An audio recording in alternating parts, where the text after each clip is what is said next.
The air is heavy with the scent of wood smoke and damp stone as you walk through the narrow streets of Seville. You pass by the Grand Plaza de Toros, its empty seats a testament to the city's morbid fascination.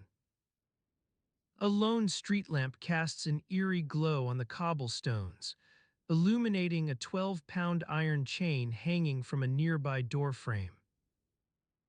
The sound of whispers and murmurs grows louder as you approach the Convento de San Pablo.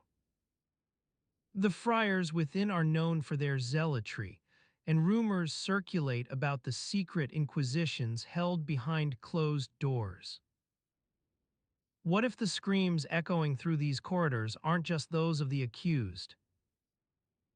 What if the Spanish inquisitors have infiltrated every level of society? What if even your own family member is hiding a dark secret from you? And what if one fateful night you're summoned to appear before the tribunal yourself? If you're listening to this to fall asleep, that's exactly why I make these. Drop a comment and tell me where you are and what time it is. I read every single one. Your footsteps echo through the silent streets as you continue on your way, lost in thought about the whispered allegations circulating around town. Whispers of witchcraft, heresy, and betrayal.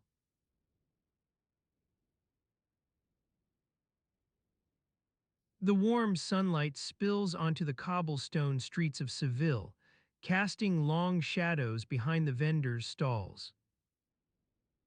You are walking through these narrow alleys, taking in the cacophony of sounds. Merchants calling out their daily wares, children playing with wooden tops, and the occasional clang of a blacksmith's hammer. As you navigate the crowded market, you notice an old stone plaque embedded in the wall. The date 1478 is etched into its surface, partially hidden by a tangle of vines. You brush aside the foliage to examine it closer, wondering what significance this worn inscription holds. The markets are bustling today, more so than usual, perhaps due to the recent celebration of Corpus Christi in the city's grand cathedral. The air reeks of stale bread and fresh fish from the nearby river, but the smells begin to mingle with something else, a faint scent of charred wood and smoke. This is not an unusual aroma for Seville, given its many workshops and hearths scattered throughout the old town. You continue your stroll through the winding alleys, weaving past stalls selling everything from intricately embroidered linens to fresh produce in wooden crates. A vendor nearby offers you a taste of his latest batch of preserved lemons, a delicacy in these parts, but you decline, opting instead for a hasty observation. A decent day's work ahead, I suppose. At this moment, the market is still abuzz with morning activity.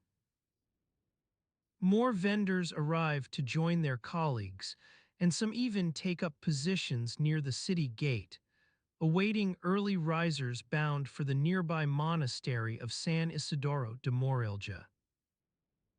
These merchants come prepared with baskets filled with fruits, breads, and dairy products, essential staples for a day's worth of monastic tasks. The sun beats down on Seville now, casting its golden light upon the narrow alleys as you make your way through them. The sounds change. People begin to gather in small groups outside their homes, exchanging quiet greetings with neighbors while children play nearby. This is how daily life unfolds, ordinary routines punctuated by occasional festivals like Corpus Christi. As morning turns into afternoon, Seville's residents continue about their business, going on with the rhythms of their lives despite an undercurrent of unease that seems to permeate every interaction. You find yourself drawn toward a nearby group gathered near the cathedral's grand facade. This place serves as both sacred sanctuary and civic center. The Inquisition is not yet openly at work in Seville. Its agents operate discreetly, often targeting perceived heretics or suspected practitioners of forbidden faiths. However, some whispers circulate among residents regarding the order, fueling an atmosphere of nervous anticipation. On your way back to the markets, you notice that a number of buildings along the streets now display wooden placards bearing ominous phrases like Viva el Santo Oficio, Long live the Holy Office. These signs reflect both genuine devotion and calculated pressure, intended to remind people of their duties as good Catholics within an increasingly charged atmosphere. Back in the bustling markets, you continue your observations. A group nearby haggles over prices for a consignment of fresh olive oil. One merchant is particularly keen on acquiring it for his own presses, using them to produce fine oils and soaps that fetch good profits among Seville's merchants' wives. In this transaction, like countless others throughout the city, personal interests intertwine with broader societal forces, people striving for survival amidst an era of dogmatic conformity. You overhear a hushed conversation between two vendors discussing la conversión, or conversion, which refers to converts from Judaism and Islam who have recently joined Christianity. The exact number is hard to determine, but rumors suggest that the city has seen many such conversions in recent years, people hoping to avoid persecution by renouncing their original faiths. Seville's markets are full of subtle cues hinting at these tensions. Veiled allusions in everyday conversations, carefully worded prayers recited with a nod toward unseen observers. This is not the Inquisition itself, but the quiet undercurrent shaping lives within Seville, whispers hinting at larger forces beyond your comprehension. The sun reaches its peak now, casting long shadows across cobblestone alleys and illuminating countless details that you might otherwise overlook, wisps of smoke rising from chimneys here and there, old stone carvings on building facades telling stories no one quite remembers anymore. Amidst this tapestry of daily life, the market's vibrant soundscape, colorful fabrics fluttering in the breeze, people moving through their routines with purpose but also uncertainty, you ponder your own presence within Seville's intricate web. Your observations take a momentary pause as you watch an elderly woman carefully sweep her doorstep. She uses a long-handled broom to push away dust and debris from the worn stone, her movements slow yet deliberate in this task that has been repeated countless times over the years. Her eyes occasionally glance up toward the nearby church tower, perhaps not out of devotion so much as habit or concern. The sun is beginning its gradual descent now, bathing Seville's streets with a warm, golden light that seems to soften even the hardest surfaces and sharp edges. This softening effect seeps into your consciousness, drawing you deeper into this world where daily routines are intertwined with the ever-present hum of an era shaped by the Spanish Inquisition. Your thoughts linger on those stone walls bearing placards in support of the order, their stark messages juxtaposed against Seville's vibrant tapestry. You begin to wonder what specific events led up to these times. Was it a culmination of centuries-old tensions? A calculated campaign designed to consolidate power and control? Or merely the inevitable outcome of an era rife with dogmatic fervor? These questions, like many others you may ask yourself as your journey through Seville's daily life unfolds, are not immediately answerable. The past is already being rewritten in subtle ways, even now, histories of events becoming mudded or intentionally distorted over time. You continue strolling through the cobblestone streets of Seville as night begins to fall across this bustling city. Shadows deepen and lengthen, taking on lives of their own, but one fact remains clear. Within these narrow alleys, amidst markets filled with vibrant activity, people are living out a reality shaped by the Inquisition in ways both visible and hidden. This is the world you find yourself in now, an era where faith, power, and social status intertwine to form the intricate patterns of life. You will witness it all firsthand as we continue our journey through Seville's daily routines, from meals shared over simple tables to whispered prayers said behind church walls, from merchants' banter within market stalls to late-night confessions by candlelight. Your presence has become a thread in this tapestry, quietly observing the interplay of historical forces with everyday life. We shall walk among these Seville residents together through markets and churches, along cobblestone alleys under moonlit skies, uncovering what is both ordinary and extraordinary within their midst.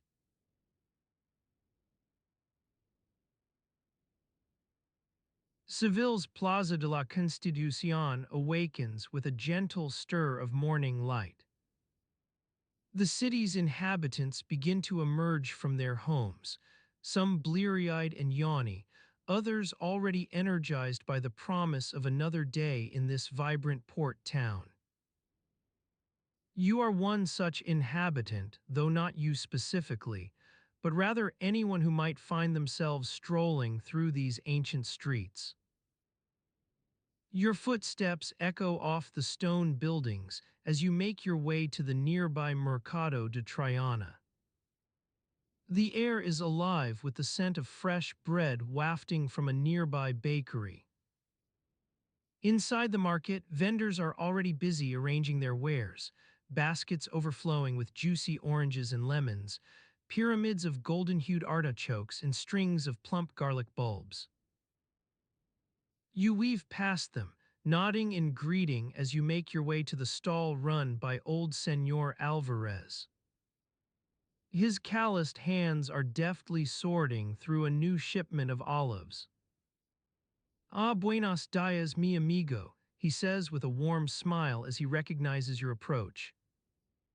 "What brings you here today?" You've come for his famous olive tapenade, a staple at many Seville households during the winter months when fresh vegetables are scarce. As Señor Alvarez scoops out a generous portion of dark, rich paste from its ceramic container, you catch sight of nearby market goers exchanging hushed whispers and worried glances. It seems word has spread about last night's nocturnal visitation by Inquisitor Alonso de Cardenas, the notorious enforcer of orthodoxy in this city. Some say he appeared at a local tavern near the Rastro, questioning patrons about their faith and scrutinizing any hints of heresy. The very mention sends shivers down your spine. Señor Alvarez notices your distraction and discreetly leans in to whisper, "Don't you worry, mi amigo, our city's inhabitants have learned to navigate these entanglements with care."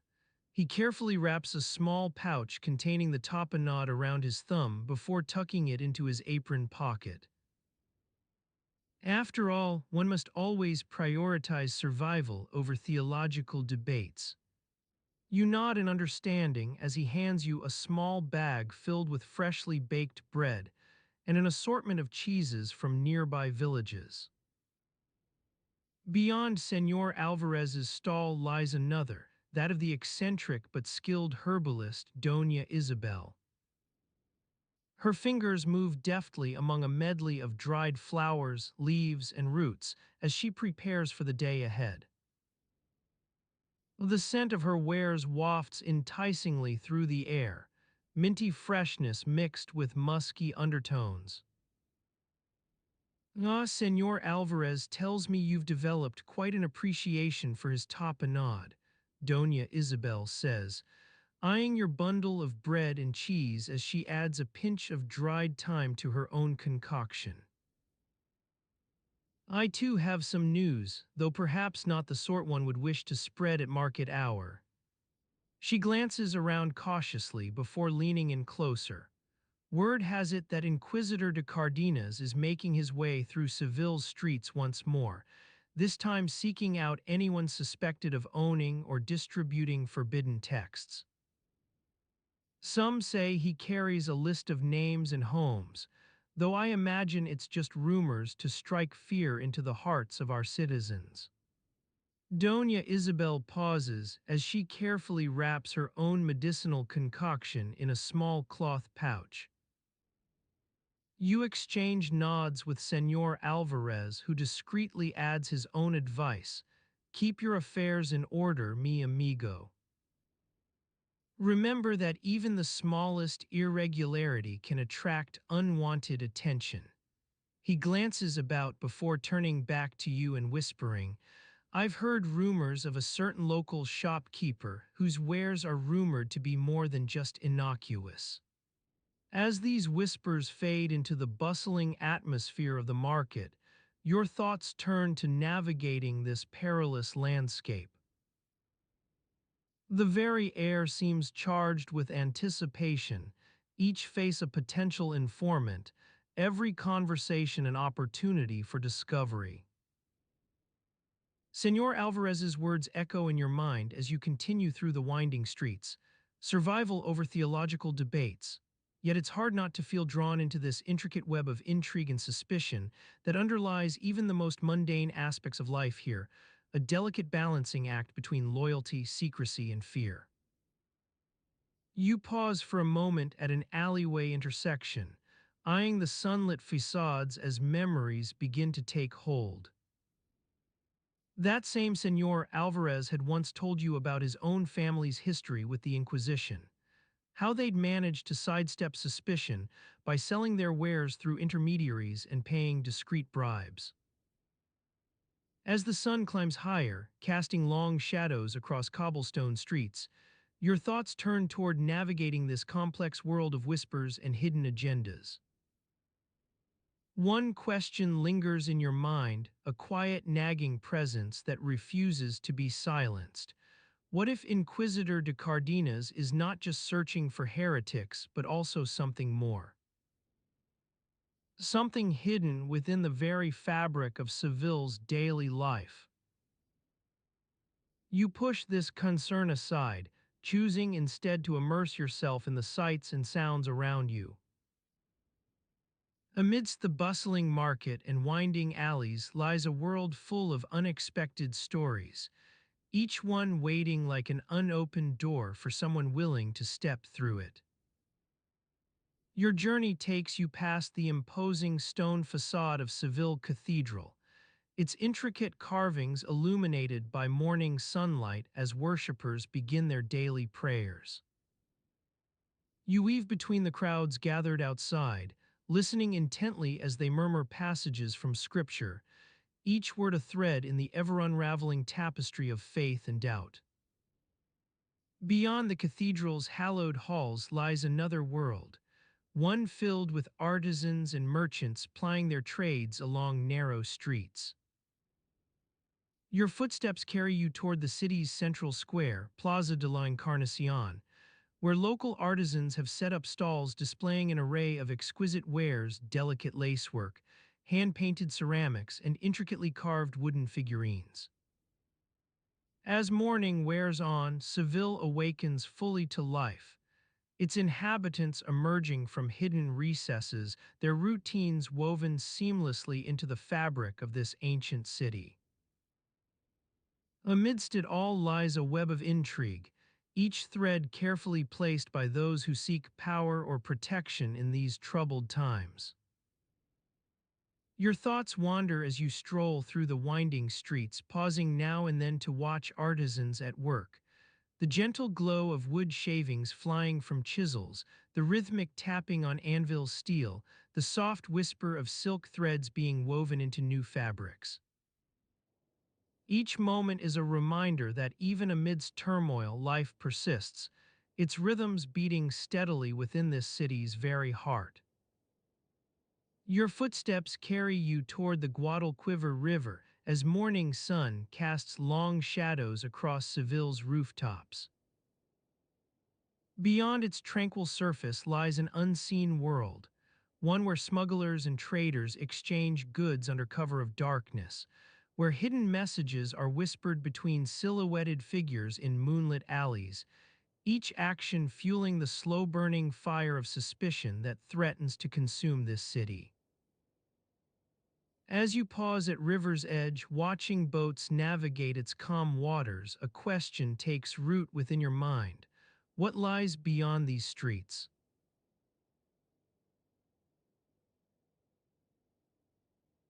The sound of water lapping against the shore carries you away to a different time and place. The year is 1552, and you find yourself standing in the midst of Seville's bustling streets, surrounded by people hurrying to go about their daily lives. As you navigate through the crowded alleys, the scent of freshly baked bread wafts from the nearby bakery, enticing passers-by with its warm aroma. The baker, a stout man named Juan, is busy arranging an assortment of loaves in his shop window. His hands move deftly as he shapes each loaf into a perfect cylinder, the dough still sticky to the touch. You can't help but notice the peculiar sight of women wearing veils over their faces, a custom that seems more suited for mourning than everyday life. It's not uncommon to see them gliding through the streets with an air of quiet dignity, their eyes hidden from view like lanterns extinguished in the morning light. The sun beats down upon your skin as you make your way toward the great cathedral, its imposing structure a testament to the city's rich history and architectural prowess. You pass by street vendors hawking their wares, bunches of fresh herbs, intricately woven baskets, and small trinkets that catch the eye but not necessarily spark the imagination. As you approach the cathedral's entrance, the sound of chanting drifts out into the square, carrying with it a sense of reverence. You push open the heavy wooden door and step inside, your eyes adjusting slowly to the dim light within. The air is thick with incense and the faint scent of old stone. You take a seat in one of the pews, listening intently as the priest recites the day's prayers. His voice rises and falls like the gentle lapping of waves on a summer shore, soothing your nerves and calming your mind. As you sit there lost in thought, you notice an elderly woman sitting across from you, her eyes cast downward toward the stone floor. She seems to be staring at something with great intensity, but upon closer inspection, it appears she's merely examining a small piece of worn leather tucked between two stones. The surface is cracked and weathered, bearing the weight of years, possibly even centuries. You can't help but wonder what story this tiny scrap might tell if only you could hear its whispers. The service comes to an end, and as people begin to file out into the bright sunlight, you notice a group of men gathered near the cathedral entrance. They seem engrossed in conversation, their words hushed but animated. One of them notices your presence and nods curtly, inviting you to join their discussion. You hesitate for a moment before approaching them, curious about what might be drawing so much attention from this small gathering. The men are discussing a local event, an auto da fe or public burning of heretics and other condemned individuals. They speak with a mix of awe and revulsion, as if grappling with the idea that such brutal punishment is both necessary and just. As you listen to their conversation, you can't help but feel a shiver run down your spine. The image of flames consuming human beings, innocent or guilty alike, seems almost incomprehensible in this otherwise tranquil city. Yet it's clear that for many here, the auto-da-fe is an accepted part of life, a reminder of the ever-present danger lurking just beyond the boundaries of their daily routine. One of the men notices your interest and leans forward to share more about the upcoming event. His words are laced with a quiet passion, as if he's deeply invested in the moral righteousness that accompanies this ritual. You watch him intently, searching for signs of hypocrisy or ulterior motives, but his expression seems genuinely convinced. As you continue to listen, the scene shifts around you like a slow-moving tide. People begin to disperse into smaller groups, engaging in hushed conversations about everything from local politics to household gossip. The air thickens with an almost palpable sense of community, even amidst the morbid undertones that linger long after the auto-da-fe has been mentioned. You find yourself walking alongside a young woman named Maria, who invites you into her family's modest home for lunch. Her father, a kindly man named Tamaz, greets you warmly and begins to prepare a meal of boiled vegetables, bread, and cheese. The simplicity of their food belies the rich flavors that come together on your plate, a testament to the skillful cooking of Maria's mother. As you sit down at the table with your new hosts, the conversation turns toward the recent rise of Don Carlos de Siso, the powerful Count of Santa Cruz. Rumors are circulating about his growing influence over King Philip II, and whispers hint that this might mark a turning point in Spanish politics, one where power shifts away from traditional nobility and toward a more centralized authority. You listen intently as Tamaz shares his thoughts on the matter, offering insights gleaned from years of experience navigating the complex web of alliances within Seville's upper echelons. Maria chimes in occasionally with her own observations, adding depth to the discussion through her unique perspective, shaped by growing up within this intricate social landscape. The hours pass quietly as you enjoy your meal and engage in conversation, gradually feeling yourself woven into the fabric of these people's lives. With each passing moment, their world seems more familiar, yet no less fascinating than when you first arrived. You begin to realize that even amidst all the intrigue and tension surrounding Don Carlos de Siso's rise, daily life continues with a quiet resilience, just as it has for centuries. As you prepare to leave Maria's home, Tamaz hands you a small cloth pouch filled with some of his homemade vinegar and honey syrup, insisting it will soothe any stomach troubles that might arise from traveling. You thank him warmly, feeling grateful for the hospitality extended your way in this foreign city. Your footsteps carry you back through Seville's winding streets, carrying the scent of Maria's cooking, now mingling with the fragrance of freshly picked herbs and flowers carried by passing market vendors. As night begins to fall, casting long shadows across the cobblestone alleys, you find yourself wondering about tomorrow. What new stories will emerge in this city where intrigue and power struggles are never far from view?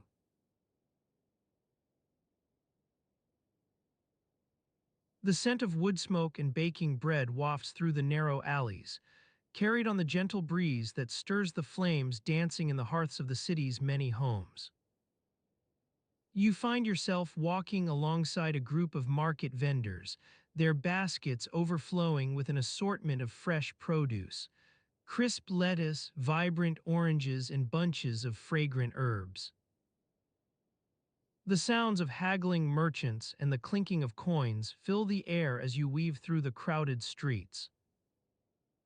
One vendor in particular catches your eye, a stout woman named Sophia, her dark hair tied back beneath a linen cap, her hands moving with a practiced ease as she expertly wraps a handful of fresh tomatoes in a strip of brown paper. She notices you lingering near her stand and flashes a warm smile, beckoning you closer. Que buscas, amigo? What are you looking for? She asks, her voice low and soothing as the hum of the city's inhabitants. You hesitate for a moment before responding, unsure what to choose from among the colorful array of offerings. Sophia chuckles knowingly and recommends a few items. Los tomates son frescos desde esta mañana. The tomatoes are fresh since this morning, she says with a nod towards her carefully wrapped bundle, while la lechuga es de mi jardin. And the lettuce is from my garden. As you browse through Sophia's selection, you notice that some of the other vendors nearby seem to be watching your interactions closely. They glance at each other, their faces set in serious expressions, and then back at you with a subtle nod or raise of an eyebrow. You begin to wonder if there's something specific going on here, perhaps some kind of arrangement between these market goers that isn't immediately apparent. One thing becomes clear as the morning wears on. Even among such mundane activities like shopping for food, tensions and alliances are ever present in this city where politics is a constant undercurrent. It may seem trivial compared to grand events or high-stakes decisions made by those with power, but here, too, the fabric of daily life is woven from threads both strong and fragile. The scent of baking bread grows stronger as you continue on your way, following it towards the sound of sizzling fat and the smell of melting sugar. You come upon a small bakery tucked away in a quiet corner, its wooden sign creaking gently in the breeze, Pan de la Reine, bread of the Queen. Inside, the baker works with a speed and precision that belies his age, a wispy old man named Paco, who must be at least 60 years your senior. He expertly mixes dough for a fresh batch of bread, the wooden spoon dipping into a shallow trough filled with yeast and water. As he kneads the mixture, you watch in fascination as it begins to transform before your eyes, the sticky mass becoming smooth, elastic dough. Paco notices your interest and offers you a warm smile. Quieres probar? Do you want to try? He asks, his hands wiping flour from his apron onto a nearby surface. You take him up on the offer and knead small pieces of the dough yourself, feeling it grow smooth beneath your fingers as if by magic.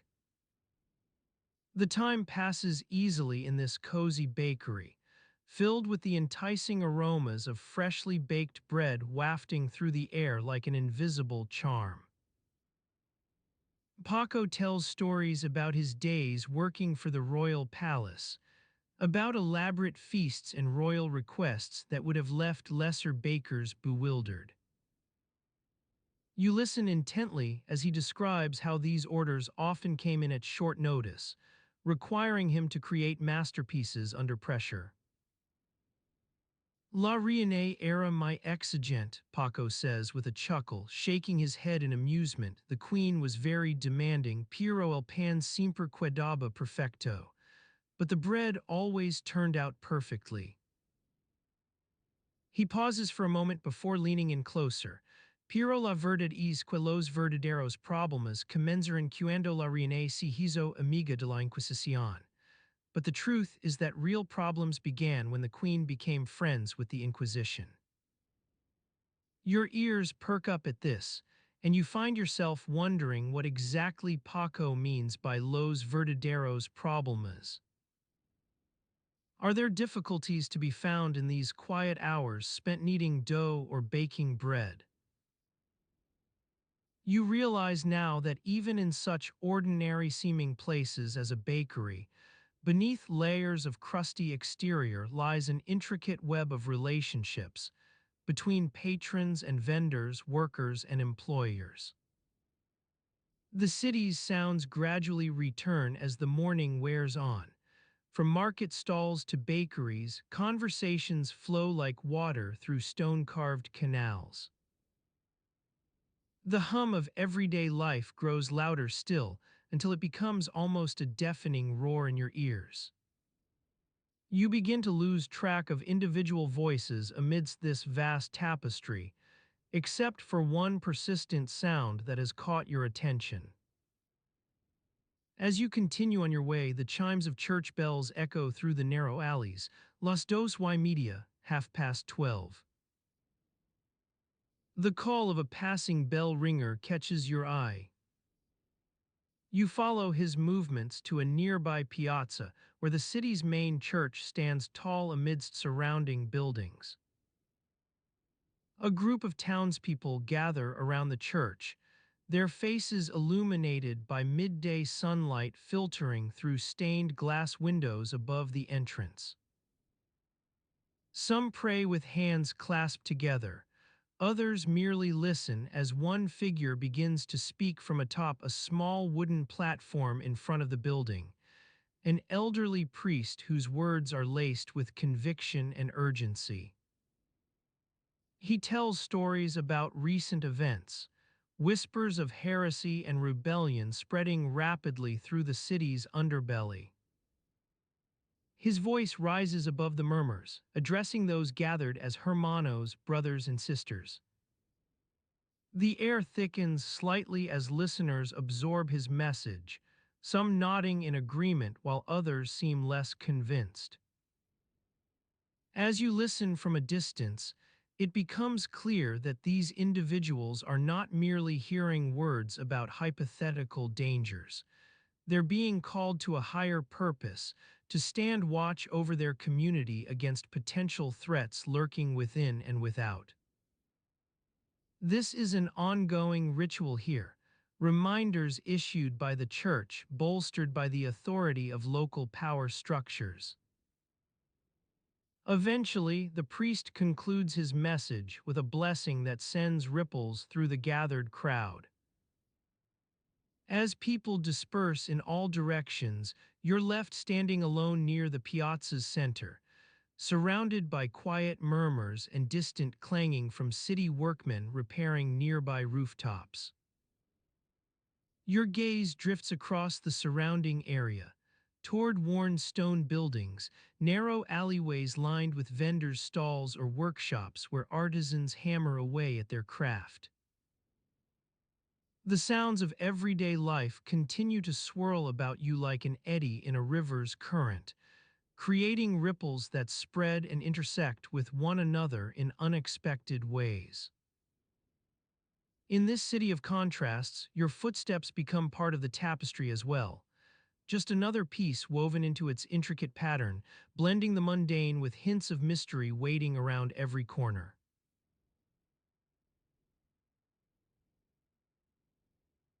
You're walking down a narrow alleyway, the scent of fresh bread wafting from a nearby bakery carried on the gentle morning breeze.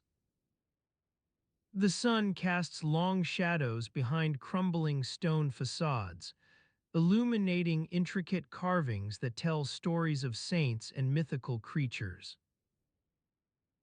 Your footsteps echo off the walls as you make your way through the winding streets. The city's main square comes into view, Plaza de la Trinidad, a grand expanse of flagstones surrounded by imposing buildings with ornate stonework. The sound of chanting drifts from one corner, where monks in simple robes are gathered around a large stone fountain.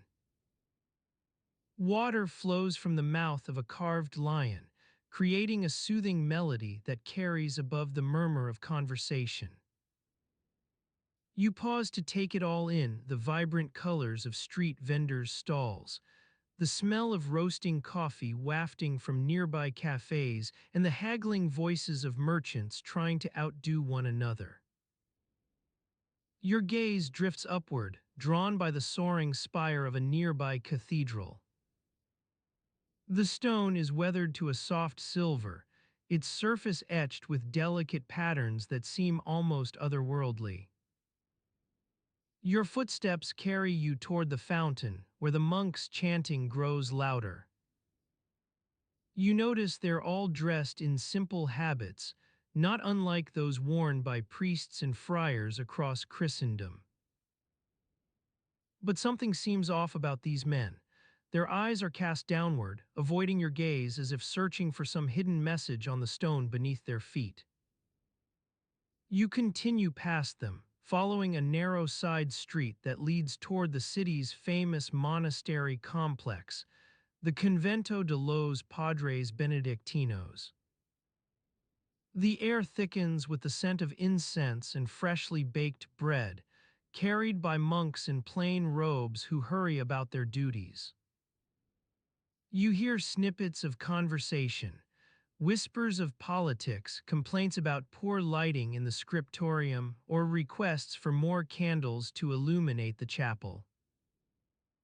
You stop at a small market stall selling fresh produce, baskets overflowing with crisp lettuce, juicy oranges, and bunches of fragrant herbs. The vendor greets you warmly, offering samples from his wares. Taste this. Best lemons in all Spain. You politely decline, but he persists. Come now, friend, what's a day without some sweetness? His grin is genuine, but the hint of desperation beneath it suggests that business may not be thriving. As you browse the market stalls, your attention wanders to a nearby group of workmen repairing stone facades. They're using hammers and chisels to restore ornate carvings on an old building's exterior wall. Water drips from their buckets as they scrub away at stubborn stains, revealing intricate patterns beneath that had long been obscured. A young apprentice catches your eye, fidgeting with the corner of his apron as he struggles to keep up with his colleague's pace. He looks about 15 years old, and there's something endearingly clumsy in his attempts to match their efficiency. You wonder if this is how apprenticeships worked, training under a master craftsman but still developing basic skills. Your gaze drifts upward once more, drawn by the sight of an unfinished stone facade nearby, a building site with stacks of rough-hewn blocks and haphazard scaffolding. A team of masons stands poised to begin construction on another grand project, their tools at hand, ready to shape this blank canvas into something new. The apprentices continue working under the watchful eye of their master, whose face creases into lines of experience as he inspects each piece of stonework before passing it along. You imagine yourself taking his place one day, standing among these same workmen, hammering at stone that will become part of this city's architecture for generations to come. As you watch the apprentices' clumsy yet determined efforts, your attention returns to the marketplace, where vendors continue hawking their wares and passers-by hurry through with a mix of purpose and distraction. The air is thick with human activity, chatter, hawked sales pitches, snippets of gossip carried on the breeze. Amidst it all lies an undercurrent of tension, hints of disquiet that seep from conversations between vendors or whispered arguments about market stalls' placement. You make your way through this throng of people, weaving past street performers juggling balls and leaping over imaginary obstacles for coins tossed by amused onlookers. Children laugh as they watch these entertainments, while adults exchange quick glances, their expressions a mix of amusement and curiosity, not quite sure what to make of it all. You've wandered farther than you intended down this particular street, following the sounds of music drifting from an open door nearby. The Convento de los Padres Benedictinos Scriptorium. Inside, monks in plain habits sit hunched over illuminated manuscripts, quills scratching across parchment as they transcribe texts by candlelight. Candles flicker in sconces set into stone walls, casting long shadows that dance with each creak of a wooden chair. The room is thick with the scent of wax and ink, pungent yet somehow soothing. You feel the weight of countless generations' work, accumulated within these dusty pages as they carry stories from one era to the next. It's here that scribes painstakingly copied scripture for distribution among various churches across Spain, a task both essential to their faith and vital in spreading knowledge. Your gaze wanders toward an old stone door hidden behind hanging tapestries, an entrance marked non-public or perhaps merely restricted. A small inscription above the threshold reads, "Permitta et non admittas, allow but do not admit." The monks seem hesitant to discuss its purpose, sidestepping any questions about what lies beyond these unassuming doors. You realize you've spent a considerable amount of time here, listening to chants, studying market stalls' offerings, observing apprentices at work. This city has become your own now, each stone building and winding alleyway telling secrets in the quietest whispers imaginable. Your footsteps continue their gentle pace through this labyrinthine world where grand architecture meets everyday routines. You breathe it all in, scents of incense, fresh bread wafting from nearby ovens, the faint tang of dampness rising from old stones, every detail coalescing to create a vivid tapestry that you're about to weave into your own memories. As you walk further into this sprawling metropolis, notice how different sections blend and merge with one another. Vibrant market stalls nestled between imposing buildings, narrow alleys providing shortcuts through bustling thoroughfares. Every so often, the soundscape shifts subtly, signaling a change in neighborhoods or local customs that you've yet to explore. Your eyes adjust to the shifting light as day gives way to afternoon shadows cast by new angles of sunlight, dancing across windowsills and illuminating ornate carvings on stone facades. These interplays between light and darkness create an ever-changing kaleidoscope, one where each moment is imbued with its own distinct character. This, then, is the essence of life during the Spanish Inquisition's reign, a world in which faith, politics, and daily routines intersect within every nook and cranny. Every person carries their story, just as your footsteps weave together countless others to form an intricate pattern, one that will forever hold secrets waiting to be discovered. As you continue strolling through this city of contrasts, allow yourself to become part of its tapestry, a gentle thread carrying the weight of history yet blending in seamlessly with each passing moment. The scent of freshly baked bread wafts through the narrow streets of Seville, carrying with it the promise of a warm breakfast.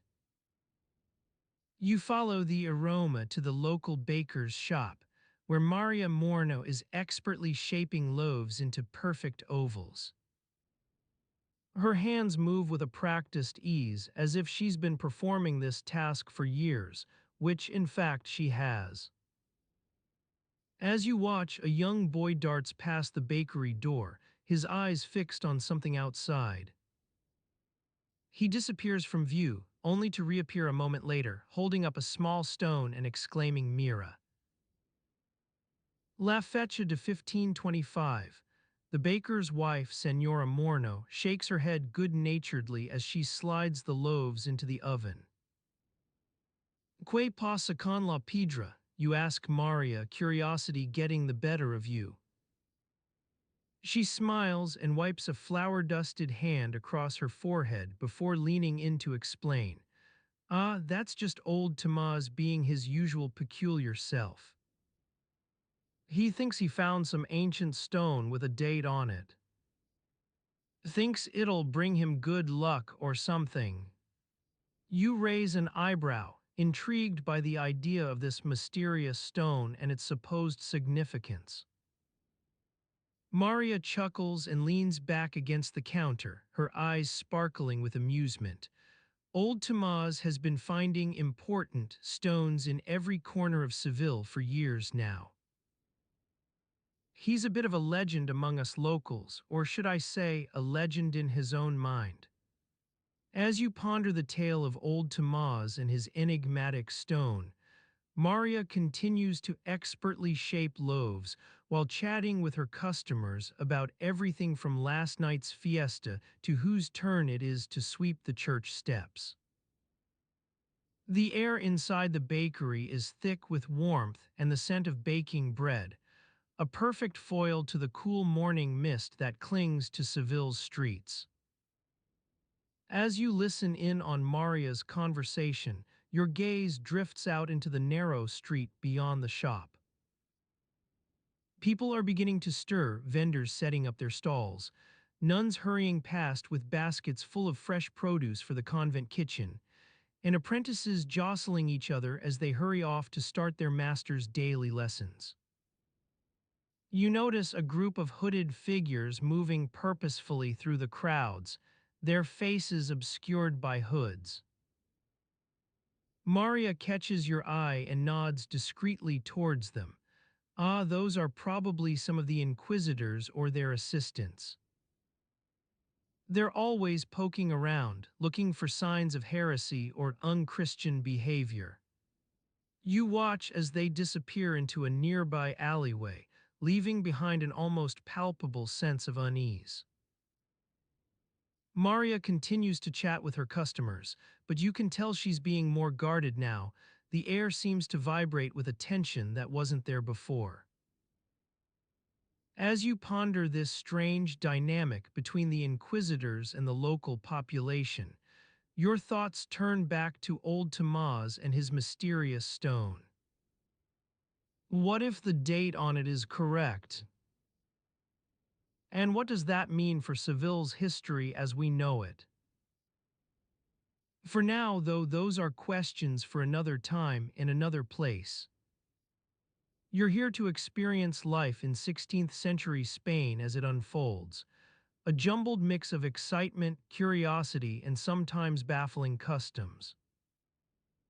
As you continue your stroll through this city of contrasts, the soundscape shifts around you. From the sweet scent of bread wafting from the baker's shop comes the rich aroma of roasting meats. Someone is cooking up a batch of slow-cooked stews near the main square. Your stomach growls in response. You follow the smell to a small food stall tucked away between two larger market stalls, where Abuelo Miguel is expertly browning pans full of tender meat and vegetables. His hands move with the practiced ease that comes from years of experience, or maybe it's just the magic of love put into every dish he cooks. Abuelo Miguel glances up at you with a warm smile. Buenos dias, Chico.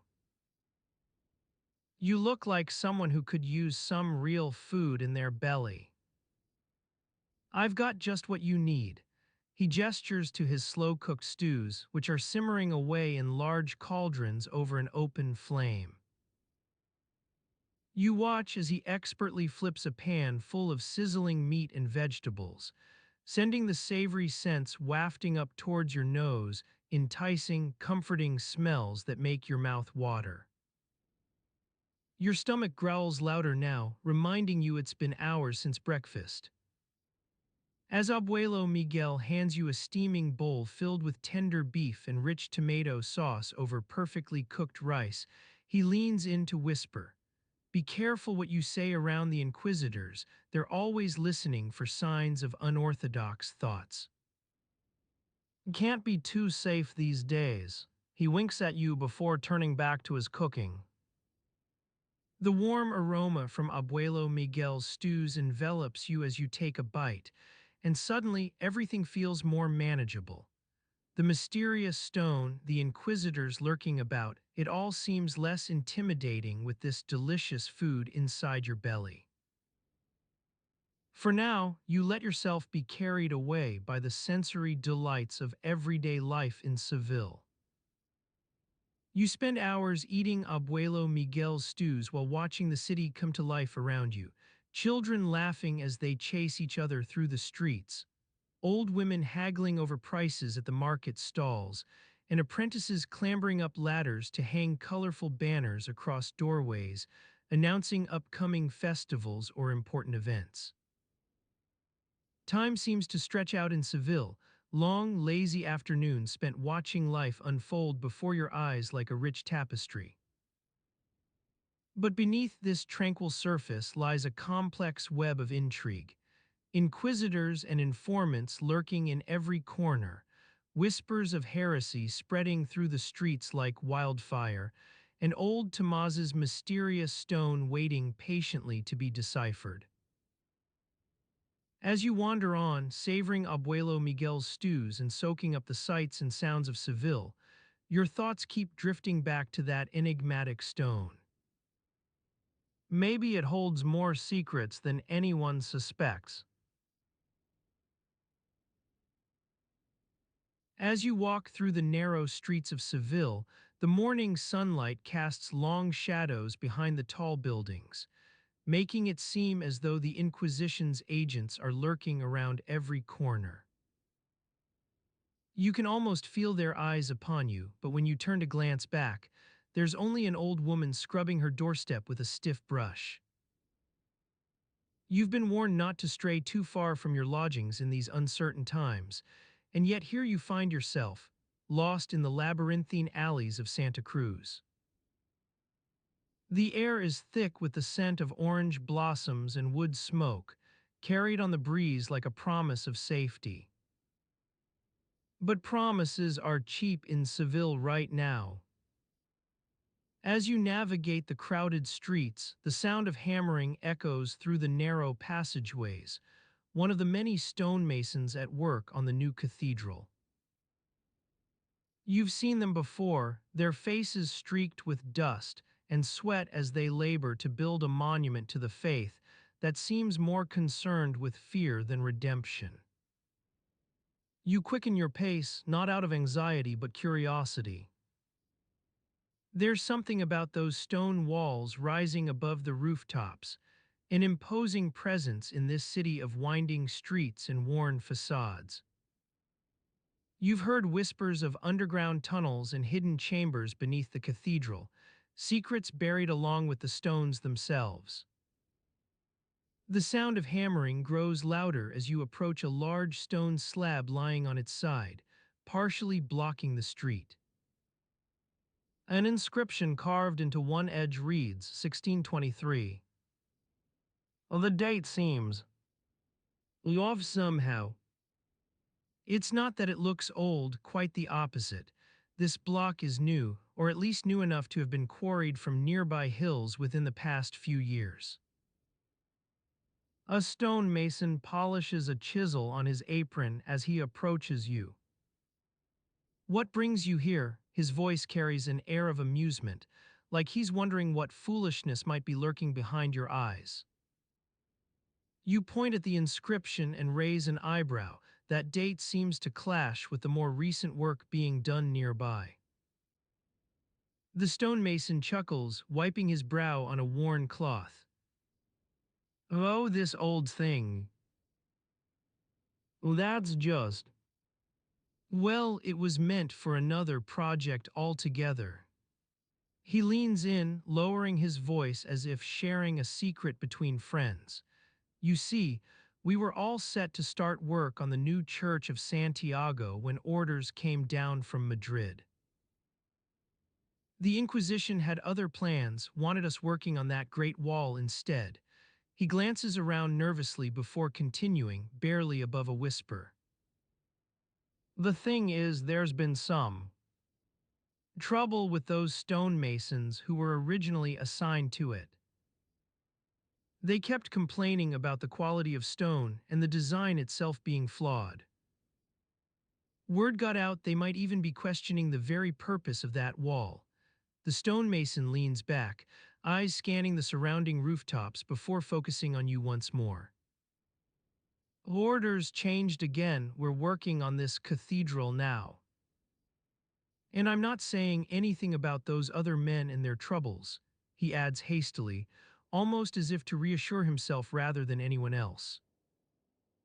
You nod, still trying to wrap your head around what might have happened with that earlier project. The stonemason returns to his work, hammering out a rhythm on the stone slab beneath him, another block for the cathedral's grandeur, one more piece in a puzzle of conflicting priorities and hidden agendas. Beyond this scene, life continues as it does in any other city during these tumultuous times. Market stalls selling fresh produce, women scrubbing doorsteps with stiff brushes, the sound of hammers echoing through streets already cramped by centuries-old buildings. You weave through the crowds, passing rows of wooden shutters painted a vibrant blue, symbols of Seville's famous azulejo tiles. As you navigate these narrow alleys and bustling streets, your ears pick up on snippets of conversation. A group arguing over bread prices, an old man complaining about his arthritis acting up from sleeping in damp rooms, merchants haggling with customers who insist the freshest produce must be no more than 3 days past harvest. The air is thick with sounds, laughter and curses mixed together like the spices at one of those market stalls. The cacophony envelops you as you walk through Seville, its residents living lives intertwined with politics they barely understand. The Inquisition watching from behind every door, its agents moving unseen in this city of stone buildings and creaking wooden shutters. You lose yourself within these streets. No map can guide you through all their twists and turns. As morning wears on into late afternoon, shadows grow longer across these narrow passageways, like dark fingers reaching out to claim the world once more. The sound of hammering gradually fades as the day wears down, replaced by muffled voices in conversations that seem always on the verge of becoming heated arguments. You pause at a street corner where an old man sits on his doorstep, just another ordinary person trying to make sense of this extraordinary time. His eyes squint against sunlight now too strong for comfortable viewing. Age has etched deep lines into his face, but it's not as though he seems particularly troubled by the state of affairs in Seville. He takes a long drag from his clay pipe, one that's been burning steadily since early morning. A wisp of smoke curls around his eyes before vanishing upward toward the sky, leaving behind an acrid scent and a sense of worn resignation. "You're new here," he says finally, as though you just arrived yesterday. The old man leans back against the doorframe, not from discomfort, but in contemplation. His gaze drifts above your head to the nearby rooftops, where stonemasons continue working late into the afternoon. You can almost hear his thoughts. What will they build next? In this moment, surrounded by Seville's vibrant sounds and worn textures, it feels as though you're witnessing a city trying to rebuild itself even while being torn apart from within. A complex puzzle pieced together with stone blocks of questionable quality, under the watchful eyes of those agents for whom fear seems more important than redemption. You continue your way through these winding streets, losing yourself once again in their twists and turns. Your path takes you along dusty alleys where women hang laundry to dry on makeshift lines, past market stalls selling everything from olive oil to fresh bread, all the while trying not to draw attention that might attract unwanted notice. As night begins its slow creep over Seville's stone buildings, torches flickering in windows offer what little light there is outside. Shadows deepen within those narrow passageways, dark fingers reaching out once more, but this time under cover of darkness. It becomes harder to tell friend from foe.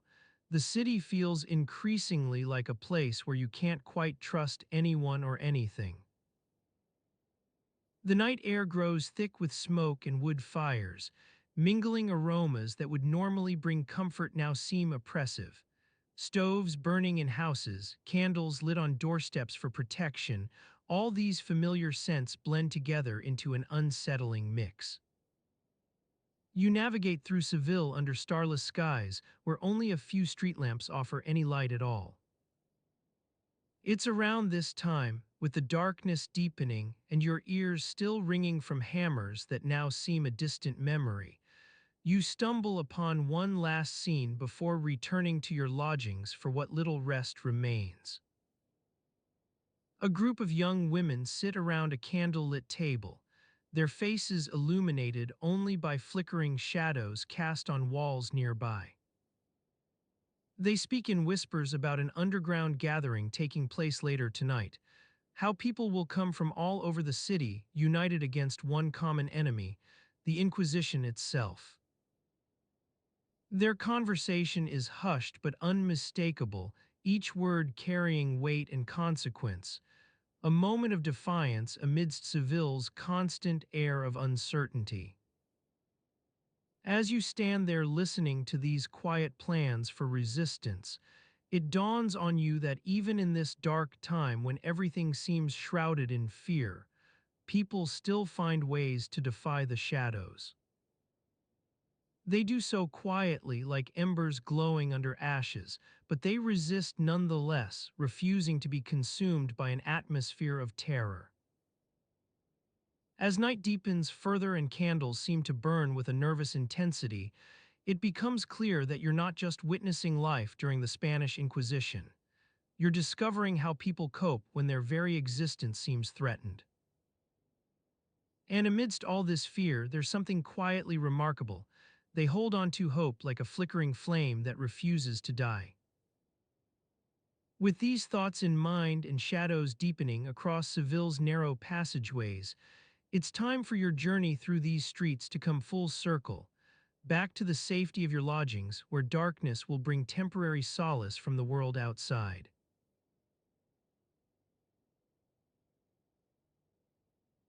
You stand outside your lodgings, a small but sturdy stone house on a narrow street in Seville's old town.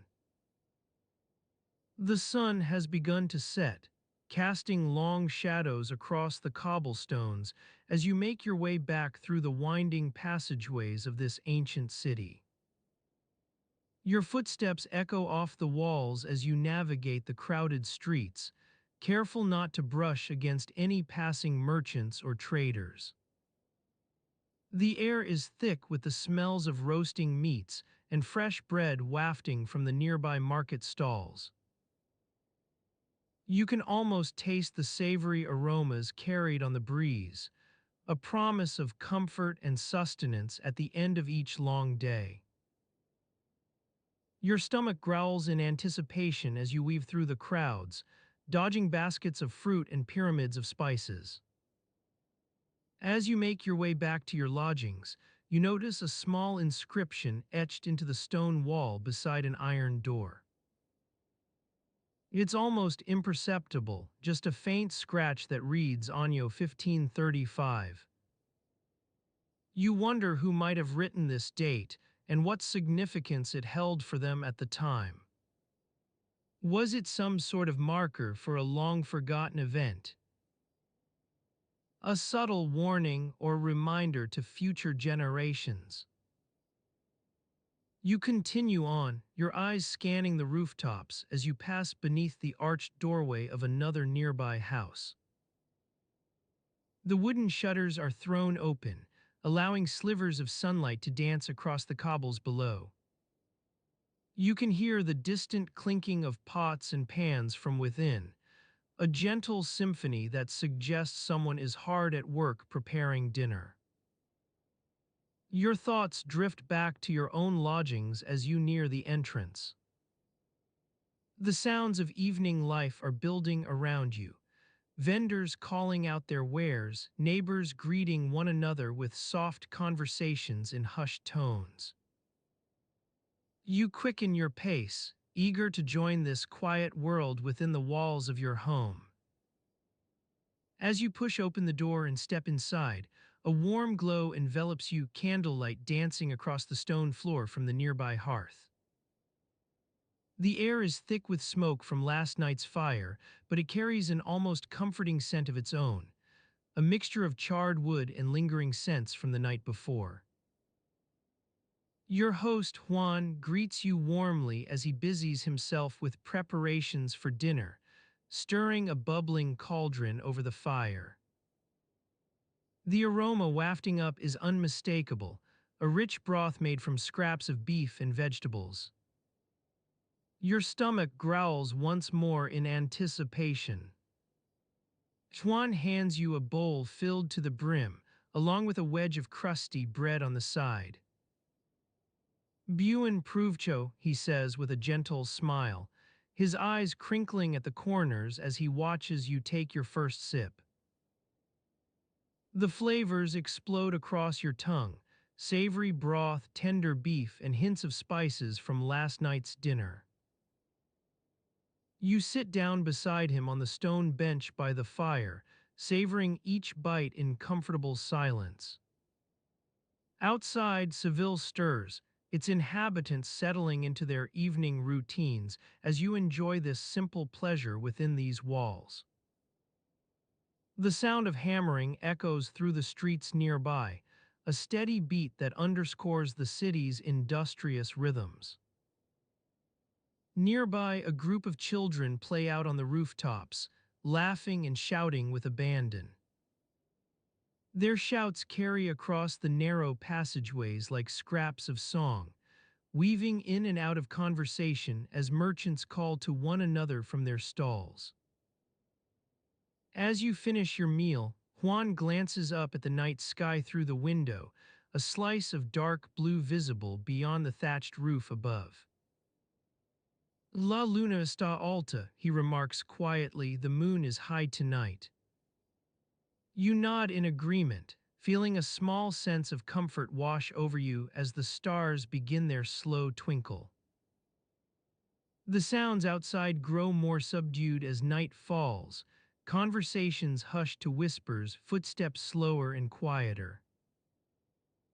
Your world shrinks within these walls, candlelight dancing on stone, shadows cast across the floor by flickering flames. For now at least, all is calm in this little haven of yours. In the background, Juan stirs a pot of stew simmering over low heat, another meal waiting patiently for its turn to nourish your body and soul. Outside, Seville slumbers on, unaware of the tiny dramas playing out within each individual home. Family arguments hushed but still audible, whispered worries shared between spouses as night deepens. Time itself becomes fluid now, measured by candlelit moments rather than clocks or calendars. Your host's eyes meet yours in a fleeting glance, two people lost in thought amidst these evening sounds and scents that envelop you like a soft blanket. Your dinner complete, Juan rises to clear the table, his movements practiced and quiet. He stirs the embers beneath the hearth, coaxing new flames into life as night deepens outside. Shadows now dance across your faces, dark silhouettes cast by flickering candlelight that casts no shadows of its own. Within this warm sanctuary, you let go of worries about the world beyond these stone walls, its politics and intrigue, its petty cruelties or grand gestures. Your senses retreat from it all as Juan pours wine into two clay cups, a simple gesture in an evening full of quiet pleasures. Your host hands one cup to you with a gentle smile, his eyes crinkling at the corners once more. Salad, he says softly, to your health and mine. You take a sip, feeling warmth spread through your chest as flavors mingle on your tongue, Sweet wine, bread crust still fresh from last night's baking. Your world contracts within these walls now, filled with candlelit quietude and easy companionship shared between two people at peace in the heart of Seville, where shadows dance across stone floors by flickering firelight.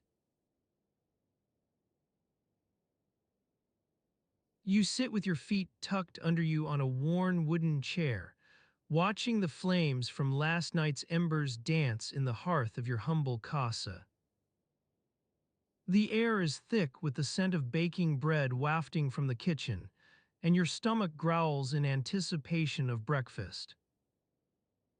Outside, the morning sun casts long shadows across the cobblestone streets, illuminating the occasional puddle left over from last night's rain. You glance out the window, noticing a group of women gathered near the fountain, their faces obscured by veils as they engage in hushed conversation. Their gestures are animated, and you wonder what topic could be so pressing that it warrants such secrecy. As you ponder this mystery, your mother enters the room with a tray bearing two steaming cups of café con leche and a small plate of freshly baked pan dulce. She sets the tray down on the table between us, her hands moving deftly as she pours coffee into our cups from a battered ceramic jug. You take a sip of the coffee, feeling its warmth spread through your chest. The bitterness is balanced by a hint of sweetness, and you appreciate the simple pleasure of this daily ritual. Your mother sits down across from you, breaking off a piece of pan dulce to nibble on it thoughtfully. The women outside continue their conversation, their voices rising and falling in a soothing cadence that seems almost like music. You watch them for a moment before turning your attention back to your mother, who is regarding the bread with an air of nostalgia. "Remember when Abuela used to make this?" she asks, her voice tinged with wistfulness. "She'd add a pinch of sugar and let it rise under a clean sheet until it puffed up like a cloud." You nod, recalling the countless afternoons spent in your grandmother's kitchen as you watched her work magic on a batch of dough. The smell of freshly baked bread has always been tied to memories of Abuela's warm smile and patient guidance. Your mother takes another bite of the pan dulce, her eyes closing in rapture for an instant before she opens them again with a faraway look.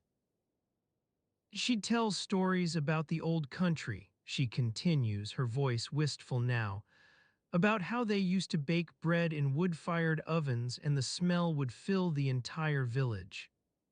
The women outside have begun to disperse, their veils fluttering as they hurry off down the street. You notice one of them glancing back over her shoulder, a look of concern etched on her face before she hurries out of sight. "Abuela used to say," your mother continues, "that bread was like life, it needs air and time to rise." She smiles wryly, breaking off another piece of pan dulce. "And sometimes, no matter how hard you knead the dough, it just doesn't turn out right."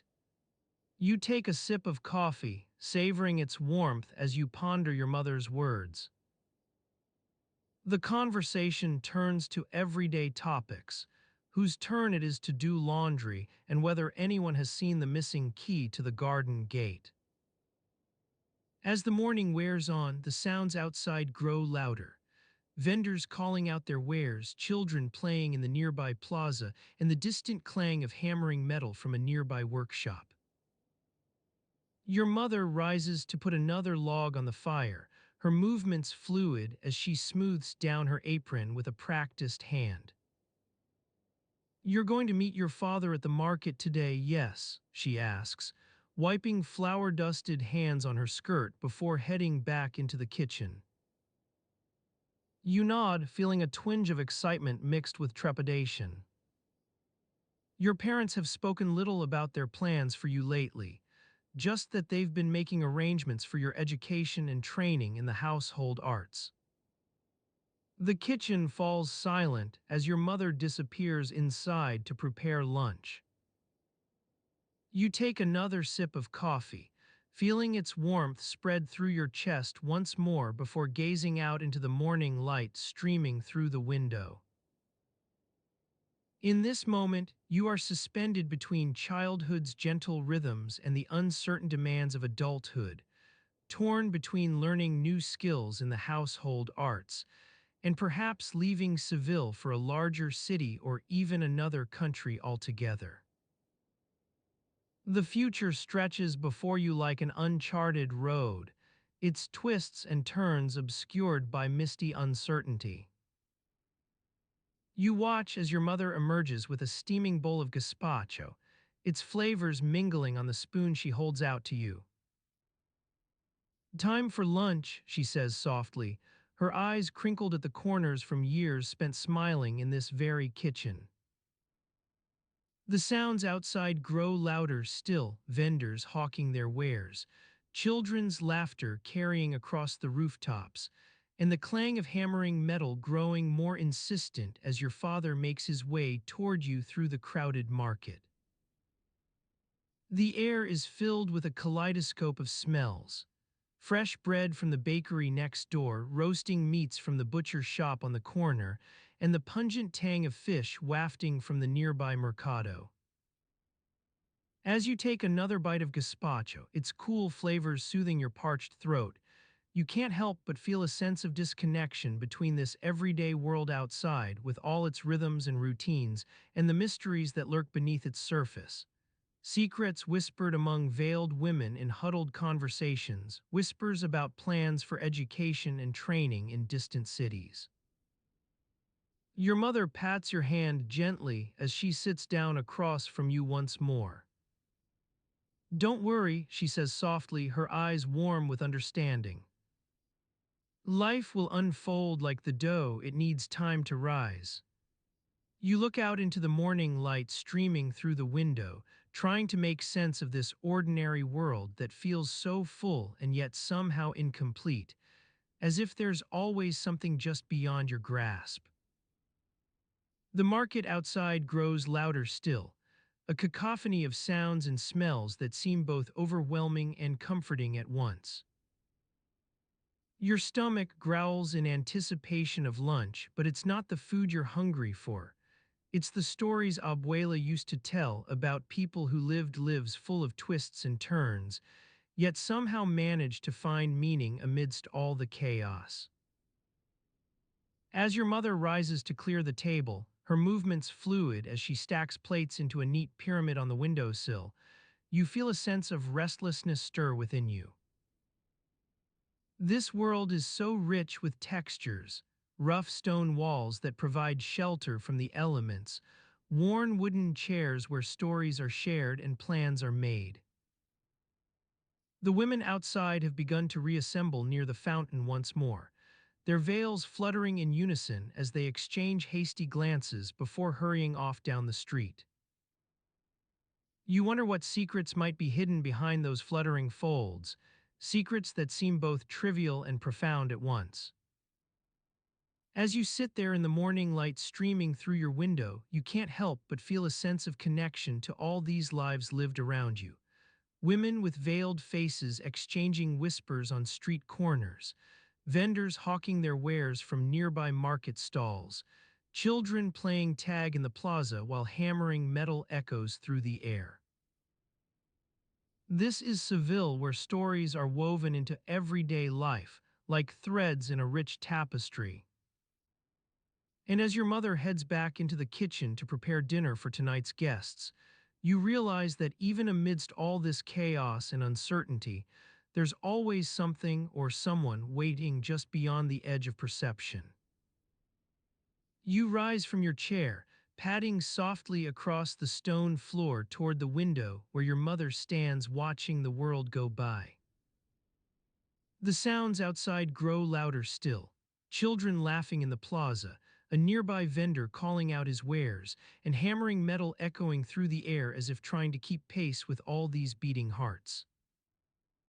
In this quiet moment, suspended between childhood's gentle rhythms and adulthood's uncertain demands, you feel an insatiable hunger, not just for stories about people living lives full of twists and turns, but also for the experience itself. To be a part of this everyday world where meaning is found in the smallest details and connections are forged across cultures. As your mother turns back toward you with a soft smile on her lips, you realize that even amidst all these complexities and uncertainties, amidst veiled secrets whispered among women huddled together near fountains, hammering metal echoing through the air as if trying to keep pace with beating hearts, children's laughter carrying through the streets like music itself, there is one constant: the human experience. This, then, is life in Seville during this era of Spanish history. The sun beats down on the cobblestone streets of Seville, casting long shadows behind the rows of whitewashed houses. You walk along the Cal de las Sierpes, taking in the cacophony of sounds, hawkers hawking their wares, merchants shouting prices, and the clanging of pots from the nearby market.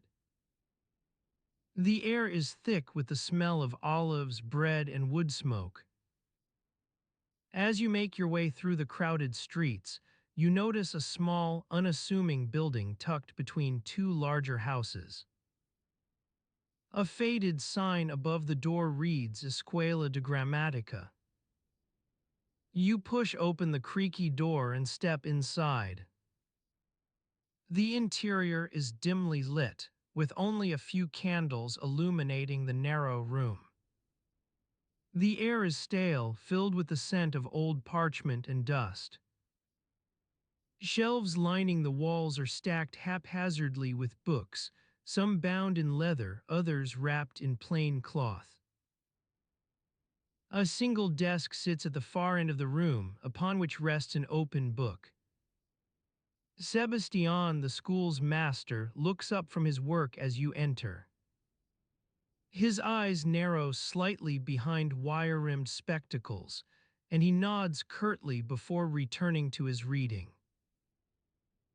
You take a seat on one of the worn wooden benches against the wall, feeling the rough texture beneath your hands. The book Sebastian is studying appears to be some sort of treatise on mathematics.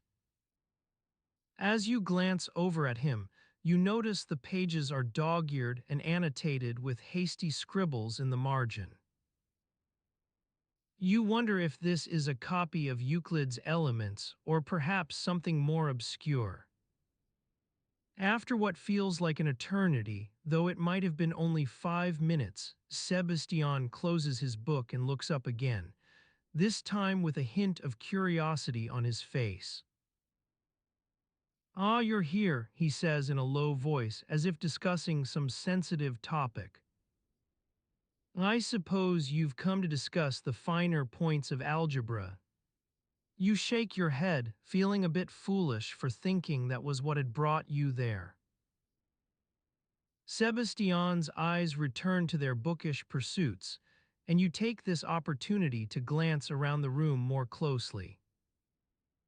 The books on the shelves seem to be mostly works of mathematics, astronomy, and medicine, all areas deemed acceptable by the Spanish Inquisition as long as they don't challenge church doctrine directly. On a nearby shelf, however, you notice something peculiar: a small collection of volumes bound in plain cloth, each bearing no discernible title or author. As you reach out to touch one of these mysterious books, Sebastian's eyes flick towards the shelf and narrow further behind his spectacles. His gaze says hands off, but you're not sure what it is about those particular books that has piqued your interest. You return your attention to the room as a whole, trying to piece together why this seemingly innocuous school exists in such close proximity to the city's more prominent institutions, the Cathedral of Seville being just across the square. The Escuela de Gramatica appears to be one of several schools scattered throughout the city, each focused on disseminating knowledge deemed acceptable by the Inquisition. As you ponder these questions, the sounds from outside filter into the room. A sudden commotion erupts nearby, followed by shouts and curses in Castilian Spanish. Sebastian's head jerks up, his eyes flicking towards the door before returning to their bookish pursuits with an air of resignation. In this era, even education has its limitations and taboos. Subjects deemed unsuitable for public discussion or teaching are relegated to private circles or hidden away in plain sight like those mysterious cloth-bound volumes on Sebastian's shelf. You walk through the winding streets of Toledo, the city's narrow alleys and grand plazas a labyrinth to navigate even for its residents. The air is alive with the scent of wood smoke and baking bread wafting from kitchens in nearby houses. Ahead of you lies the imposing facade of the Alcazar de Toledo, its stone walls bearing witness to the city's storied past. Sebastian, your friend and confidant, stands outside a modest bookshop on Cal La Trinidad, its wooden sign creaking gently in the morning breeze. The title Libreria de la Torre is etched into it in elegant script, while beneath lies the inscription Libros y Paplitos para todos los gustos. Inside, rows of tomes line shelves that stretch up toward the vaulted ceiling like sentinels guarding a treasure trove. You join Sebastian outside, exchanging quiet hellos with the shopkeeper as he emerges from his doorway. He nods curtly at you both before stepping back into his shop, where the scent of fresh paper and leather wafts out to mingle with the city's air. "What brings us here today?" you ask Sebastian, eyeing him with curiosity as he glances around cautiously before leaning in close. "I'm after a specific text," he says quietly. "Something that might be hard to find, but... well, I have reason to believe it's been published recently." He pauses, scanning the crowded street and its passers-by. You both nod toward Cal La Trinidad as you turn to follow him into the shop. Inside, rows of books tower above your heads like sentinels guarding secrets within their pages. Sebastian leads you through narrow aisles lined with volumes bound in worn leather or adorned with intricate gilding on their covers. His fingers dance across spines as he searches for a particular title, Historia de la Iglesia Católica. As the shopkeeper busies himself attending to another customer, you run your eyes over titles that might pass without notice. The poetry of Luis de Góngora and the works of Miguel de Cervantes, though their names carry little weight in these troubled times. Sebastian's fingers move with an air of reverence as he scans shelves stacked high with volumes bound in black or red leather. Nearby, a young apprentice sits at a small wooden desk, intent on copying a passage from one book onto another blank page, while his master examines the finished product for errors. His hand stutters over a particular phrase before correcting it with care, an act of diligence that echoes throughout these cramped shops and hidden corners where knowledge is cultivated. Your fingers graze against Sebastian's arm as you both pause to study a shelf crowded with books bearing titles in languages unfamiliar to your ears, like Greek or Hebrew. On one particularly worn volume lies the name Aristotle, its pages yellowed and stiff from years of disuse. Sebastian whispers under his breath that he suspects such texts might hold hidden truths, for those brave enough to uncover them amidst this sea of dogma and censorship. As you browse through shelves, your fingers trail over spines as if searching for a key hidden within their pages. Some titles are inscribed with dates from years past. Others sport symbols or motifs that would be recognizable only by the initiated. You move further into the shop, where narrow aisles give way to an even narrower section dedicated entirely to libros prohibidos. The names on shelves here, forbidden texts and heretical writings, stir up whispers in hushed tones as Sebastian guides you toward this hidden corner of knowledge. Few dare venture close, lest they be accused of harboring dangerous ideas. Shelves stacked with books bearing the emblems of secret societies, ancient wisdom from far-off lands, or even works penned by figures reviled during these times seem to grow more slender here, a reflection perhaps of their scarcity amidst a culture bent on silencing dissenting voices. In this corner, you sense an undercurrent of forbidden ideas lurking beneath the surface.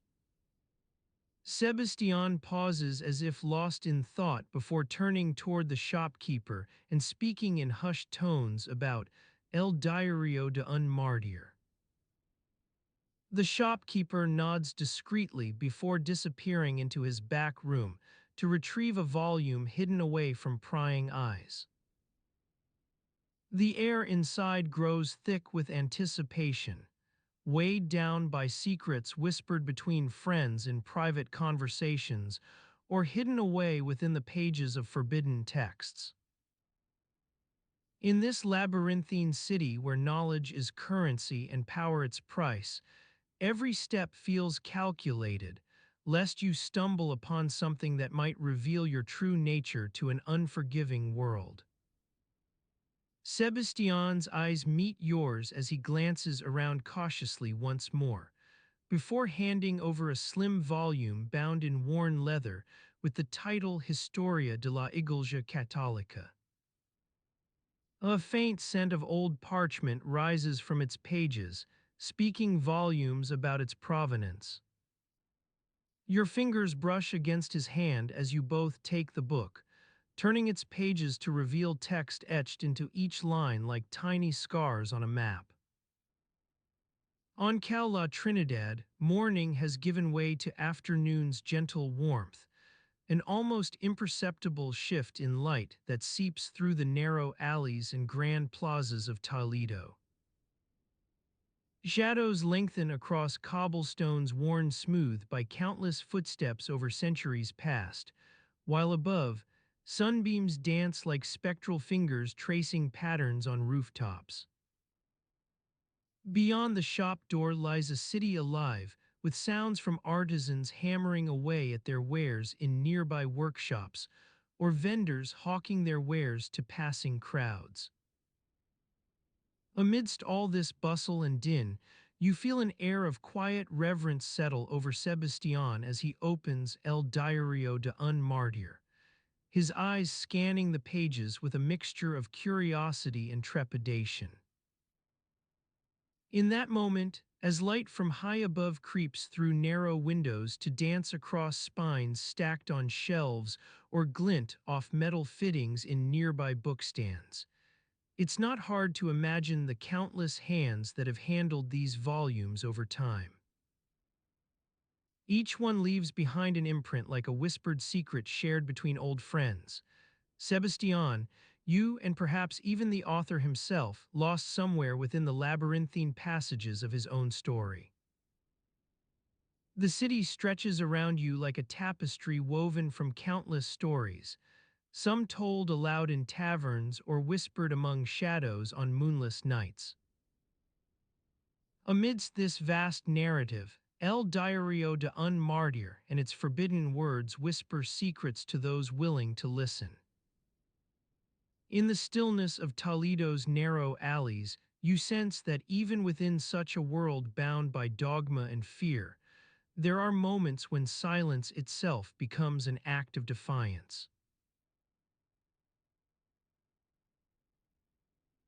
As you walk through Toledo's narrow alleys, the sound of your footsteps echoes off the stone walls, a gentle reminder that even within such a world bound by dogma and fear, there are moments when silence itself becomes an act of defiance. The air is thick with the scent of wood smoke and baking bread, carried on the whispers of morning wind. You pause in front of a small doorway, adorned with intricate carvings of vines and flowers that seem to dance across its surface like living things.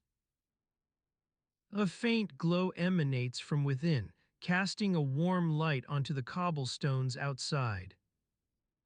The sign above the door reads Casa de las Flores, but it's not the name of this humble dwelling that catches your attention, it's the date etched into the stone, 1518. Your eyes linger on those numbers, and for a moment, you wonder what it might mean if they're correct. What if everything else about Toledo in 1550 is wrong? Would the very fabric of history unravel like an intricate tapestry? You shake off such fanciful thoughts as you push open the creaky door and step inside. The interior of Casa de las Flores is a world away from the somber streets outside. Sunlight pours through the stained glass windows, casting kaleidoscopic patterns on the floor tiles as you move deeper into the house. The air is alive with the scent of fresh flowers, roses, lavender, and jasmine, their fragrance mingling in a heady bouquet that's almost overwhelming. You follow the aroma to a small courtyard where a group of women are gathered around a wooden table. They're busy arranging bouquets of wildflowers into delicate vases, their hands moving with a practiced ease that speaks of long hours spent perfecting this craft. As you watch, one of them catches your eye and smiles. An elderly woman with silver threads woven through her dark hair, her eyes twinkling like the morning dew on a leaf. She beckons you over, offering a small bouquet as she says, "Ah, welcome to our little workshop. We're making arrangements for the festivities. Our children are getting married next week." Her words trail off as she examines your face more closely, and you sense that something about this encounter has piqued her curiosity. You take a seat beside one of the women, who's busy arranging a delicate sprig of rosemary into a tiny vase. As you work alongside them, you begin to notice the small sounds that fill this quiet space, the soft clinking of pottery against wood, the rustle of fabric as the women move in and out of the courtyard, the distant tolling of bells from across town. Time loses all meaning as you become absorbed in the gentle rhythms of this household. The morning sun climbs higher overhead, casting long shadows across the courtyard that seem to grow more defined with each passing moment. You work alongside the women, your fingers staining the delicate petals as you weave them into intricate arrangements. As lunchtime approaches, a young girl emerges from the house carrying a steaming tray of food, a mixture of olives, bread, and cheese that's been carefully arranged on a linen cloth. The scent wafts through the courtyard, mingling with the fragrance of flowers to create an almost overwhelming sense of abundance. You take your seat at the table alongside the women who begin to eat in silence, their eyes closed as they savor each bite. You follow suit, letting the flavors wash over you, a tangy combination of salt and olive oil, a sweetness from the bread that's been baked fresh just this morning. For a moment, all thoughts of dogma and fear are forgotten. It's as if the world has shrunk to the size of this small courtyard. As lunch wears on, conversation begins in hushed tones, whispers about the latest rumors circulating through Toledo, speculation about the next batch of new arrivals from Castile. You listen intently, your ears tuning into the subtle nuances of their conversations like a musician, attuning an instrument to its precise pitch. Eventually, you rise from the table and make your way back outside, pausing in front of Casa de las Flores as the sun reaches its peak overhead. The courtyard is bathed in dappled light, with shadows stretching across the floor tiles like dark fingers reaching for each other. You breathe deeply, letting the scent of flowers mingle with the air of the city, a heady mix that's both familiar and yet strangely new.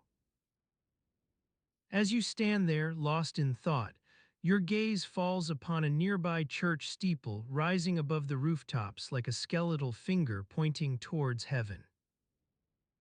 For an instant, you're drawn into its imposing presence, but then something about it seems to fade. Perhaps it's just another memory from this long-forgotten past.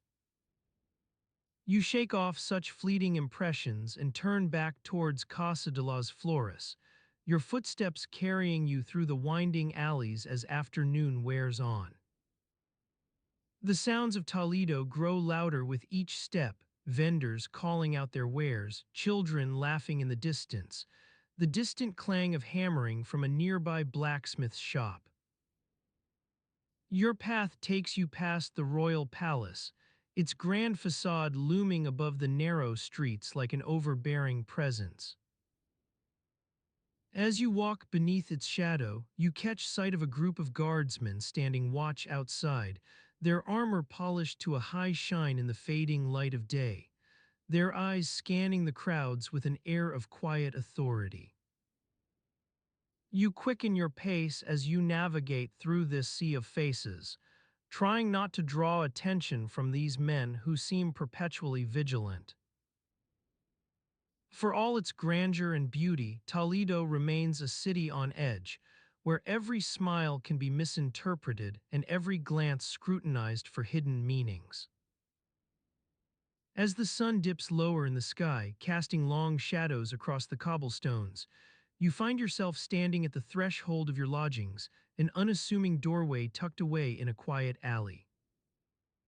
The air inside is musty from disuse, but as you step further into the room, a soft light spills out onto the street below like a whispered secret. Your gaze falls upon a small wooden table pushed against one wall, its surface worn smooth by countless hours of use. A candle burns beside it, a single flame that casts flickering shadows across the walls as night begins to fall. For an instant, you feel a sense of peace settle over this room like a blanket, wrapping itself around your shoulders in a comforting hug. In the stillness of Toledo's narrow alleys, where silence can become an act of defiance, you realize that sometimes it takes only a small moment, lost among countless others, to find solace.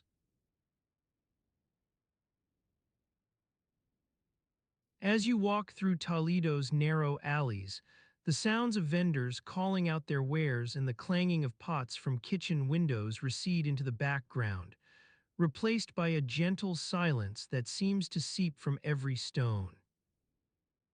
The afternoon sun casts long shadows across the cobblestone streets, illuminating the intricate patterns etched into the facades of ancient buildings.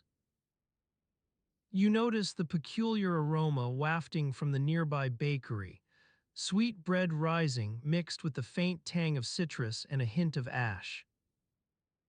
It's an unusual scent, but one that grows on you as you breathe in deeper. The baker, old Senor Morales, stands at his counter, arranging a tray of still-warm pan con tomate for the evening crowd. His hands move deftly, folding each slice into precise triangles before placing them on a wooden plate. As he works, a gentle hum fills the air, not quite music, but more than just silence.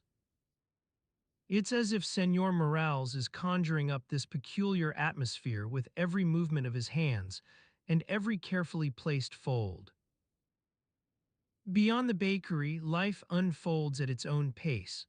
Old women hunched over their baskets, sorting through fresh produce, young apprentices practicing their swordplay in an empty courtyard, a lone poet sitting on a stool, eyes fixed on some invisible horizon as he scribbles away with a worn quill. They all coexist within this narrow world of Toledo's alleys, each one moving to the cadence set by Senor Moral's gentle hum.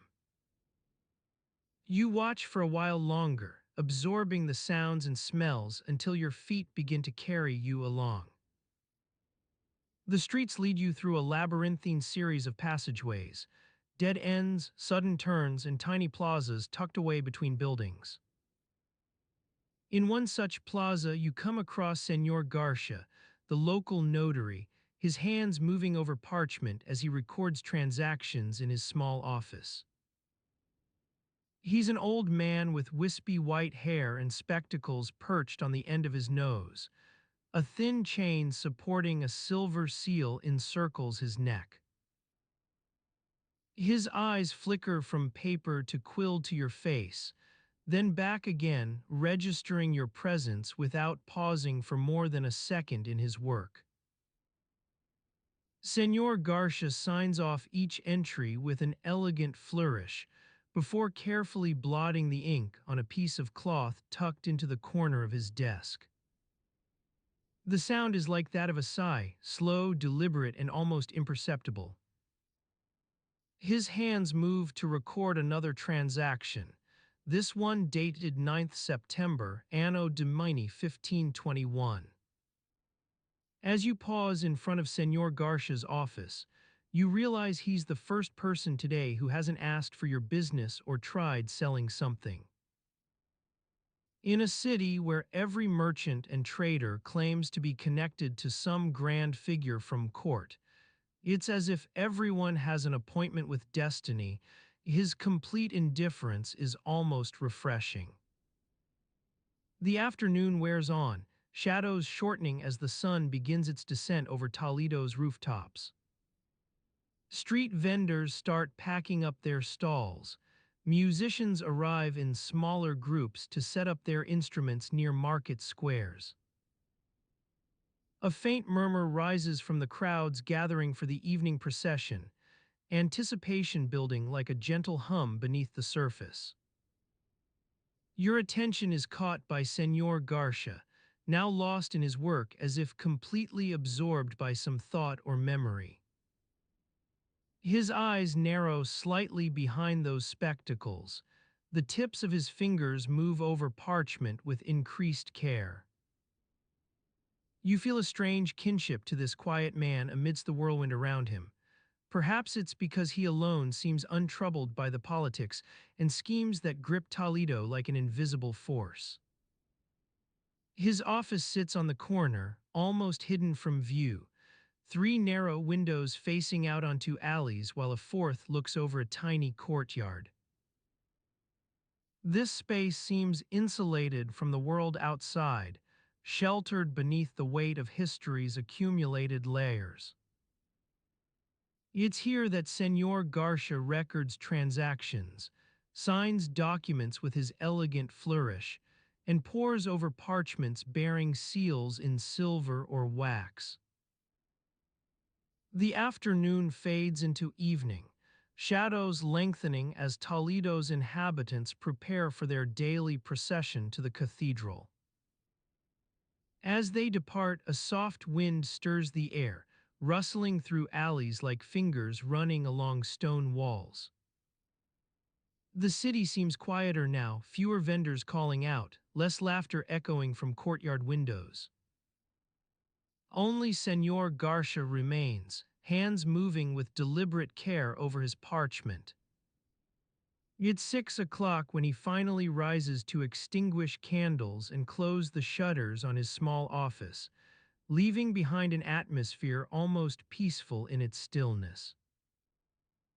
His footsteps echo down narrow corridors, a lonely sound, as if announcing the end of the day for one person at least. As the last echoes of footsteps fade away, a soft murmur rises from the shadows. The sound of voices grows louder, like a slow-moving river that seeps into the silence. You are standing in the midst of this gentle hum, surrounded by people going about their daily lives. To your left, a group of women huddle near a wooden barrel, sharing stories and laughter as they work together to prepare dinner for their families. The smell of freshly baked bread wafts through the air, carrying with it the scent of olive oil and rosemary.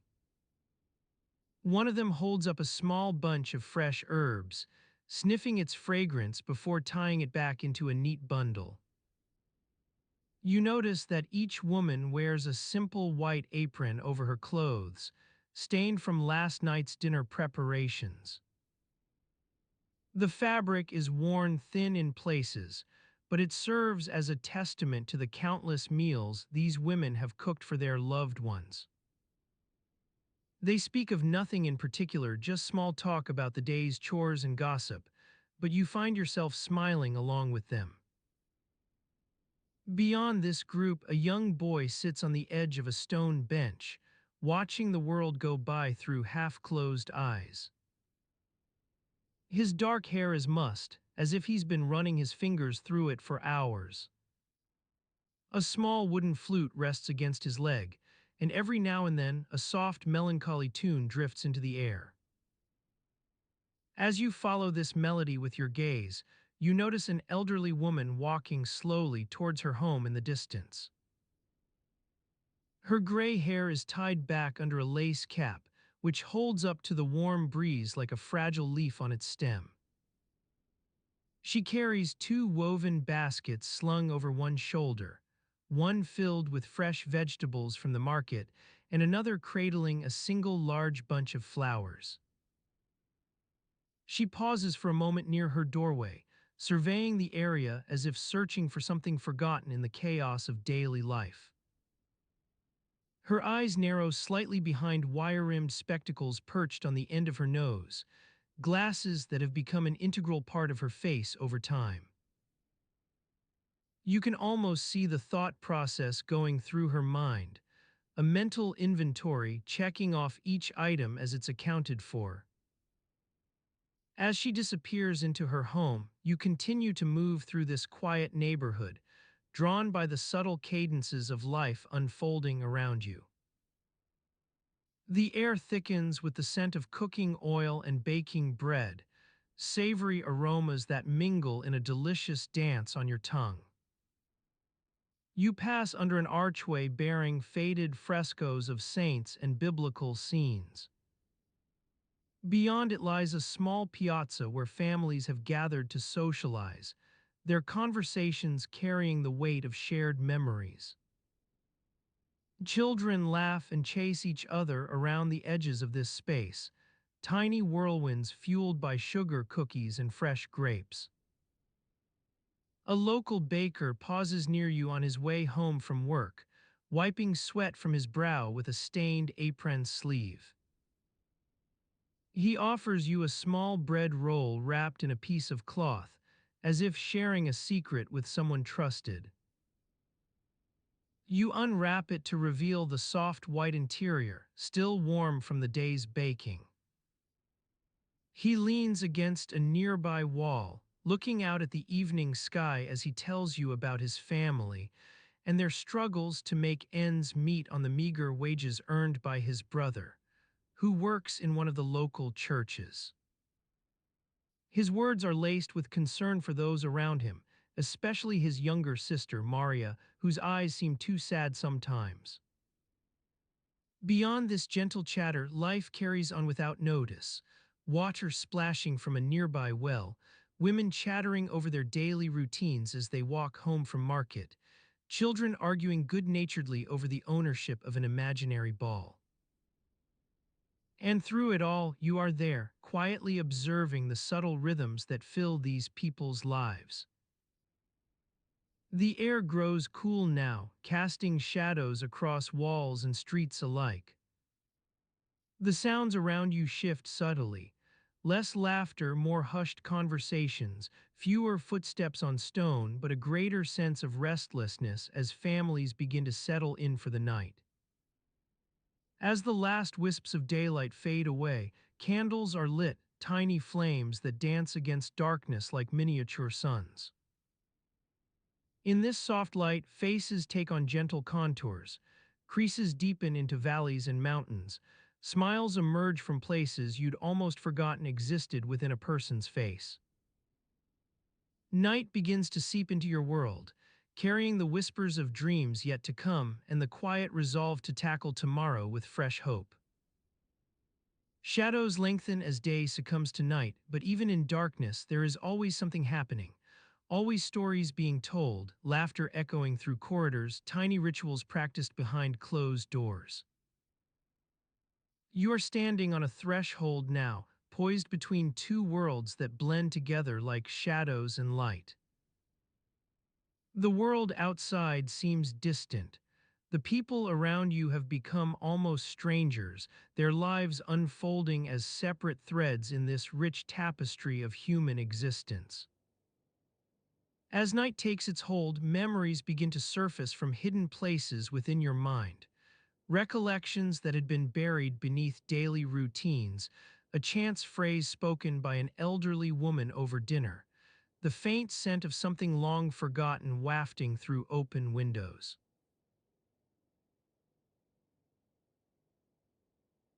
As night takes its hold, memories begin to surface from hidden places within your mind. Recollections that had been buried beneath daily routines, a chance phrase spoken by an elderly woman over dinner, the faint scent of something long forgotten wafting through open windows. The creaks and groans of wooden beams settle into their evening slumber, accompanied by the soft lapping of water against stone walls in distant fountains. You are walking down narrow alleys, trying to shake off a nagging feeling that you've misplaced something essential.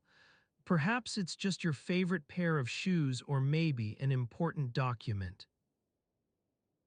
The flickering torches cast eerie shadows on buildings as night air thickens with moisture, and the sweet scent of blooming jasmine wafts from overgrown gardens. Your eyes wander toward the dimly lit market stalls, where merchants are closing up shop for the evening, folding their wares into neat piles under awnings that creaked open like worn leather gloves throughout the day.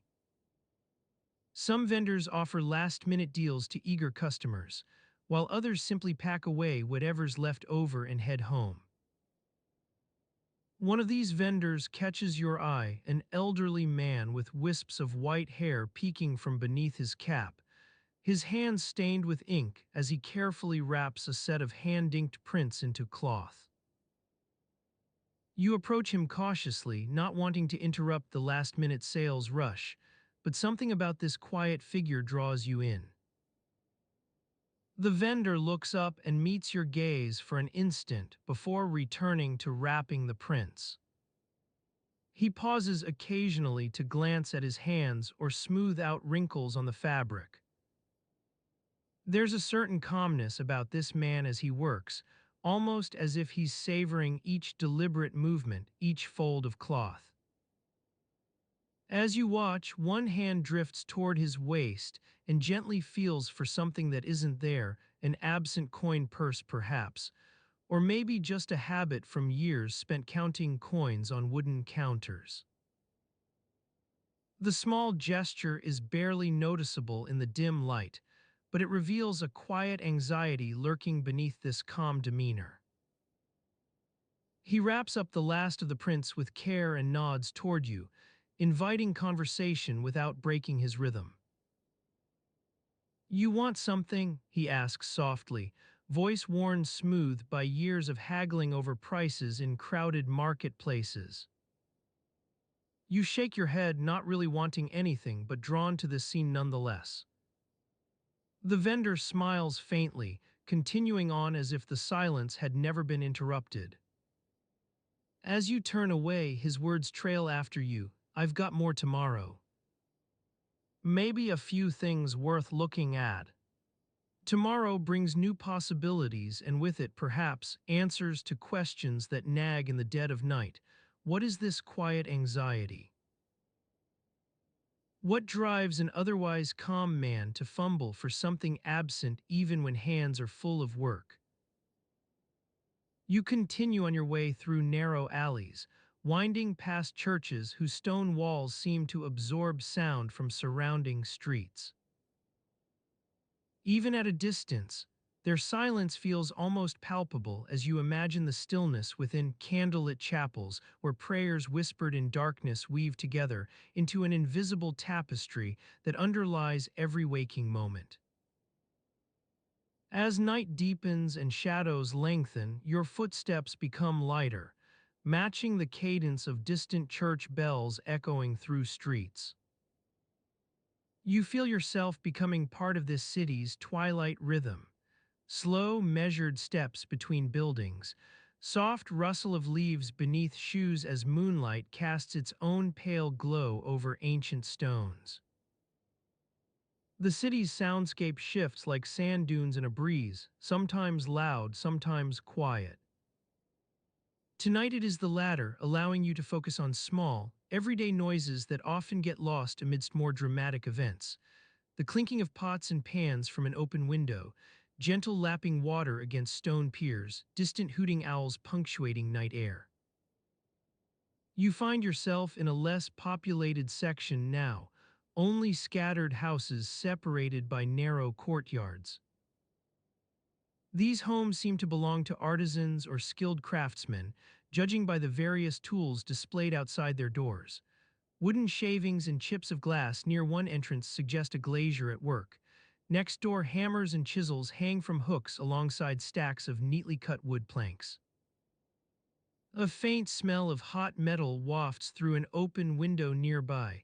Some artisan late in the evening, perhaps working on new projects. You push aside a wooden gate and step into their yard, eyes drawn to the fire crackling within. A figure stands by its side, hands cupped around the flames as if holding onto memories rather than heat. As you watch from behind the open door, he raises his head, an old man with graying hair now streaked with lines that seem chiseled into his face like fine wood carvings. His eyes hold a mix of sadness and peace, which seems to settle over him as if shrouded by this very same evening calm. You remain there for some time, not wanting to intrude on the peaceful atmosphere within, observing instead how these quiet moments weave together in your mind. An elderly woman speaking softly over dinner, an absent coin purse felt for but never found, a vendor wrapping prints into cloth with care, and now this gentle scene by candlelight.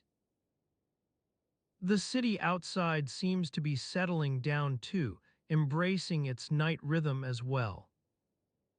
As darkness gathers around you like old friends finally returning after long journeys apart, memories begin to unfold, their outlines growing clearer in the stillness of evening air.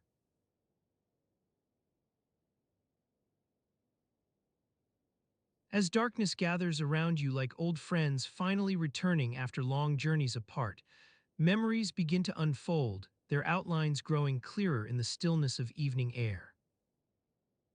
You find yourself standing on a narrow cobblestone street, surrounded by crumbling stone buildings that seem to lean in as if sharing secrets.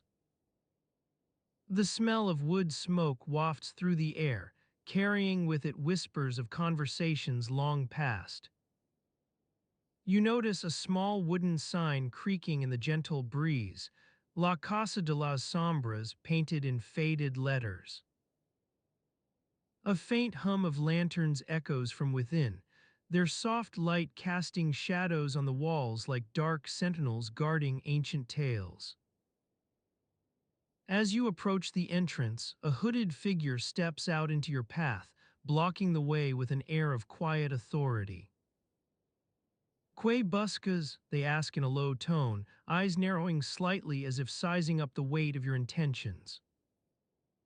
You hesitate for a moment before responding, not because you're unsure what to say, but because the words feel like they might be swallowed by the shadows. The figure nods once and steps aside, allowing you entry into a dimly lit courtyard. Inside, the air is thick with incense, and the scent of something faintly medicinal. You spot a young woman tending to a small pot on a brazier, its contents bubbling softly as if brewing up forgotten memories. You wander over to her, curiosity piqued by the gentle sizzle and sweet aroma filling the space. The woman looks up, eyes locking onto yours with an unreadable expression before returning to stir the mixture with a wooden spoon. It's just some herbal tea, she says quietly, as if sharing a secret only audible in whispers. You nod your understanding and continue on into the courtyard, not because you're searching for anything specific, but simply because the stillness is soothing. The sound of dripping water echoes from somewhere within the building's walls, creating an eerie yet oddly comforting melody that harmonizes with the rustle of leaves above. As you explore further, the dim light and hushed conversations gradually lull your senses into a sense of calm. You notice the rough-hewn stones beneath your feet, worn smooth by countless footsteps over the years, their texture like the gentle scratch of an old friend's hand on your skin. You come across a small alcove tucked away in one corner of the courtyard, its walls adorned with rows of dusty candlesticks that seem to hold more than just wax and wick. Each is etched with intricate patterns, symbols that shimmer faintly as if absorbing light from nearby lanterns. A sense of reverence hangs around this spot like a mantle, but it's impossible to discern whether the stillness comes from respect or something else. A soft voice whispers your name from behind, Juan, followed by an invitation in a language you don't understand. You turn to see who spoke, noticing that the young woman tending to the brazier has disappeared and is now standing beside a doorway adorned with more of those enigmatic symbols. As she beckons for you to follow, you step through the doorway into a narrow corridor lined with ancient tapestries, their colors muted by time. But as your eyes adjust, vibrant hues begin to seep back in like memories rising from forgotten recesses. The air grows heavier here, charged with an almost palpable sense of history that feels both oppressive and intimate. As you make your way down the corridor, the sounds of the courtyard fade into a background hum, replaced by creaking floorboards beneath your feet, each step announcing its presence like a discreet butler acknowledging your arrival. You pass by alcoves adorned with statues or paintings of saints, their eyes seeming to watch as you move through this labyrinthine space. You come across another room filled with books and scrolls stacked haphazardly on shelves that seem to lean inwards under the weight of accumulated knowledge, pages fluttering open like forgotten wings.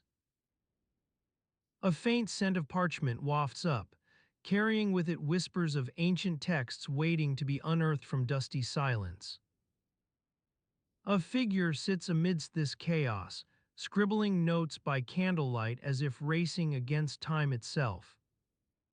Their handwriting is hasty and uneven, but carries an unmistakable sense of urgency, a need to commit thoughts to paper before the darkness closes in completely. You watch for a moment, intrigued by their focus on capturing fleeting ideas. The figure looks up, noticing your presence with a start, eyes widening slightly as they take in the stillness that has gathered around you like old friends returning home after long journeys apart. The room falls silent once more, save for the soft scratch of quill on parchment and the sound of pages rustling gently in the breeze. You feel as though standing at the edge of a great library, its ancient secrets waiting to be unearthed from dusty silence.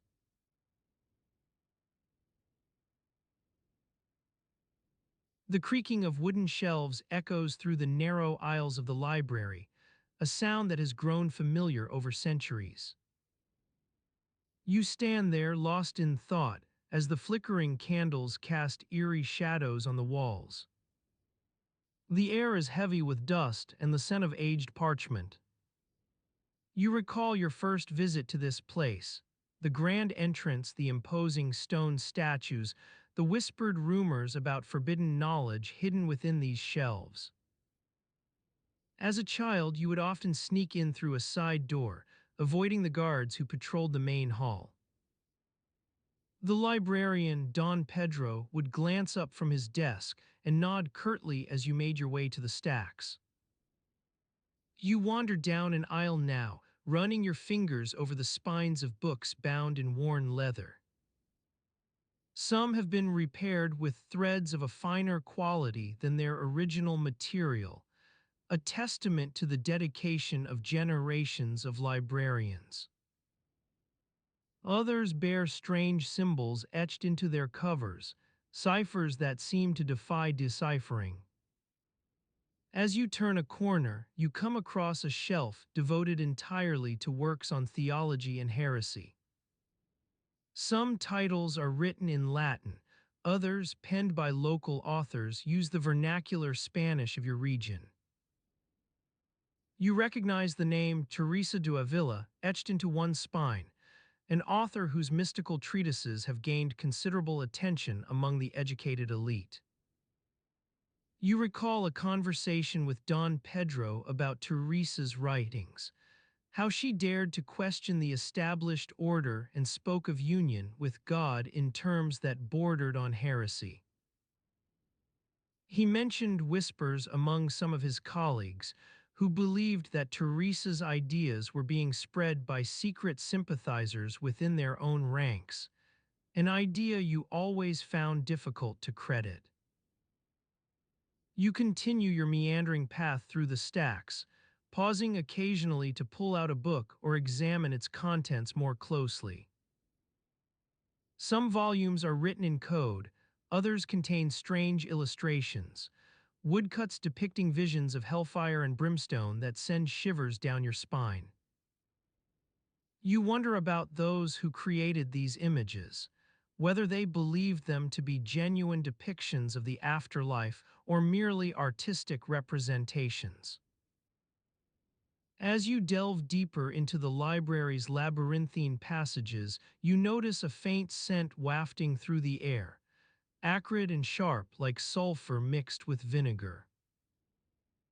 It originates from an adjacent room filled with artifacts seized during raids on suspected heretics' homes, relics meant to serve as warnings against deviant thought. You enter this room cautiously, noting that Don Pedro has placed several candles around its perimeter. They cast flickering shadows across the walls and illuminate small display cases containing objects of dubious provenance. A torn manuscript here, an ornate wooden box with strange symbols etched onto its lid there. Each item is accompanied by a placard describing its supposed significance in some detail. Your gaze falls upon a collection of artifacts stored within a glass case at the far end of the room, items believed to have belonged to actual heretics. Rosaries, prayer beads, and intricately embroidered cloaks with symbols you don't recognize. One object catches your attention, a small ceramic figurine of Mary Magdalene holding an infant Jesus. You examine this figurine more closely, searching for any hidden meaning or significance in its intricate design. Don Pedro notices your interest and approaches the case, clearing his throat to announce that it's a particularly rare example from a specific region of Italy, allegedly connected to a local heresy known as Alumbradismo. He explains how certain devotees believed they could achieve direct communication with God through mystical practices involving sacred objects like this figurine. You ask him what became of the supposed leaders of Alumbradismo. He hesitates before responding that many were executed for their transgressions, while others fled to remote regions or went into hiding. Your mind begins to wander as you continue your exploration, pondering on how such fervent conviction could lead people down a path from which there was no return. Your footsteps carry you through the silent corridors of the library once more, your thoughts drifting between these dusty shelves and the lives lived within their pages, fleeting whispers in the darkness, half-forgotten melodies echoing through centuries. Your footsteps carry you through the silent corridors of the library once more, your thoughts drifting between these dusty shelves and the lives lived within their pages, fleeting whispers in the darkness, half-forgotten melodies echoing through centuries. The soft glow of candles flickers upon the spines of ancient tomes, casting long shadows that stretch and yawn like specters on the walls. As you wander deeper into the stacks, the scent of aged parchment wafts up from the shelves, mingling with the faint tang of old leather bindings. You breathe it in deeply, feeling the musty air fill your lungs as you make your way towards a section marked Historia Militaria. Your fingers trail over the embossed titles etched into the spines of the books, De Bello Hispanico, Tactica Nova, and Stratagemata. You pause before a volume bound in worn black leather, adorned with an intricate silver filigree. The title Ars Belli is inscribed on the cover in elegant script. Your fingers graze over the embossed design as you gently open the book to reveal yellowed pages filled with handwritten notes and elaborate illustrations of military formations. As your eyes scan the text, you notice a small notation in the margin, a sketch of a sword's crossguard annotated Guarnición de Toledo. You wonder what significance this might hold for a historian or scholar seeking insight into the region's martial history. Perhaps it is simply a note made by some diligent researcher, but it seems an odd detail to include unless it held particular importance. As you ponder this, your gaze drifts across the room, taking in the rows of shelves stretching towards the vaulted ceiling like sentinels guarding ancient secrets. The soft rustle of pages turning, the occasional creak of leather-bound spines settling into place, these are the sounds that have lulled many a scholar to sleep within these hallowed halls. You continue on your way, leaving Ars Belli open on its lectern as you make for another section of the library. The passageway narrows, and you find yourself in a cramped aisle between towering shelves. Dust motes dance in the faint light filtering through narrow windows high above, tiny whirlwinds that vanish into the shadows like forgotten dreams. Beyond this narrow corridor lies the main reading room, a cavernous space filled with long tables, each one groaning under the weight of scattered papers and quills scratching out notes on parchment. The air is thick with the scent of ink and graphite as scholars huddle over their work, poring over ancient texts in search of hidden truths. You navigate this maze of desks, sidestepping baskets overflowing with fresh bread from the kitchen above, where cooks toil away preparing meals for the library's inhabitants. The aroma wafts down, enticing your senses, warm loaves, crusty baguettes, and sweet pastries, a culinary siren's call that beckons you towards the main dining hall. As you push open the door to this bustling space, the sounds of conversation swell around you, murmurs of debate, the clinking of cups against saucers, and the occasional burst of laughter. Your eyes scan the room, taking in the array of scholars hunched over steaming bowls or lounging on benches with books held open before them. You notice a figure sitting at a table near the far wall, an older man with sun-creased skin and wisps of white hair framing his face like a halo. He's immersed in a leather-bound tome, its pages dog-eared from repeated use. You recognize him as Don Pedro de Tapia, one-time advisor to King Ferdinand himself. Your gaze follows the path of his quill as he inscribes notes into the margin rapid strokes that betray a mind accustomed to grappling with complex ideas and historical events. The sound of his scratching is a soothing accompaniment to your own wandering thoughts, a gentle reminder that even amidst these dusty archives, human minds continue to seek out meaning within the labyrinthine paths of history. As you observe Don Pedro's labors, your own footsteps grow quieter. The world around you seems to slow its pace as if sensing the need for contemplation. You become aware of a faint hum, not unlike that which arises from an overtuned lute string, emanating from outside the library walls. A soft thrumming that blends with the murmur of conversations and rustling pages. This gentle undertone persists, weaving itself into your consciousness like the threads of a rich tapestry. You allow yourself to be drawn along by its soothing melody as you make for the main entrance once more, leaving behind the quiet camaraderie of scholars hunched over their texts in search of the world beyond these walls, a realm where sunlight casts long shadows, and human lives are lived amidst the grand tapestry of history. As you step into the bright morning light, your footsteps resume their steady pace upon the stone pavement. The soundscape shifts around you, birdsong replacing the hushed tones within the library's halls, as you stroll through streets lined with buildings bearing an uncanny resemblance to those which sheltered scholars and scribes centuries ago.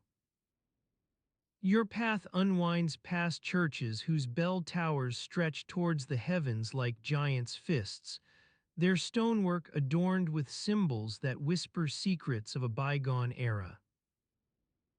The air is filled with the scent of fresh bread wafting from ovens hidden within ancient walls, an aroma that entwines itself around your senses as you navigate these narrow streets. You pause before a stone monument set into the wall, weathered to a soft gray patina that hints at its age, MCMXVII. You wonder what might have been written upon this very spot centuries ago. Was it some proud declaration of faith, or perhaps an inscription left by one who came seeking refuge from persecution? Or does it mark something altogether more mundane, the cornerstone laid for a family's new home, whose stone walls would shelter generations to come? As you ponder these questions, your footsteps carry you into the heart of the city. The soundscape evolves around you, haggling merchants, chattering pedestrians, and clinking pots as cooks tend their stalls in vibrant marketplaces where spices and fresh produce vie for attention alongside more prosaic wares. Within this kaleidoscopic scene, one figure stands out, a young woman carrying an ornate wooden chest on her head. Her dark hair is bound beneath a brightly colored kerchief, which adds a splash of vibrancy to the muted tones surrounding her. The weight of the chest's contents is balanced with care as she navigates through crowded stalls. Your gaze follows hers as she pauses before a group of artisans engaged in animated discussion regarding some new shipment of fine silks from distant lands. Her fingers drum against the lid of the chest, betraying an undercurrent of impatience, perhaps due to her knowledge that certain accommodations must be made within its confines. As your eyes linger upon this tableau, you become aware of a nearby group gathered around a wooden stand displaying a selection of fine cutlery. Their hushed tones rise and fall in a staccato rhythm as they examine an assortment of daggers and short swords, their hilts etched with symbols that seem to dance across the metal like fire. A hand reaches out, hesitates for a moment before gently lifting one of these finely crafted blades from its stand. The metal glints dully in morning light as it's held aloft by an elderly craftsman whose calloused fingers betray years spent shaping and tempering steel into deadly instruments. His expression seems to carry a mix of sadness and resignation, like the knowledge that his craft serves as both shield and blade for a world often torn apart. As your gaze lingers upon this scene, artisans gathered around their wares in contemplative silence, you're struck by an awareness that even amidst such tranquility lies an undercurrent of purpose. Each life lived here, each moment spent pondering the meaning within dusty tomes or examining hand-forged steel, is intertwined with a world far larger than these streets and buildings. Your thoughts drift back to Don Pedro de Tapia's labors within those hallowed halls, his quest for understanding amidst pages dog-eared by countless hands. As you continue through the city's winding paths, your footsteps guide you towards an unseen horizon, one where every moment holds a hidden significance, woven into the intricate tapestry of human experience that spans centuries and continents. And so you walk on, pausing only occasionally to absorb some scene or sound, lost in the gentle rhythm of life as it unfolds around you. The world is full of stories waiting to be discovered within its dusty corners, whispers echoing through time, half-forgotten melodies reverberating like faint echoes from another era.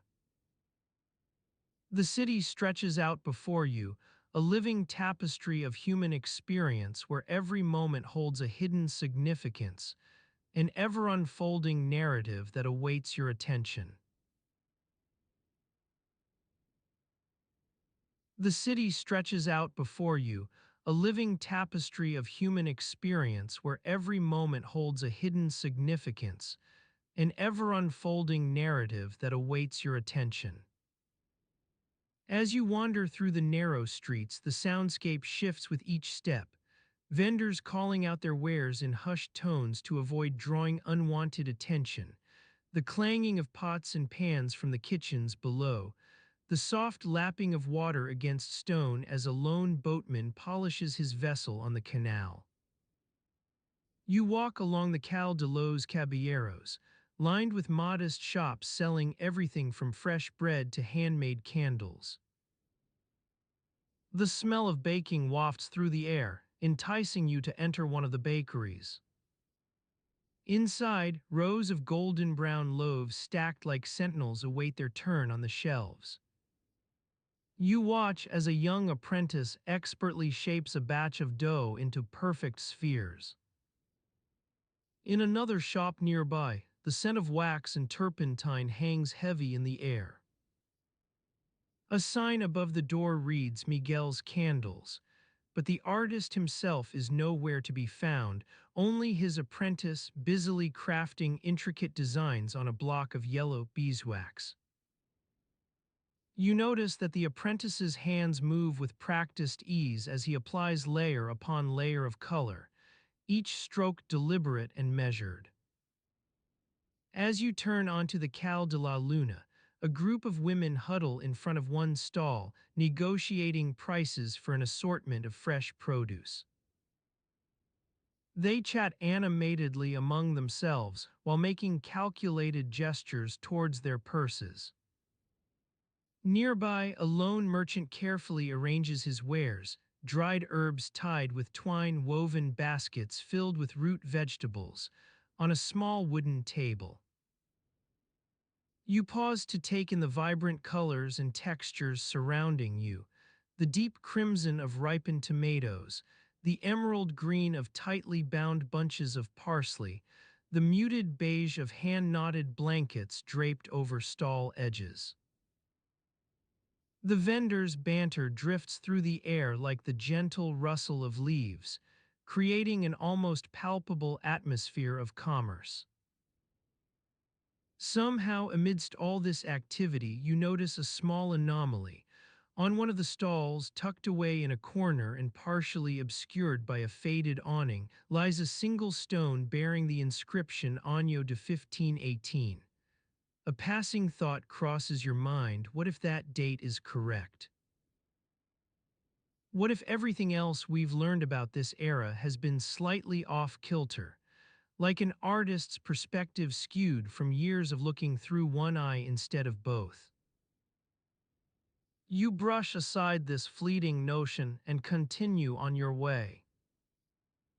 As the day wears on, you begin to feel a subtle shift in the city's rhythm: vendors packing up their wares, customers departing for home or work, children released from school and eager to play outside. At dusk, when shadows lengthen across streets and buildings, the pace of life slows further still. You find yourself standing near the water's edge once more, this time watching as a small procession makes its way along the canal, torchbearers leading the way, followed by hooded figures bearing candles or lanterns suspended from wooden handles. The flickering light casts eerie silhouettes on the surrounding walls and awnings. Water lilies float serenely beneath the surface of the canal's dark waters. You feel a sense of tranquility settle over you as night begins to fall, a feeling that might be lost in the coming days, when darkness will take on a different meaning. As night deepens, sounds change too. Distant laughter and music drift through open windows, murmurs from neighbors sharing their daily stories with one another. You follow the sound of footsteps behind you, hearing them grow louder until they become part of your own pace, walking alongside an elderly woman carrying a heavy basket slung over her arm. Her face is lined by time, but eyes that catch yours are alert and bright as she greets you with a quiet nod.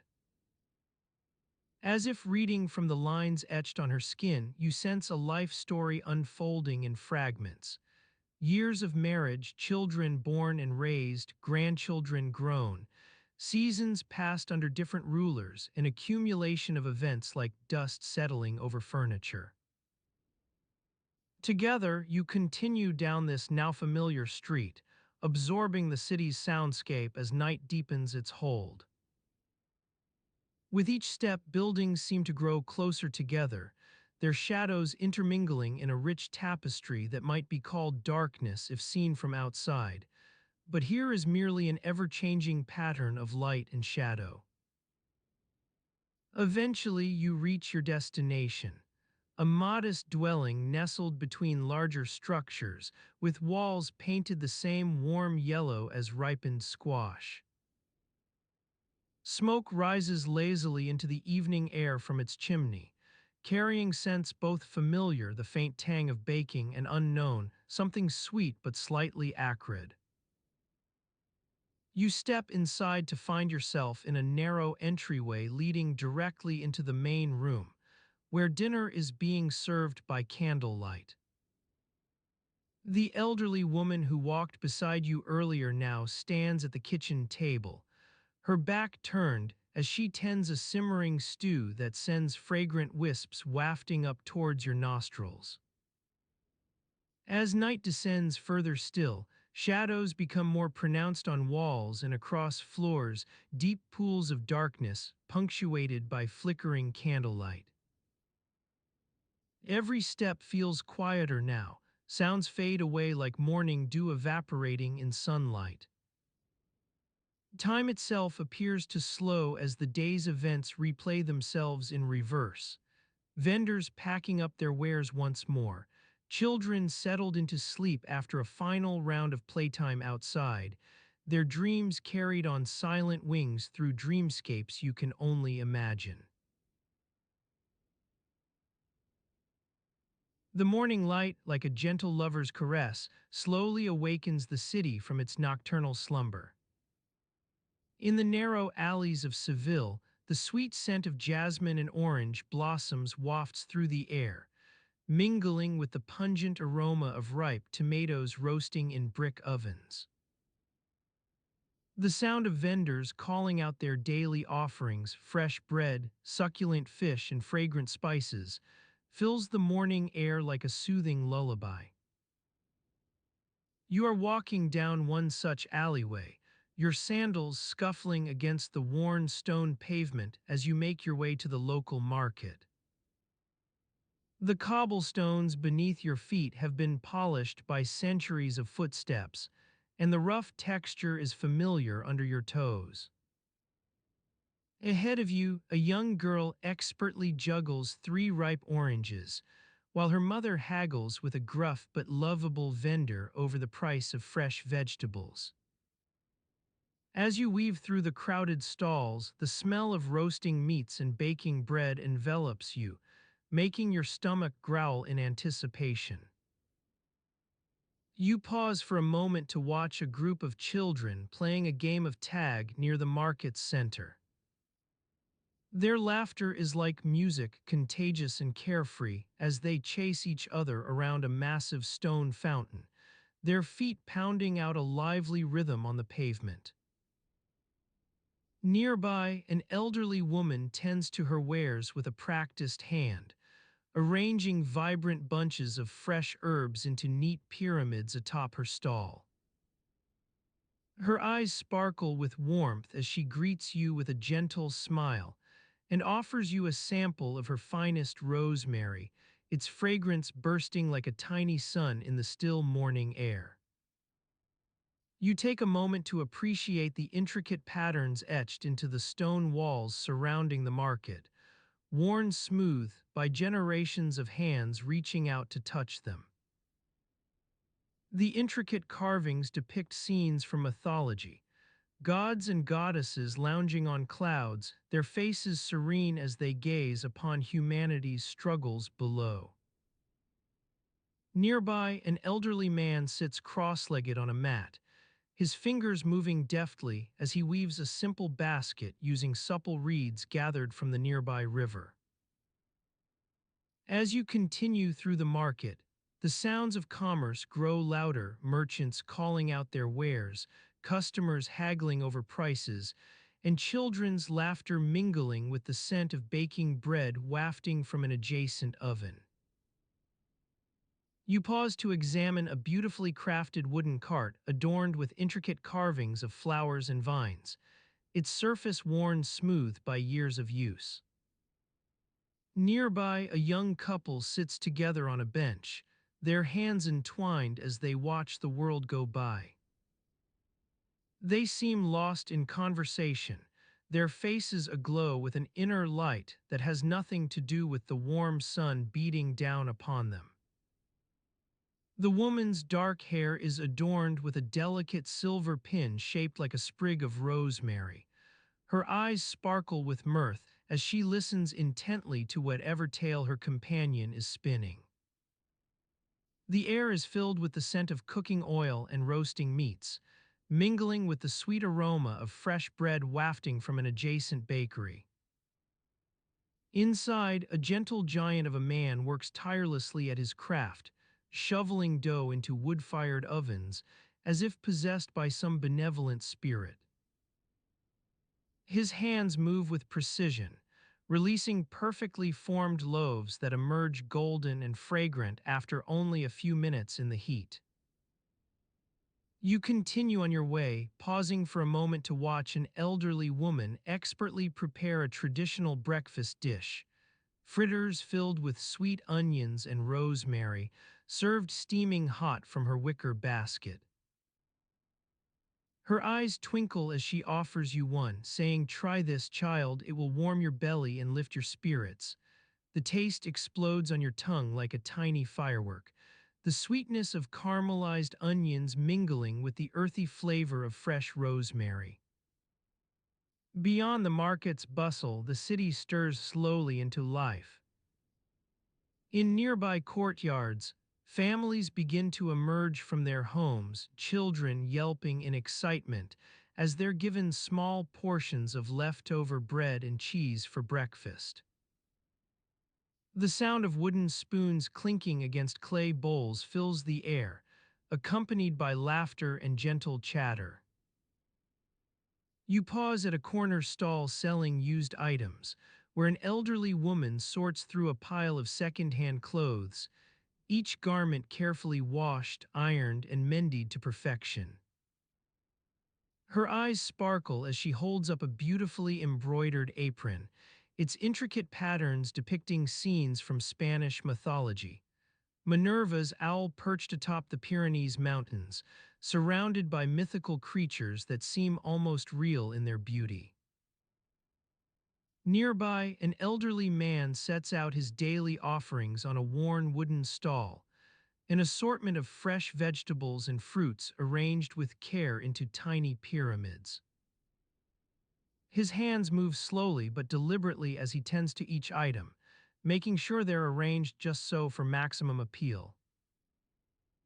You pause to admire the colors and textures.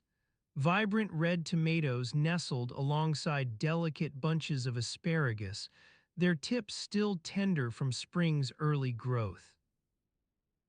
In a nearby doorway, an elderly couple sits together in comfortable silence, their hands clasped between them like two small flowers about to bloom into life. They watch you with quiet interest, their eyes filled with the kind of deep understanding that comes from having shared countless moments over many years. The morning wears on and the market begins its slow shift toward noon's peak.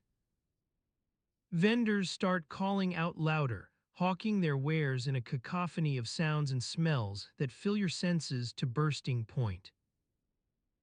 You weave through the crowds with ease now, familiar with every step and every stall. Nearby, an elderly woman tends to her specialty, delicate lace making. Her fingers move deftly as she threads fine needles with intricate patterns, creating beautiful doilies that will eventually adorn tables in some wealthy household's dining room. She smiles warmly when you admire her work, saying it takes patience and love to create something like this, child. Would you like a closer look? You take your time studying the delicate lacework as she explains its various designs, symbols of good fortune for newborns or blessings from above for those about to embark on long journeys. Her hands move with precision, releasing tiny threads into her lap as she works. Beyond the market's confines, the city stirs slowly back to life. In nearby courtyards, families gather around wooden tables, sharing breakfast together in a warm atmosphere filled with laughter and conversation. Children chase after small animals, their shouts mingling with the sound of clucking chickens coming from an adjacent coop. In this tranquil scene, you pause for a moment to appreciate the intricate patterns etched into nearby stone walls. Gods and goddesses lounging on clouds, surrounded by mythological creatures that seem almost real in their beauty. Nearby, a group of elderly women tend to their wares, arranging delicate bunches of fresh herbs alongside intricately carved wooden spoons. The sun climbs higher now, casting long shadows across the market stalls as it reaches its zenith in the sky above. You take your time exploring every nook and cranny familiar with each vendor's specialty, and every alleyway leading to new discoveries hidden within the city's ancient heart. As you wander, a gentle breeze stirs, carrying scents of orange blossoms and ripe tomatoes through the air like a whispered secret. The sound of clucking chickens grows louder now, mingling with children's laughter as they chase after small animals in nearby courtyards. You pause for a moment to watch an elderly couple tend to their wares, an assortment of fresh vegetables arranged into delicate pyramids alongside intricately carved wooden spoons. Their hands move slowly but deliberately as they work, making sure each item is placed just so for maximum appeal. The market's rhythms grow slower now, vendors growing quieter in anticipation of the midday lull, when most customers retreat to their homes for a brief respite from the day's activities.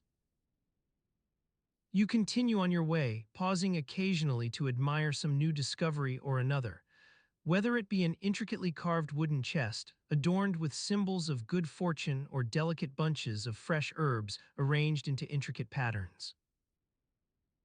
As you walk, the sounds around you grow softer, vendors' calls growing fewer and farther between as customers retreat indoors for a brief rest.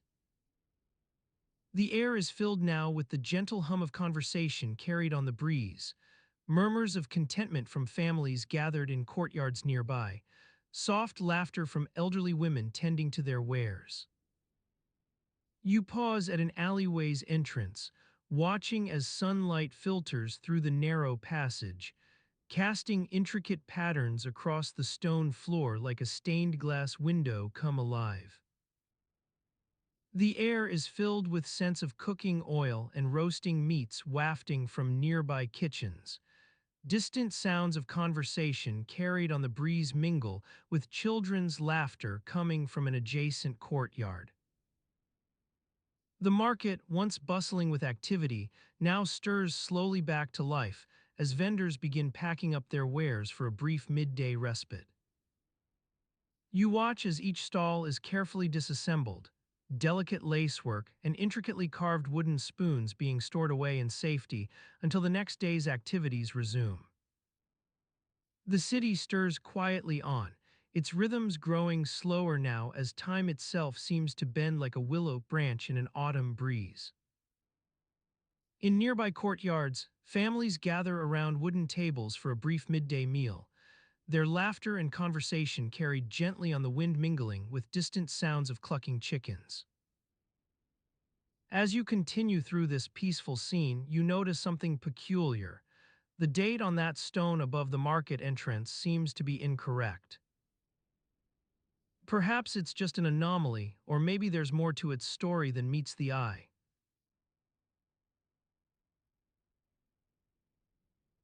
You find yourself strolling through the narrow streets of Seville on a warm summer evening.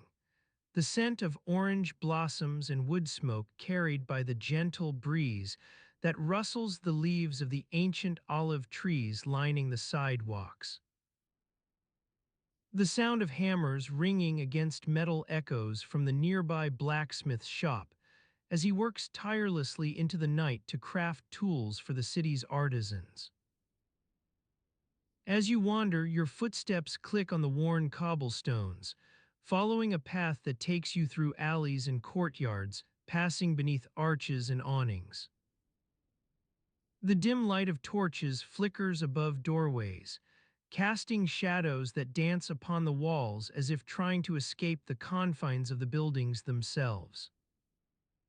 You're not quite sure where you are or how you got here, only that one moment you were walking with friends through the bustling market square, and the next, you found yourself alone in this unfamiliar part of town.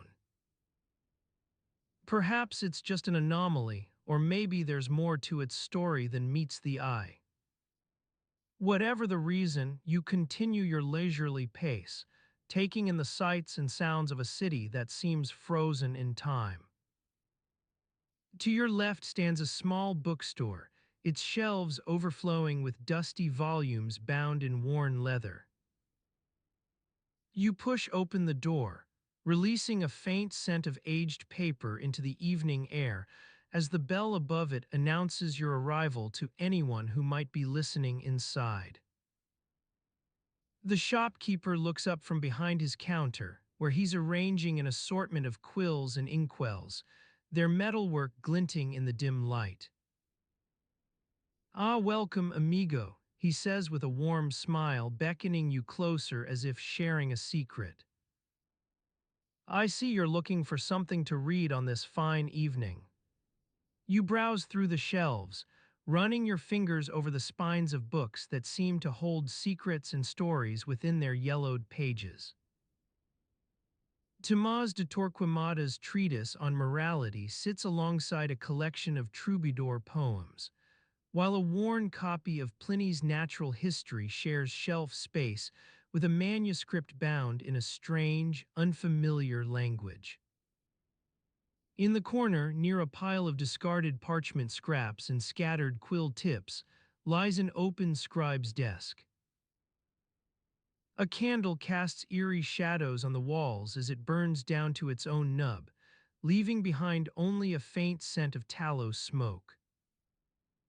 You recognize one of the scribes, Don Diego de la Carcova, who has written several treatises on philosophy and theology. Next to his open manuscript lies an empty inkwell with a small wooden spoon still lodged within it, as if he just sat down to finish writing something important before taking a brief respite. You pick up the spoon and examine it more closely, noticing that there's a faint residue of dried ink clinging to its surface, likely from a hastily abandoned project or an experiment gone awry. Meanwhile, in another corner of the city, the sound of chanting carries on the breeze as Dominican monks make their evening prayers within the cloistered walls of San Pablo. The scent of incense wafts through the air, mingling with the faint tang of sweat and candle smoke that clings to every stone surface in this holy place. As you continue your stroll, you notice a group of scholars huddled around an open courtyard fountain. They're engaged in animated discussion about the finer points of Aristotelian philosophy, their words spilling over each other as they attempt to make sense of some obscure passage from De Anima. One particularly heated debate centers on whether or not Aristotle's concept of entelechy can be applied to human understanding. You watch for a moment, intrigued by the intensity with which these men approach their discussion. Their hands gesture wildly as if trying to conjure forth answers from thin air itself. As you observe them, it becomes clear that each is more concerned with defending his own interpretation than truly listening to what others might have to say on the matter. Nearby, children play in a hidden courtyard adjacent to a small convent where nuns tend to their daily chores and quiet contemplation. The sound of laughter carries through the stone walls as they chase after balls of yarn or makeshift hoops made from twine and wooden dowels. One particularly rambunctious young girl leaps over an imaginary hurdle, shrieking with delight while her companions cheer on. As you follow your curiosity deeper into this part of town, you come across a small apothecary shop tucked between two larger buildings. The sign above the door reads Dr. Francisco de los Santos, herbalist and alchemist, in faded letters that seem almost lost to time itself. Inside, the air is thick with an assortment of scents, herbs hanging from wooden dowels to dry, powders made from ground flowers or leaves stored in jars with intricate designs, and a faint undertone of something pungent, possibly resin. The shopkeeper looks up from behind his counter as you push open the door, greeting you warmly while wiping the sweat from his brow. "Welcome, welcome," he says.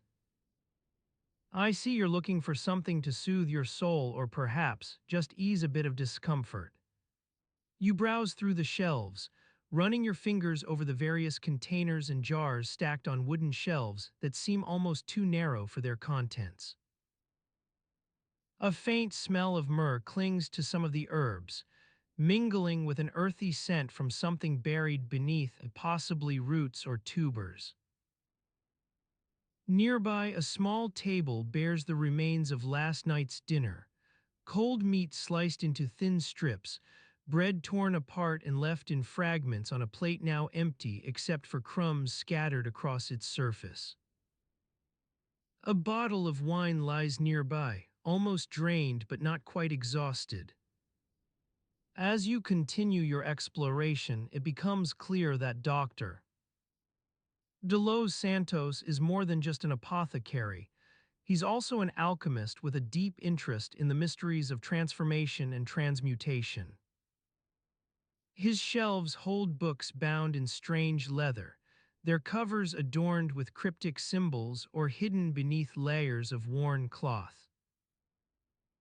You notice one particularly large tome at the very back of his shop, almost buried under piles of scattered papers and parchment scraps.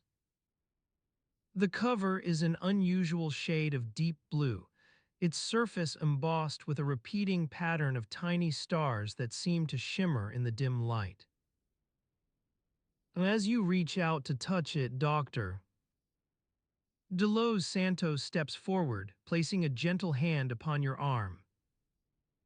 Ah, amigo, he says softly, his voice dripping with caution. That's one of my personal projects, still in progress as yet. He takes a deep breath before continuing, his words measured and deliberate. The concept of transmutation is complex and requires much study, but I believe there may be more to it than mere theory. There are those who would have us think otherwise, however.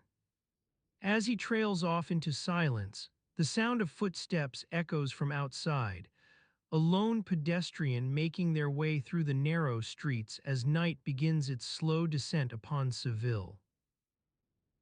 The wind stirs once again, carrying with it whispers that blend in with the evening air, hints of gossip and rumor, snippets of overheard conversations about politics or trade agreements. It's just another ordinary day in this city like all others before it.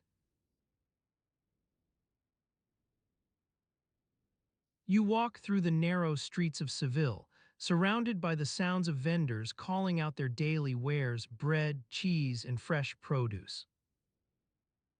The scent of wood smoke wafts from chimneys as morning sunlight filters through the windows above. People hurry to begin their day while you pause for a moment to take it all in. A woman sits on the corner, her dark hair covered by a white veil, intently watching the street below. She holds a small wooden box intricately carved with symbols that seem almost familiar. You can't quite place them, but they appear to be some sort of talisman or charm. The vendor nearby, noticing your interest, leans in and whispers something under his breath, La Señora del Cielo. The woman says quietly back. You continue on your way, lost in thought as you ponder what this conversation might imply. La Señora del Cielo seems to be a local legend of some sort. People glance at her with a mixture of curiosity and unease whenever she appears. Some say she's a mystic, others claim she's merely an eccentric recluse. The sun rises higher in the sky, casting long shadows across buildings as you make your way towards the central market square. Stalls overflow with vibrant colors, scarlet peppers, emerald olives, and baskets of pomegranates that seem to glow like tiny rubies in the morning light. You stop at a stall selling fresh bread, inhaling deeply to take in the scent of warm flour. Buena mañana, the baker greets you with a friendly smile as he arranges loaves on his tray. Fresh from the oven, would you like one?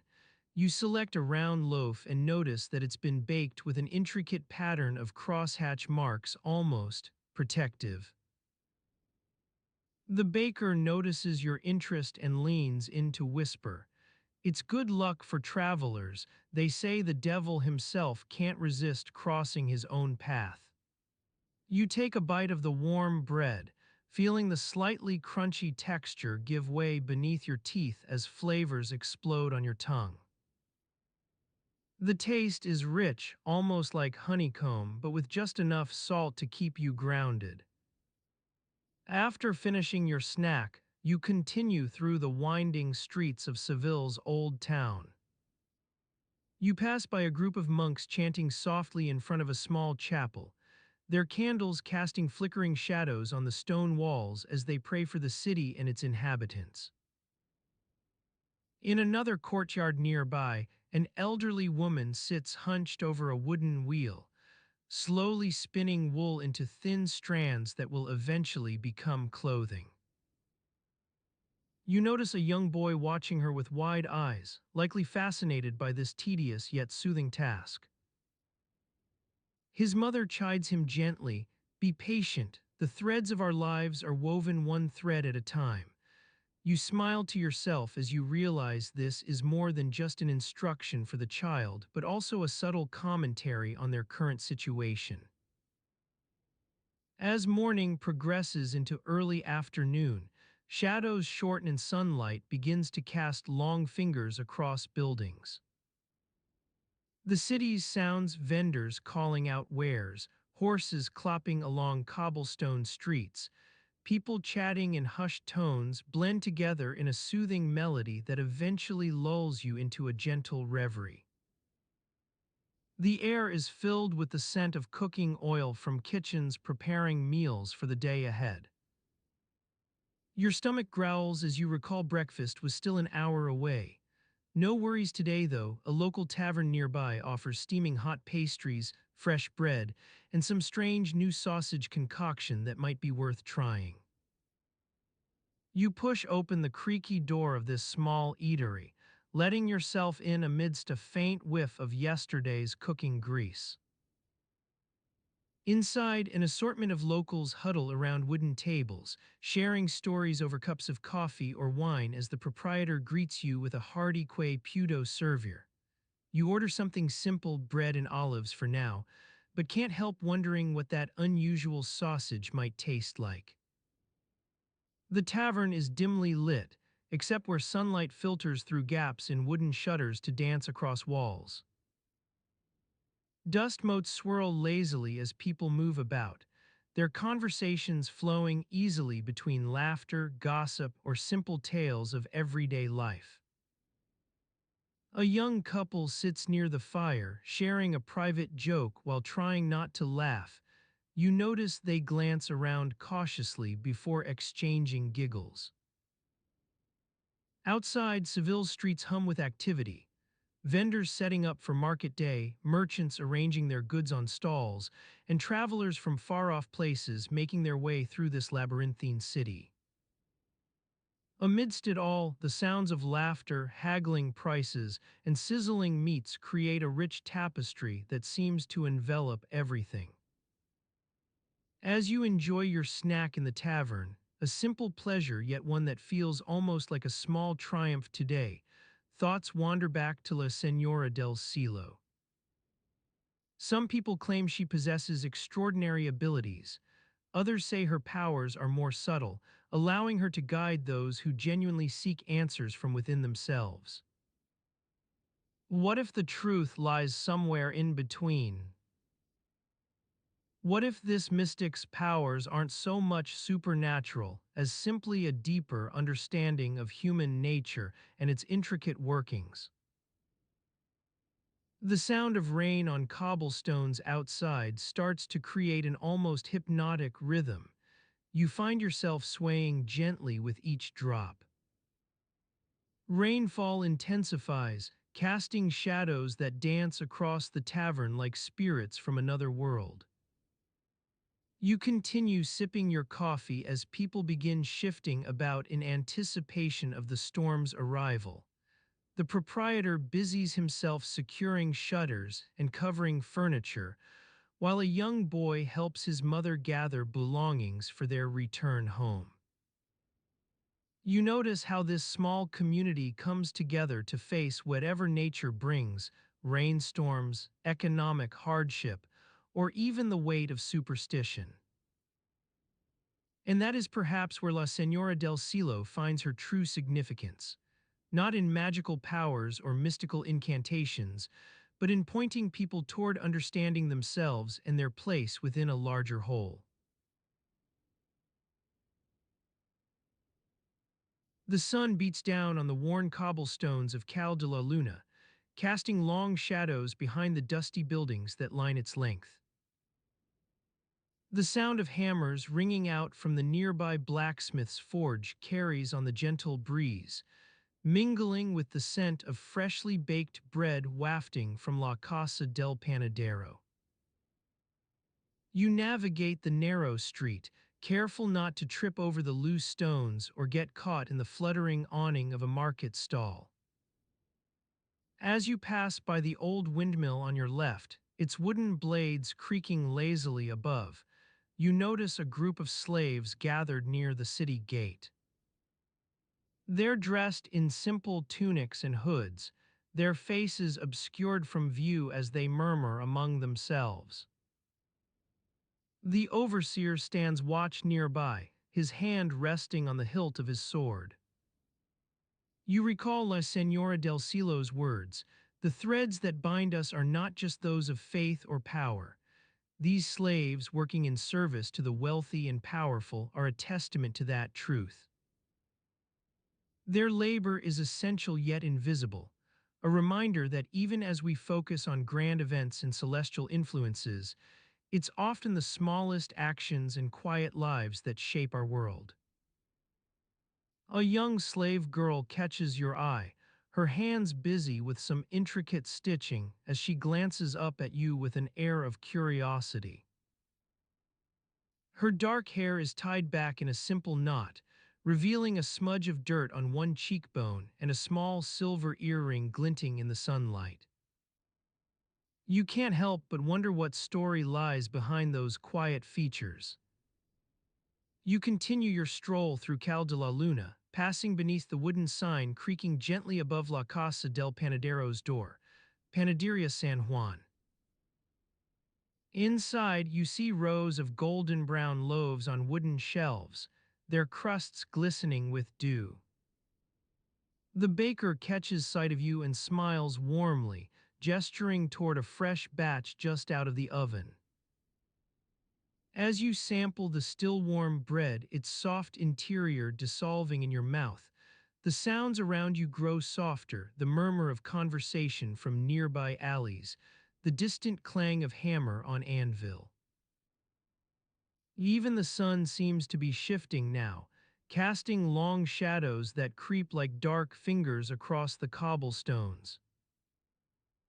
You notice a small market stall tucked away near the city gate, its offerings somewhat incongruous with the rest of the street's wares. Old books, dusty and worn from years of handling, stand alongside curious trinkets gathered from distant lands. The vendor, an elderly man with a wispy beard and spectacles perched on the end of his nose, greets you warmly as he searches for a particular title among his stacked shelves. As you haggle over the price of a well-worn copy of La Divina Commedia, your fingers brushing against the smooth vellum pages, you can't help but wonder what stories lie hidden within these yellowed leaves. The vendor's hands move with practiced ease as he wraps the book in a length of worn cloth, his eyes twinkling with a hint of mischief. "Ah," he says, "La Commedia de Dante, a great favorite among those seeking wisdom. Though I fear it may not hold much interest for someone so distracted." He nods toward your fingers, which continue to smooth the book's surface as you ponder its secrets. You move on from the market stall, leaving behind the haggling and the dusty pages of old books. The city gate looms ahead, guarded by two imposing stone statues flanked by smaller figures of saints. You've seen it many times before but never really noticed the intricate carvings etched into its base. A procession of scenes depicting daily life in this very city, farmers tending their fields, merchants haggling over goods, and nobles riding to church. Your attention drifts toward the slaves gathered near the gate. One of them catches your eye again, this time with a subtle gesture that seems almost like a question. Can you see beyond the surface of things? Beyond the grand stories of saints and sinners, or even the whimsical tales of celestial bodies influencing our fate. You feel a gentle breeze rustle the leaves above as you pause near the gate. The sound carries on its breath whispers from distant conversations, creaking woodwork, the soft clinking of chains, creating an eerie silence that draws your attention back to the slaves. Their overseer glances up at you with a mixture of suspicion and boredom etched into his features. You wonder what stories he might tell if given the chance. Tales not of grand battles or heroic deeds, but of quiet moments, dusty streets, and people forgotten in their daily routines. You continue on your way through Cal de la Luna, leaving behind the city gate's stately presence. The shadows grow longer now as night draws near, a time for stories to be told around fireside gatherings, perhaps even whispered secrets shared among friends who have known each other since childhood. As you navigate the narrow streets toward home, you notice the quiet hum of evening life, candles flickering in windows, soft music drifting from taverns and courtyards. You feel yourself drawn into this tranquil scene, one that whispers to you about the beauty found in everyday moments rather than grand events or celestial movements. In the distance, a bell tolls softly, marking the passing of hours as well as some forgotten ritual long since lost in time. Its gentle chime carries on the breeze like a reminder. Even amidst chaos and change, life goes on with its quiet routines, whispers, and everyday joys. You pass beneath an archway into your own courtyard, where moonlight casts shadows that dance across the walls.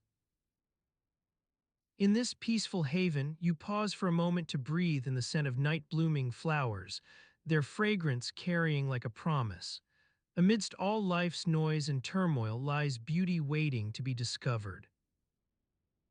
As darkness gathers around you, the sounds from outside grow quieter still, muffled now by distance or perhaps your own weariness. The world seems more at peace here within these walls, the only whispers those carried on the night breeze, murmurs of a city settling into its evening slumber. In this place of quiet contemplation, where shadows stretch long and moonlight pours through the windows like an unwelcome guest, you begin to sense that there's something else waiting, perhaps not in grand revelations or celestial influences, but within these everyday moments themselves.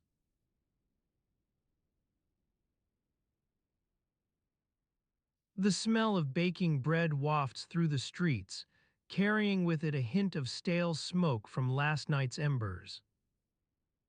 It's early morning in Seville, and the sun hasn't quite broken over the rooftops yet, casting long shadows across the cobblestones like skeletal fingers.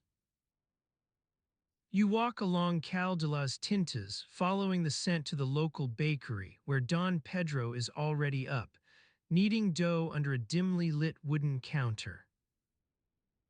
As you step inside, the chill of the morning air clings to your skin for an instant before the warmth envelops you like a gentle hug. The aroma of freshly baked bread and coffee mingles, with the acrid tang of yesterday's ashes in Don Pedro's hearth. He nods at you from behind the counter as he works his dough, the rhythmic thud-thud-thud of his fists kneading the mixture into submission. Outside, a gentle breeze stirs what little dust there is on the streets, creating miniature whirlwinds that dance across the cobblestones like ethereal spirits. You watch for a moment as a stray leaf skitters across the street before getting caught in a gutter and swirling down to disappear from sight. The sounds of the city begin their daily stirrings, clattering pots, chirping birds, muffled conversations behind closed doors. As you wait your turn at the counter, Don Pedro glances up, his eyes squinting slightly as he takes stock of what's left in the display case, a few stale loaves, some overripe fruit. He nods towards the shelves behind him, where a stack of fresh breads is slowly being replenished by one of his assistants. In this quiet morning light, It's almost possible to forget about the commotion that comes with living under an Inquisition. Almost, but like a slow-building wind on a summer day, unease stirs just beneath the surface, a feeling you can't quite pinpoint but sense nonetheless. The line moves forward at a glacial pace as Don Pedro begins wrapping your selection of breads in rough brown paper. His hands move with practiced ease, his fingers deftly twisting and folding the cloth into neat bundles that are then tied off with twine. You take a moment to glance around the bakery, shelves stocked with dusty jars of spices, baskets overflowing with fresh produce, an old wooden loom pushed against one wall where Don Pedro's wife weaves simple linens. In the corner near the hearth stands an iron cauldron, its surface etched into intricate patterns that seem almost like a language all their own. The air in here is thick with heat and baking scents. Flour dust coats every surface, leaving fine powdering marks on your clothes as you move around. You can feel it settling into the creases of your skin, mingling with the faint tang of sweat and stale smoke from last night's embers. As Don Pedro finishes wrapping up your purchases, he leans in to whisper a piece of news that makes his voice barely audible over the quiet murmur of conversation.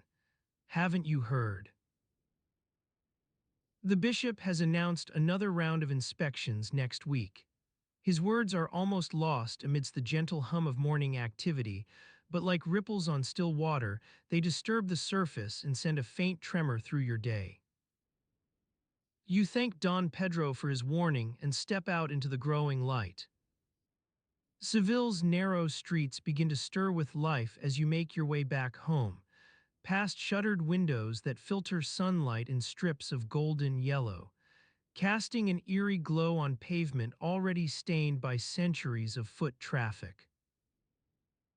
A small market is starting up nearby, vendors arranging their wares under canvas awnings or spreading out colorful fabrics to catch the eye. You spot a few early risers browsing through stalls selling everything from yesterday's breads to scraps of worn-out leather and lengths of faded cloth. Your eyes wander over these makeshift displays, taking in the tiny signs of daily life, like a vendor who has neatly arranged his wares according to size rather than type.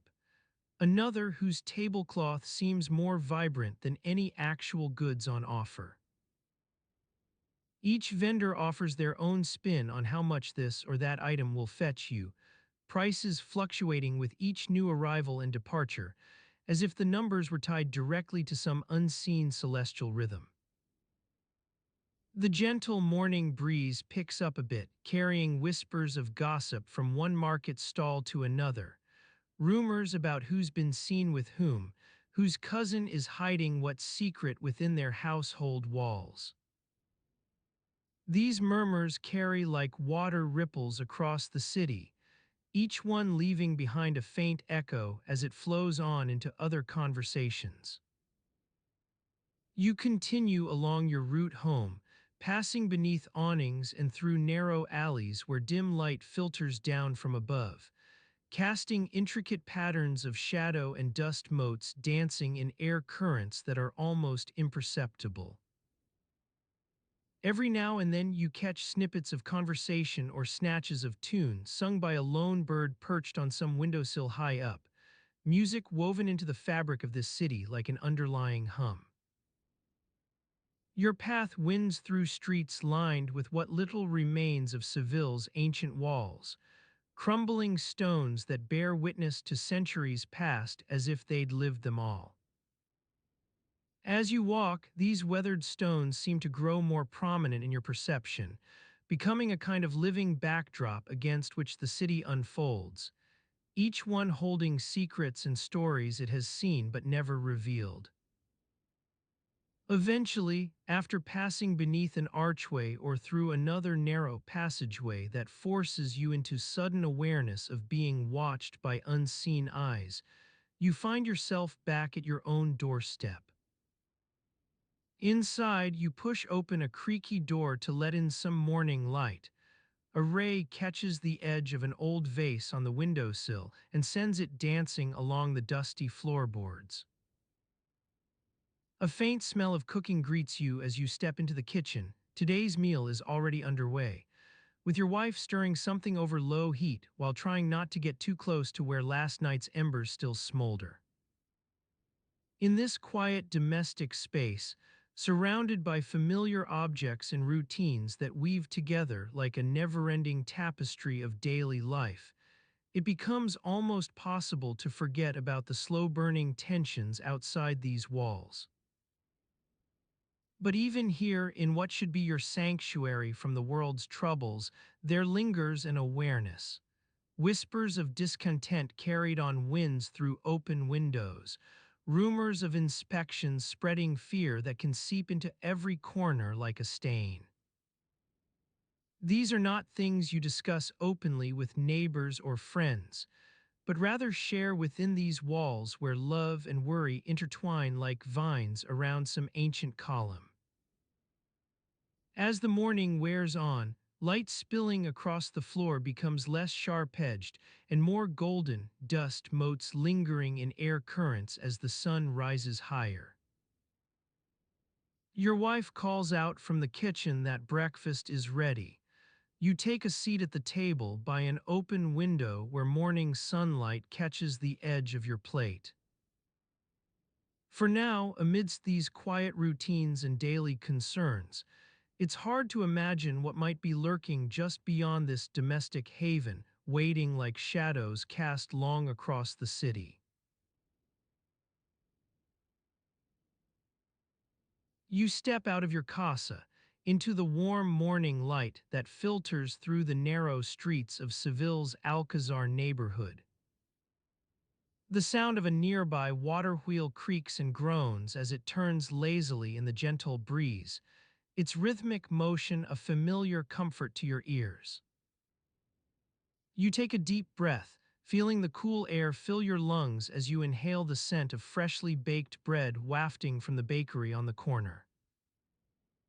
As you walk through the winding streets, you notice that today's date on the town crier's stone plaque seems out of sync with everything else. 1553 appears to be etched into the worn granite surface. You can't quite recall whether it should read 52 or 53. Perhaps your memory is playing tricks on you from all the late nights spent poring over dusty manuscripts in the library. The sun beats down upon your shoulders as you continue on, casting long shadows across the cobblestone streets. The air thickens with the scent of jasmine and orange blossoms carried by the light breeze that rustles through the nearby gardens. You walk past a group of women huddled near the well, chatting animatedly while they dip their baskets into the cool water. You've been trying to get a hold of your cousin's wife, Doña Maria de Avila, for weeks now. She's been hinting at some sort of news from her brother in Valladolid. You make a mental note to swing by the marketplace and see if you can gather any information about what's been going on with him. Perhaps someone there has heard something. The streets are quieter today than usual, as many of your neighbors have retreated indoors to escape the heat. The few people out and about move slowly, sipping from clay jugs carried under their arms or fanning themselves lazily in an attempt to ward off the midday sun. You notice a group of boys clustered near the city gate, arguing over something with animated gestures. It sounds like they're debating the finer points of St. Augustine's teachings on original sin. As you make your way back home, you pass by a small vendor selling woven baskets and wooden utensils from his makeshift stall. He greets you warmly, holding up a newly crafted hand-carved spoon for inspection. You smile politely, though it's not quite what you need at the moment. Perhaps when winter rolls around again, he'll have something more suitable. Back in your casa, your wife has set out an assortment of fruits and cheeses on the kitchen table, some fresh grapes from her brother's vineyard near Cordoba, a wedge of tangy goat cheese from the nearby monastery. You take a seat beside her, enjoying the quiet moment as she begins to prep dinner. The afternoon wears on slowly. You sit outside in the courtyard, watching your children play with an old wooden ball while their governess supervises from beneath the shade of a nearby cypress tree. A faint hum fills the air, a distant donkey braying loudly somewhere down near the river, its plaintive cry carrying far into the city's core. As you sit there sipping sweet tea and watching your children laugh together in the fading light, it starts to feel as though something is brewing beneath the surface. Rumors have been circulating about increased inquisitorial scrutiny, whispers of possible interrogations that seem more frequent than ever before. It's hard not to wonder what might be lurking just beyond this quiet scene unfolding around you. Inside your casa, a gentle clinking noise echoes from the kitchen. Your wife is carefully measuring out spices for tonight's dinner while humming softly to herself as she works. The flickering candlelight casts an eerie glow across her face, illuminating small lines etched into her skin from countless hours spent over hot fires and boiling pots. You set aside your thoughts on inquisitorial business, choosing instead to focus on the warmth emanating from within this domestic haven, a feeling that's been building steadily all day. Perhaps it's just the lingering scent of jasmine carried in on the breeze, or maybe something more profound is at work here. Whatever the case may be, you find yourself settling deeper into your chair as night begins to fall. Night descends slowly over Seville, with stars beginning to twinkle like scattered dust motes against a canvas of deep indigo. Your wife's humming grows softer still as she disappears from view into the kitchen darkness, leaving behind only the faint scent of roasting meat and baking bread carried on wisps of cool evening air. You sit for some time in silence, simply listening to the sounds filtering through your casa, the creaking wooden beams above you, the distant rumble of the river flowing gently past the city walls. Outside, crickets start to join their chorus with the night, a soothing background hum that blends seamlessly into the evening's calm. For now, it seems as though everything is at peace here in your little slice of Seville. But amidst these quiet routines and daily concerns, you can't shake the feeling that something lies just beyond this domestic haven, waiting like shadows cast long across the city.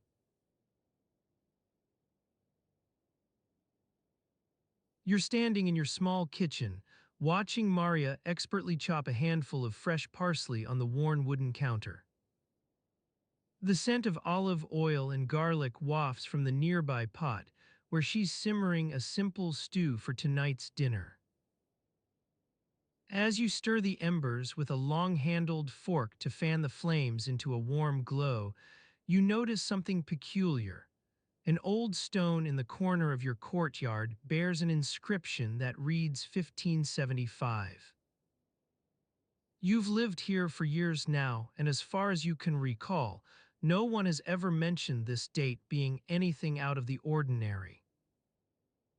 But there's something about it that catches your attention today, perhaps because Maria is humming a gentle tune while she works. Or maybe it's just the way the afternoon sunlight casts long shadows across the courtyard, making everything seem slightly off-kilter. Outside, the city is quiet, a stillness after the morning bustle has begun to settle in. People pass by on their daily business, paying little attention to your stone, but you can't help wondering what significance it might hold if its date were correct. Would that mean every family living here for generations would have been aware of some sort of historical event taking place almost 60 years ago? What kind of change or impact could such a milestone possibly have had?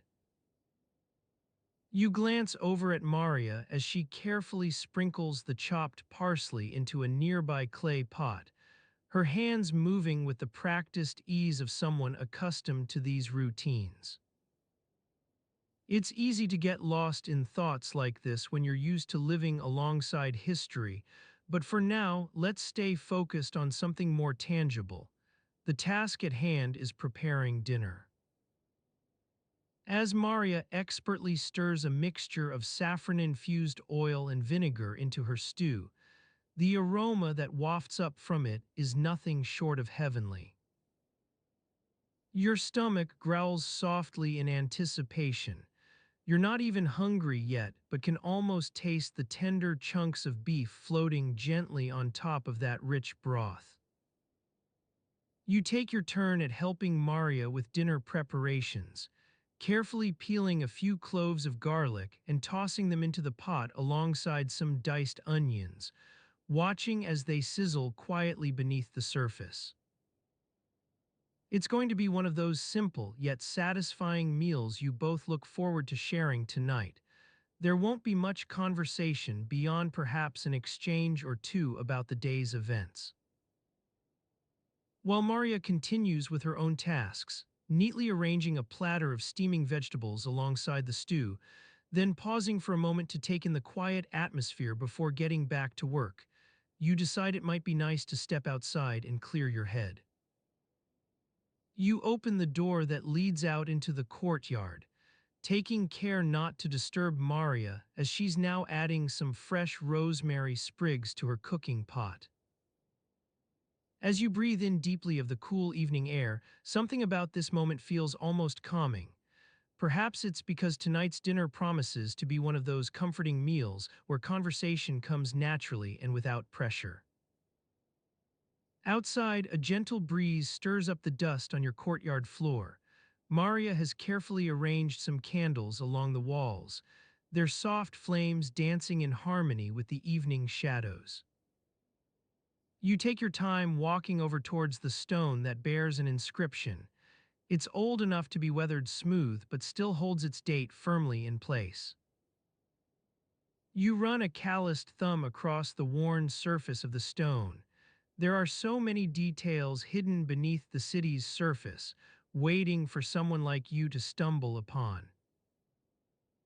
You think back on your own journey here and how often Maria has talked about her life before arriving, how she would tell stories of growing up in some distant part of Spain or another, where each family had their own traditions. Perhaps the significance of that date lies not so much with what it signifies historically, but more with what it represents for those who call this place home. It's possible that Maria has a story tied to 1575, something she's shared before in conversation over dinner or perhaps during quieter moments when there were no distractions. Your footsteps creak softly on the stone floor as you make your way back into the house, deciding against exploring further just yet. For now, it seems more important to be with Maria and let whatever stories emerge naturally. You notice she's moved over by the fire, watching flames that seem almost hypnotic in their slow dance. Your own footsteps quiet down beside her. There's something soothing about the steady crackle of wood on embers as dinner nears its final stages. In these calm moments, it feels easier to forget any worries or concerns and simply appreciate what is right here before you. A warm fire, a home filled with good food, love that flows freely in quiet conversations. Maria glances over at you. Her eyes have taken on the gentle softness of someone who knows they're about to sit down for dinner. There's no more need to talk or plan. All that's left is letting go and enjoying whatever this moment brings. You find yourself standing on a dusty hillside, surrounded by the remnants of an ancient village. The air is heavy with the scent of dry earth and crumbling stone. A faint breeze stirs the dust, sending tiny particles dancing in the fading light. Ahead of you lies a cluster of weathered buildings, their walls cracked and worn from centuries of exposure to the elements. You approach one structure in particular, its entrance guarded by a pair of stone statues with serene expressions. As you draw closer, you notice that their faces have been partially erased, as if time itself has attempted to erase any remaining signs of individuality. You push aside the creaking wooden door and step into the building's musty interior. The air inside is stale, heavy with the scent of aged parchment and forgotten memories. Shelves line the walls, stacked haphazardly with dusty jars, half-empty vials, and scraps of yellowed paper.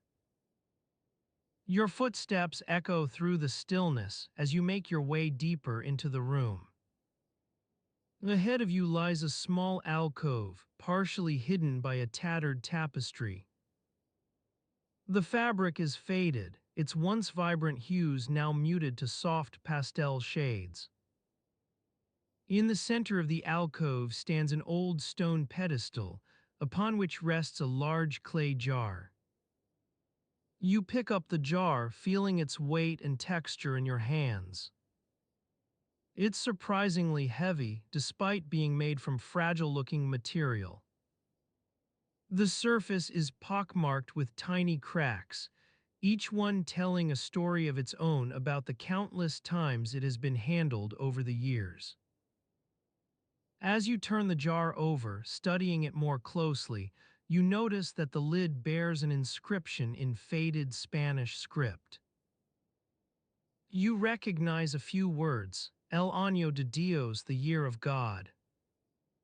Below this phrase lies a series of numbers, each one carefully etched into the clay. The year listed on the jar is 1543.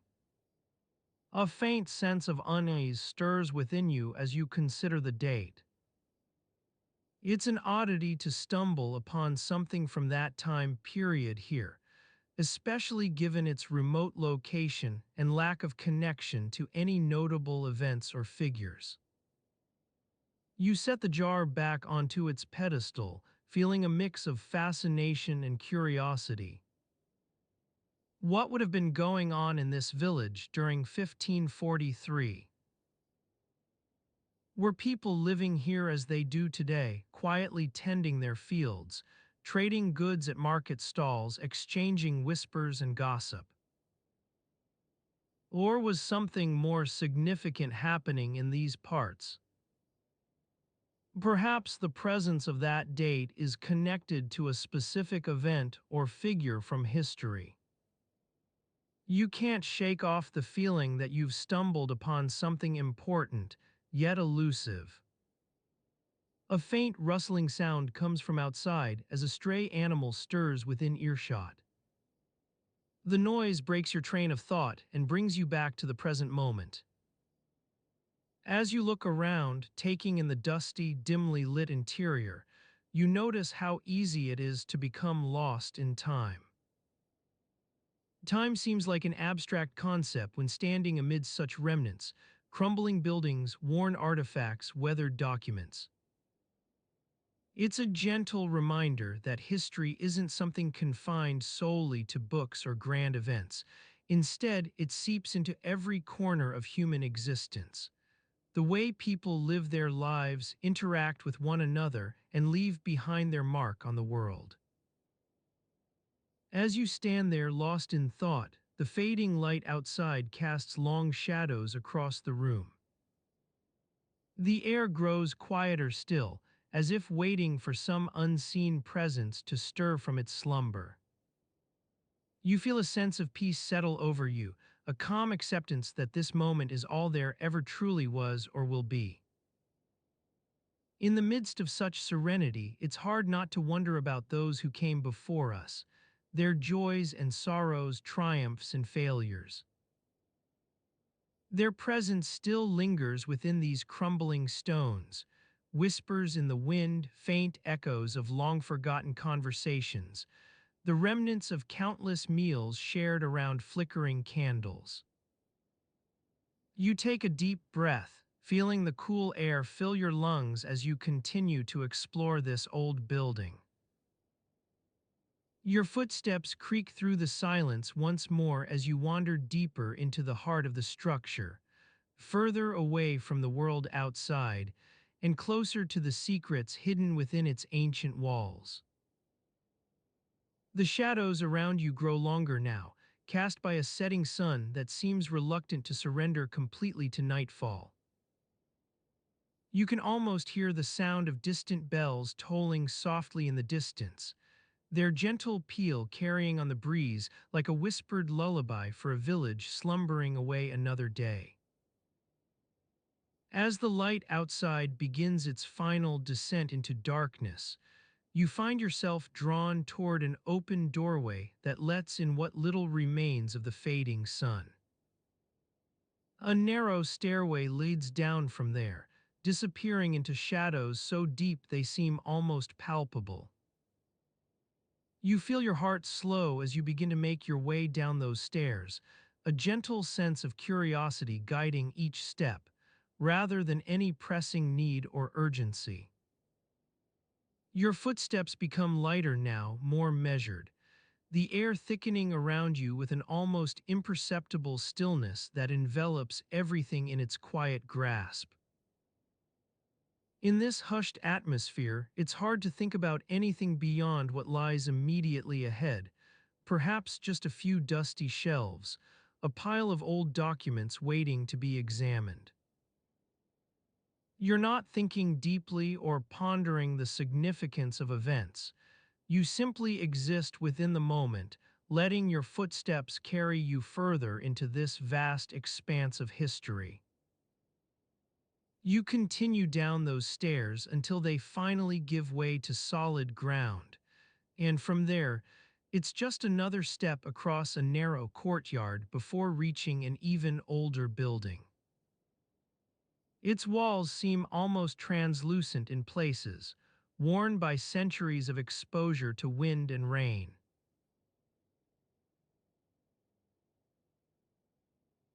The stone walls stand watch over the sleepy streets of Seville's old quarter, their weathered surfaces a testament to time and patience. As you wander through these narrow alleys, you notice how the light from nearby candles flickers across the worn stonework, casting shadows that seem almost alive. You've walked this route before, but today something catches your eye. An inscription on the corner of a building seems slightly askew, the date 1535 scratched into the stone with a rough hand. What if it's correct? What if everything you thought you knew about Seville in 1540 is wrong? You pause to examine the wall more closely, tracing the letters with your fingertips as if they might yield some hidden secret. The sun beats down on your back, and you feel a bead of sweat trickle between your shoulder blades. You're not sure what this anomaly means, but it's enough to pique your curiosity. As you stand there lost in thought, a vendor calls out from the nearby market, "Fresh bread." Fresh bread, the aroma wafts through the air, enticing passers-by with its warm, comforting scent. People begin to stir, their footsteps echoing off the walls as they make their way towards the baker's stall. You rejoin the crowd, your stomach growling at the prospect of freshly baked goods. You weave past stalls selling everything from leather gloves to intricately embroidered linens, pausing briefly to admire a hand-woven blanket spread across a tablecloth. The intricate patterns and soft colors seem almost otherworldly in their beauty. The vendor's voice grows louder as you draw closer. "Fresh bread." Best in all of Seville, his words are music to your ears, but the heat of the day has made his wares unappealing. Instead, you opt for a flask of cool water from a nearby stall. The liquid is crystal clear and refreshing, quenching your thirst after your morning stroll. You're about to continue on your way when an elderly woman catches your eye. She's standing near the town square, her hands clasped together in front of her as if praying. Her eyes are closed, but you sense a quiet intensity emanating from her. It's almost palpable. As you watch, she begins to sway gently back and forth, her movements fluid like those of a tree swaying in the breeze. It takes a moment for you to realize that she's humming a low melody, one that seems almost familiar yet utterly forgotten at the same time. You're unsure what to make of this strange scene. Is it some sort of devotion or perhaps even an incantation? Whatever her intentions might be, there's something mesmerizing about her quiet focus. The world around you recedes as she hums on, lost in a private realm that seems both serene and disturbing at the same time. Time passes slowly as you stand transfixed, your senses absorbing every detail of this fleeting moment. The gentle swaying motion, the quiet intensity, the almost imperceptible sway of her eyelids. It's not until someone brushes against you from behind, a passing merchant with an awkwardly loaded cart, that you come back to yourself. As you take in your surroundings once more, the market has changed subtly. Vendors have rearranged their wares or moved on entirely. The sun casts long shadows across the cobblestones now, and people are beginning to gather at the town square's edge for some unknown purpose. You join them out of curiosity rather than any pressing need. A group of performers is assembling. A juggler expertly keeps three balls aloft while another musician, an elderly woman with a lute, begins to strum a lively tune that sends shivers down your spine. Children giggle and dance in the crowd, their eyes wide with excitement as they watch the performers' skillful juggling. In this whirlwind of color and sound, you lose track of time. Minutes pass before you notice the sun dipping lower towards the horizon. Seville's famous golden hour is fast approaching. People begin to make for home or sake, shade from the increasingly intense heat. You wander back through the narrow alleys with the performers' music echoing in your ears. As evening draws near, a sense of tranquility settles over the city. Households light lanterns and candles, while families gather on balconies to watch the sun set behind the distant hills. The sound of sizzling meat carries from nearby kitchens as dinner preparations begin. Perhaps pork or beef will be served tonight. Whatever the choice might be, you can't help but feel a pang of hunger. As night falls, your thoughts turn inevitably towards food and sleep. Tomorrow's adventures wait until then. Eventually, you find yourself back in front of the stone wall with its weathered inscription. 1535 still appears out of place amidst other, more easily decipherable dates etched into nearby stones. The mystery lingers on, but as darkness falls over Seville, it seems less pressing, perhaps something to revisit tomorrow when your mind is fresh. You continue walking through the quiet streets, taking in the night air. Seville's famous orange blossoms are releasing their heady scent tonight. Petals from a nearby garden cascade onto cobblestones below. The silence between houses and across rooftops provides an eerie contrast with earlier market chaos. All seems peaceful now. Eventually, you reach your own small lodgings near the city gate. feeling both grateful for this temporary home and slightly disconnected from Seville's vibrant energy outside these walls. As night gathers around you like a blanket, sleep beckons. Tomorrow will bring more to explore in this captivating place. Tomorrow morning light creeps into the room, illuminating dust motes dancing above your bed frame. Shadows cast by furniture stand motionless as day breaks over Seville once again. Your journey continues. You find yourself strolling through a narrow alleyway, the late afternoon sun casting long shadows behind the rows of half-timbered houses. The air is thick with the smell of baking bread and roasting meats, carried on the gentle breeze that rustles the leaves of the nearby olive trees. Your footsteps quiet on the worn cobblestones as you navigate through the winding passage, taking in the sights and sounds of daily life during this peculiar era. People move about with a sense of purpose, their faces set in determined lines, but there's an undercurrent of unease that lingers just beneath the surface. As you continue your walk, you notice a group of women gathered near the town square, engaged in hushed conversation. They glance at each other suspiciously as they speak, their voices barely above a whisper. You recognize one of them, it's Maria, the wife of Tomás, the local blacksmith. She leans in closer to her companions, her eyes darting about nervously.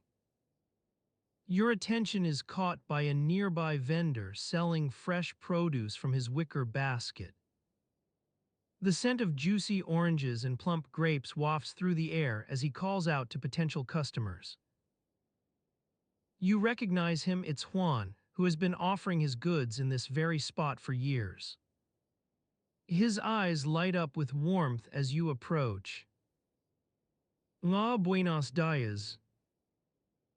Fresh produce from my garden straight to your table, he says, beaming at you. Try some of these sweet oranges from Valencia. They'll transport you to the sun-kissed hills of Andalusia. You take a basket and select a few bunches of fresh herbs, some plump apricots, and a handful of grapes. As you haggle with Juan over the price, his face grows increasingly animated. Tell me, he says, leaning in closer to whisper conspiratorially, have you heard about the recent rumors? They say a certain someone has been seen lurking around the castle walls under cover of darkness. You frown, intrigued by this revelation. Rumors and whispers have become an integral part of life during these uncertain times.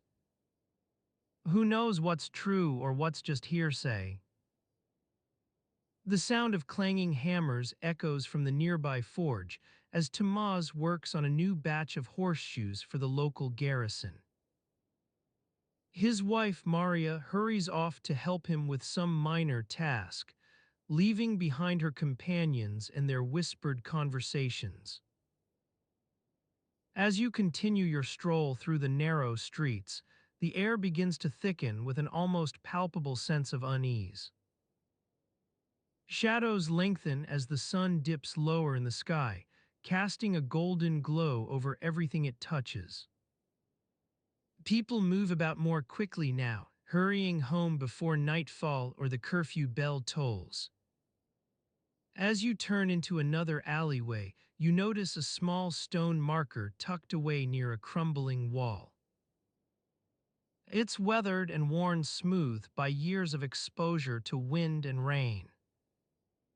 Your curiosity gets the better of you, and you bend down for a closer look. The inscription on the stone reads, Mortis est finum.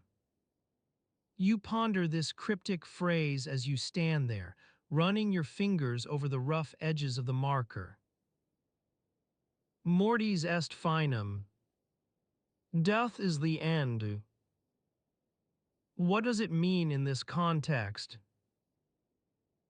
You continue to walk through these quiet streets, lost in thought about the stone's enigmatic message and its possible connections to the mysterious atmosphere that permeates daily life here. Eventually, you find yourself at the edge of a tranquil oasis, an old monastery garden tucked away on the outskirts of town. The sounds of city life grow fainter as you step through the entrance archway, replaced by the soothing songs of birds and the gentle rustle of leaves in the breeze. A group of monks move about within the garden's walls, attending to their duties with quiet reverence. They glance up at your arrival, nodding briefly before returning to their work. The air is filled with the scent of blooming flowers, roses, jasmine, and lilies mingling together in a heady perfume that calms the senses. Your eyes roam over the peaceful scene as you take a seat on a nearby stone bench. A faint glow emanates from within the monastery's walls, casting an ethereal light across the garden paths. You notice the monks' faces are serene, their features softened by years of contemplation and devotion to their faith. The soft chirping of crickets provides a soothing background hum as you sit there in contemplative silence.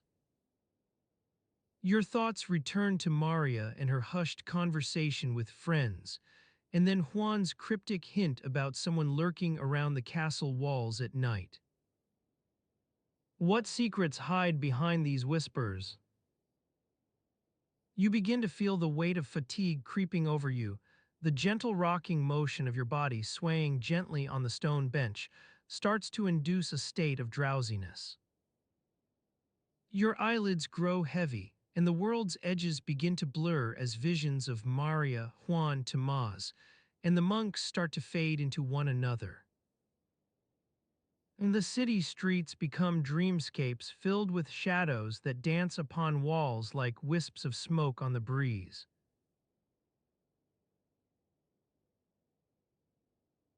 The city streets become dreamscapes filled with shadows that dance upon walls like wisps of smoke on the breeze. You breathe in deeply, and the scent of orange blossoms wafts through your nostrils, transporting you to a time long past.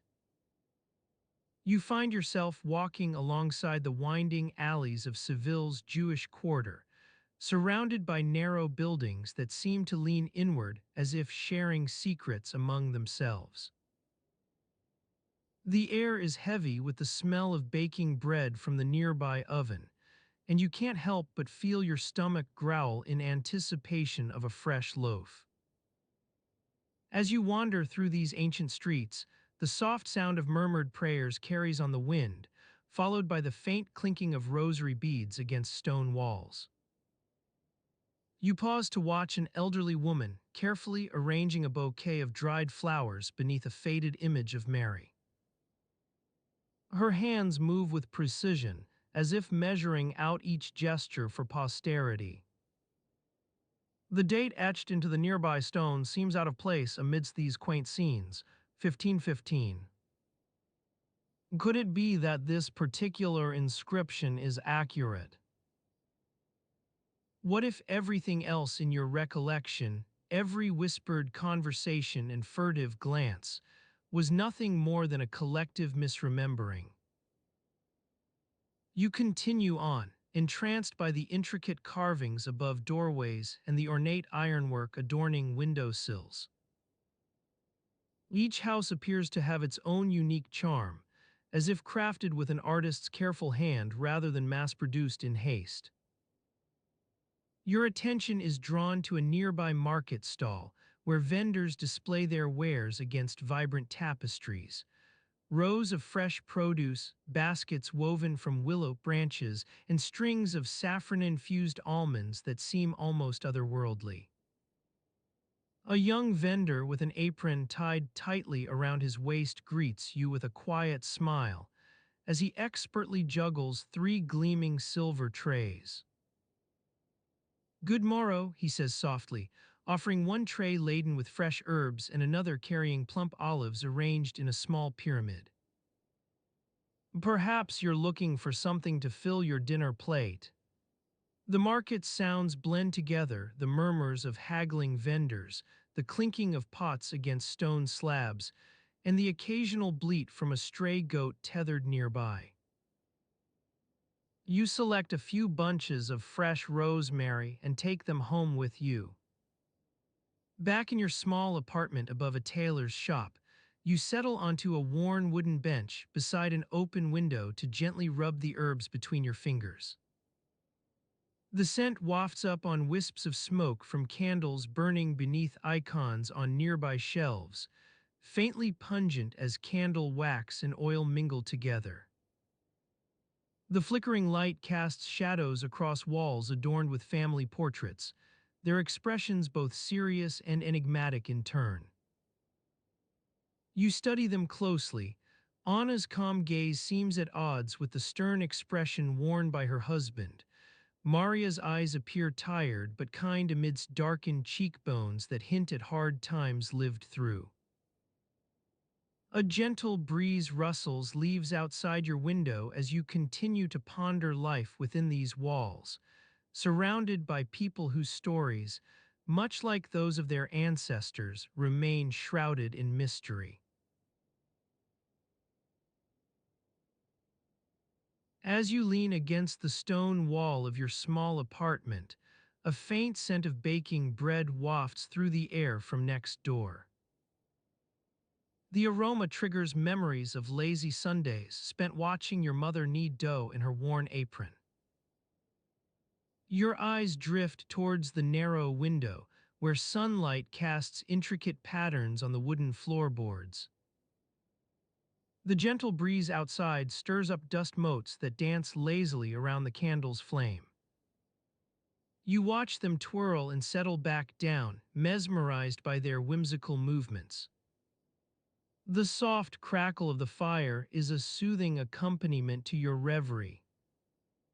Your thoughts are interrupted by the creaking of wooden beams above as someone moves through the building.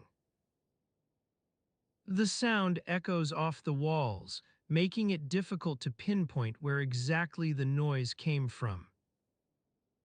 You ponder the possibility that it might be the neighbor's young daughter, always full of energy and curiosity. In your small kitchen, a cauldron sits atop the hearth, its contents simmering gently over low flames. A handful of herbs has been added recently, releasing an earthy fragrance into the air. The smell is familiar yet distinct from the everyday cooking scents that normally fill this space. You wonder what culinary experiment might be underway. Nearby, a small wooden table holds various items. A clay jug containing last night's leftovers, a bundle of fresh parsley tied with twine, and an empty basket awaiting its next destination. The tabletop is worn smooth from countless meals shared by family members over the years. The soft chirping of birds outside your window gradually grows louder as morning gives way to afternoon.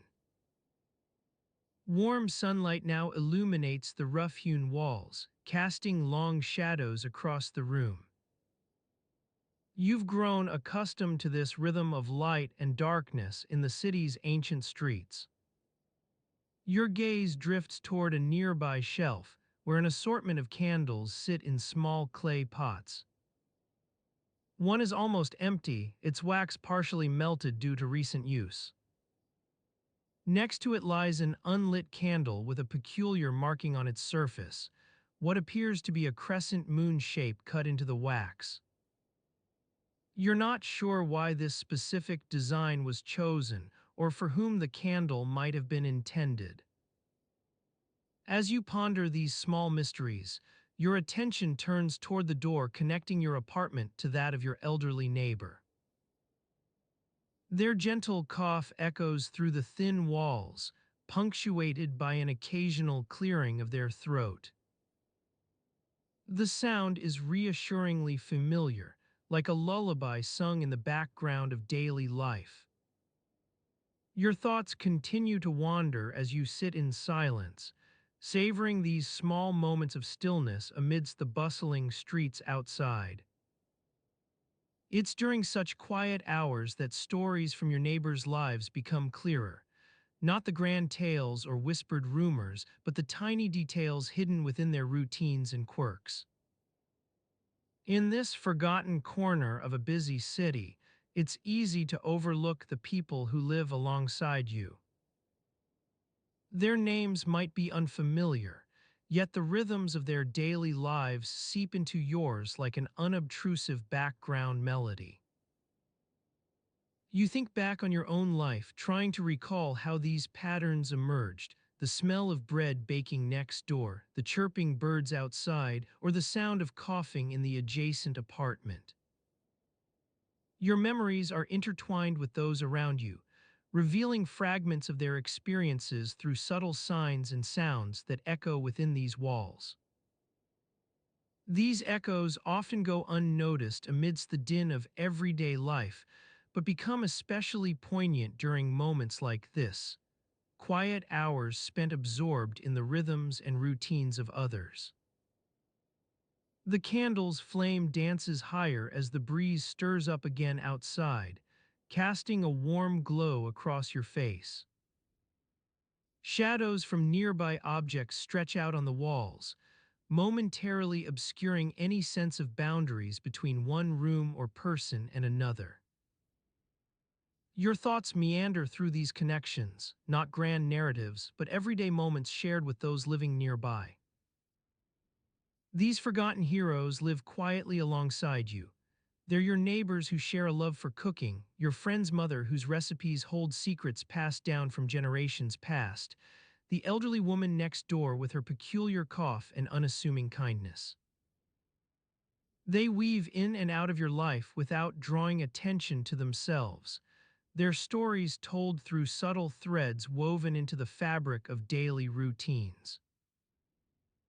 As you sit amidst this warm atmosphere, surrounded by candlelight and the gentle hum of conversation outside, you begin to realize that it's these quiet moments shared with others that fill life with meaning. Your gaze drifts toward a small wooden chest tucked away in a corner, an old relic holding unknown memories from your own family's past. Your fingers reach out toward it without conscious thought, as if guided by the gentle nudge of curiosity. The lid creaks softly when you open it, releasing whispers of forgotten stories within its worn interior. Your eyes scan the contents, taking in dusty relics that evoke fragments of lives lived before yours, their joys and struggles etched into the wooden grain. The chest holds more than just family heirlooms. Inside lie moments shared with others: a lock of hair from your grandmother's sister who died young, an antique locket once belonging to someone you never met but whose stories are interwoven in the intricate engravings on its surface.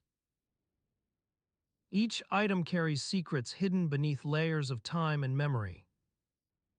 Your fingers trail across these relics as if reconnecting with long-forgotten kinship ties that transcend generations, a shared heritage expressed through small tokens, each imbued with tales from lives once lived within walls now separating you from others.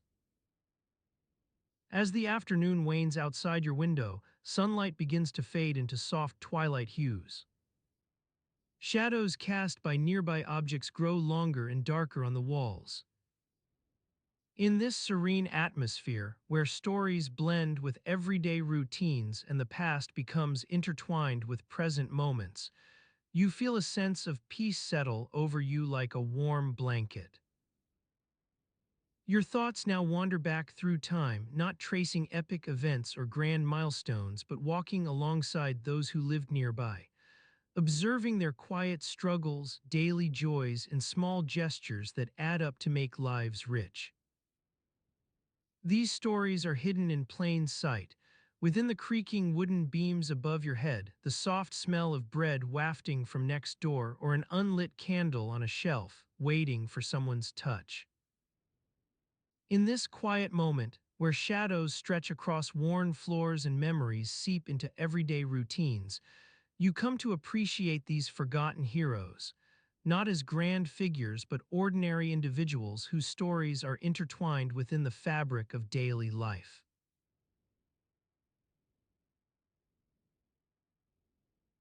You sit on a worn bench outside your family's modest home, sipping warm water from a clay jug. The early morning sun casts long shadows across the cobblestone street, where market stalls are beginning to take shape. Your mother stands beside you, her eyes scanning the horizon as she carefully arranges fresh herbs and wildflowers in a wooden basket. In this quiet moment, memories seep into everyday routines, like sunlight bleeding through cracks in stone walls. The faint scent of rosemary wafts on the breeze, mingling with the smell of baking bread from your neighbor's oven next door. Your stomach growls softly as you watch the vendor at the corner stall expertly rolling out thin sheets of dough. The children playing nearby, their laughter and shouts punctuating the morning calm, remind you to smile. You watch as they chase each other in circles around a wooden cart, its wheels creaking with an old man's sigh. Their small hands grasp for scraps thrown from the vendor's stall, landing awkwardly on sticky buns that leave them squirming in delight. Your own feet tap out a gentle rhythm against the stone bench as you wait for your mother to finish her preparations. A gentle breeze stirs the nearby market stalls, carrying whispers of conversations and faint snatches of song from distant churches. The air is thick with anticipation. It's almost midday when the vendors will start hawking their wares in full voice. As you stand up to stretch your legs, a tiny figure darts out from beneath the bench where your mother sits. A small girl, no more than 6 winters old, stands frozen on the cobblestones, clutching a worn wooden doll made of twisted reeds and scraps of cloth. Her eyes are wide with fear as she clings to the makeshift toy. Your mother's attention snaps towards her, followed by yours. You bend down beside her, speaking softly in hushed tones that barely reach above a whisper. "What is it, Anna?" "What's wrong?" The girl looks up at you, and for an instant her eyes hold something almost like accusation, as if she expects you to know why the doll lies abandoned on the ground. With slow gestures, your mother helps the child untangle herself from the wooden bench. As she does so, a nearby vendor calls out in a booming voice, "Fresh fish from yesterday's catch. The best in all of Toledo." His words echo off stone buildings as you watch Anna hesitantly approach her doll, which lies forgotten on the cobblestones. The girl takes a small step back before gingerly picking up the wooden toy. A faint line creases between her brows, something that might be worry or uncertainty. Your mother hands her a small bunch of fresh herbs from the market stall nearby. "For good luck," she whispers to Anna, who hesitantly accepts them. In this quiet moment, where memories seep into everyday routines and tiny dramas unfold like sand slipping through an hourglass, you notice something peculiar about the doll. Its wooden limbs are slightly worn in one place, almost as if they were held by a child for too long before being set aside. Anna's eyes meet yours as she looks up at her mother with a quiet question. "Abuela." The old woman nods and smiles softly, but not before you catch a glimmer of something that might be concern or maybe even guilt. It flickers like candlelight in the morning breeze, disappearing quickly beneath the surface. As midday approaches, your family's own preparations for the meal ahead begin to take shape. Your mother carefully sets aside her basket and leads Anna towards their small doorway, leaving you standing beside the vendor who sold them fresh herbs earlier that day. He looks at you with an air of quiet amusement as he begins arranging more vegetables on his stall. You know, I've been selling these wares for over a decade now. People come from all across Toledo to buy my produce, not just because it's some of the freshest in town, but also because, well, what can you say? It's tradition. He pauses and looks around at the small group gathered nearby. You're surrounded by vendors calling out their wares and customers haggling over prices. The air is thick with the smell of roasting nuts, fresh bread, and just barely perceptible beneath it all a hint of something else, the faint tang of incense wafting from distant churches. As you watch Anna's small figure disappear into your home, the vendor continues speaking in hushed tones. His voice is almost lost amidst the growing commotion around him, but carries enough weight to hold your attention. You see, there are some who say it was their ancestors' hands that first cultivated this land, or at least those of the people they came from. He gestures vaguely towards a small, crumbling statue on his stall. Others claim their great-grandmothers used these very herbs for healing purposes. But I'm just a vendor trying to make ends meet. A faint gust stirs the nearby market stalls as your mother returns with Anna and begins arranging more items in her basket. Seeds of various plants, some with fragrances so delicate they seem almost ethereal, others pungent enough to clear a room. Your eyes wander back towards the vendor. He's no longer speaking, but now expertly ties together the corners of his stall using old leather thongs. Each knot seems like a gentle gesture, as if calming down an uncooperative thread rather than securing anything at all. The sun reaches its peak above the rooftops. That moment when shadows stretch across worn floors and memories seem to seep into everyday routines. The air is filled with more chatter now, vendors calling out their wares in a cacophony of sound and color that gradually takes over your senses. Bright fabrics hanging from wooden racks nearby, baskets overflowing with fresh produce at the corner stall, distant songs drifting through open windows on every side street. Your mother's voice cuts through this din, soft, but carrying just enough weight to bring you back into focus. Time for our midday meal, she says gently, guiding Anna towards your small doorway. Inside, sunlight streams in through a narrow window above the doorframe, illuminating the worn stone floor and the small wooden table where meals are eaten. The smell of fresh herbs lingers from outside, a subtle reminder that even on days like these, when routines feel most entrenched, there's always room for something new to emerge. In this quiet moment before the meal ahead begins, you sit beside your mother at the simple wooden table. Anna is already seated across from you, her eyes fixed intently on some point beyond the edge of your vision, a small smile still clinging to her lips as she carefully holds onto the worn wooden doll now tucked safely beneath her arm. The vendor's words drift back into focus. It was their hands that first cultivated this land. Or at least those of the people they came from.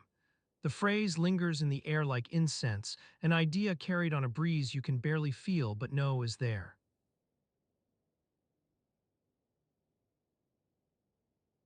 The warm glow of candles and lanterns spills onto the cobblestone streets, casting a golden light on the sleepy town. The air is heavy with the scent of baking bread wafting from the nearby bakery. You've been walking for what feels like hours, but the rhythmic clip-clop of horse hooves and the gentle chatter of pedestrians lull you into a state of relaxation. You notice a small group of musicians setting up near the town square. A lone guitarist begins to strum a lively tune, while a pair of dancers weave in and out of each other's arms, their skirts fluttering like butterflies on a summer breeze. The music is infectious, and soon you find yourself swaying to the beat along with the crowd. As you watch, a young woman steps forward, her dark hair tied back in a loose braid that falls down her back like a waterfall of night. She holds a small wooden flute to her lips and begins to play a sweet melody that weaves itself around the guitarist's strumming. The music is a gentle thing, full of longing and joy, and it seems to capture the very essence of this warm summer evening. You feel your eyelids growing heavy as you listen, but the sound of laughter and music keeps you upright. You glance around at the crowd, taking in the colorful dresses and embroidered cloaks that seem to shimmer like moonlight on the water. Everyone is smiling, their faces aglow with happiness. A young couple catches your eye, they're dancing together, lost in each other's eyes as they sway to the music. The woman's hand rests lightly on her partner's shoulder, and he wraps his arm around her waist, drawing her close as if to whisper a secret only she can hear. Their movements are fluid, like water flowing over rocks, and you feel a pang of nostalgia for something long past. As you watch, the guitarist begins to play a lively air, one that sends shivers down your spine with its energetic rhythms. The dancers spin and twirl around each other, their skirts flying high as they laugh and shout in delight. You can't help but join in, tapping your foot along with the beat as the music carries you up on a tide of joy. The night wears on, the stars beginning to twinkle overhead like diamonds scattered across the velvet expanse. The air cools slightly, carrying a hint of dampness that promises a gentle rain tomorrow morning. But for now, all is calm and peaceful. The world seems full of music and laughter, and you're grateful to be here, surrounded by this sense of community and joy. As the musicians take their final bow, the crowd erupts into applause, cheering on the performers with whistles and shouts of approval. You join in, clapping along with the rest as a young boy steps forward, his eyes shining with excitement, holding out a small wooden flute to one of the dancers. She takes it from him, smiling, and begins to play a sweet melody that sends shivers down your spine. You feel yourself being swept up on this tide of sound and movement. You're no longer just an observer. You're part of something bigger than yourself, connected by music and laughter to all these people around you. And as the last notes fade away into silence, you realize that you've been smiling for hours, lost in the simple pleasures of life. The crowd begins to disperse now, slowly making their way through the streets as they bid each other good night. You notice a small group lingering near the town square, an elderly woman and her companion, a young man with a guitar slung over his shoulder. They seem deep in conversation, their voices hushed but animated. As you approach them, you realize that the old woman is talking about music itself, how it's a language that transcends words, speaking directly to our hearts. The young man nods enthusiastically, his eyes shining with understanding as he strums a few tentative chords on his guitar. You feel your heart swell with emotion as they talk, their passion for this shared love resonating deep within you. And then the old woman turns to you, her eyes twinkling like stars in the darkness. "Tell me," she says, her voice low and gentle, "what do you think about music?" Does it speak to your soul?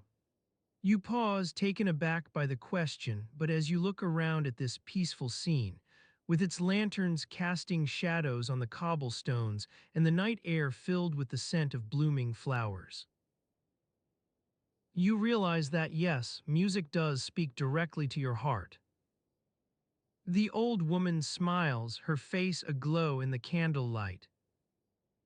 Ah, she says softly, I knew it would.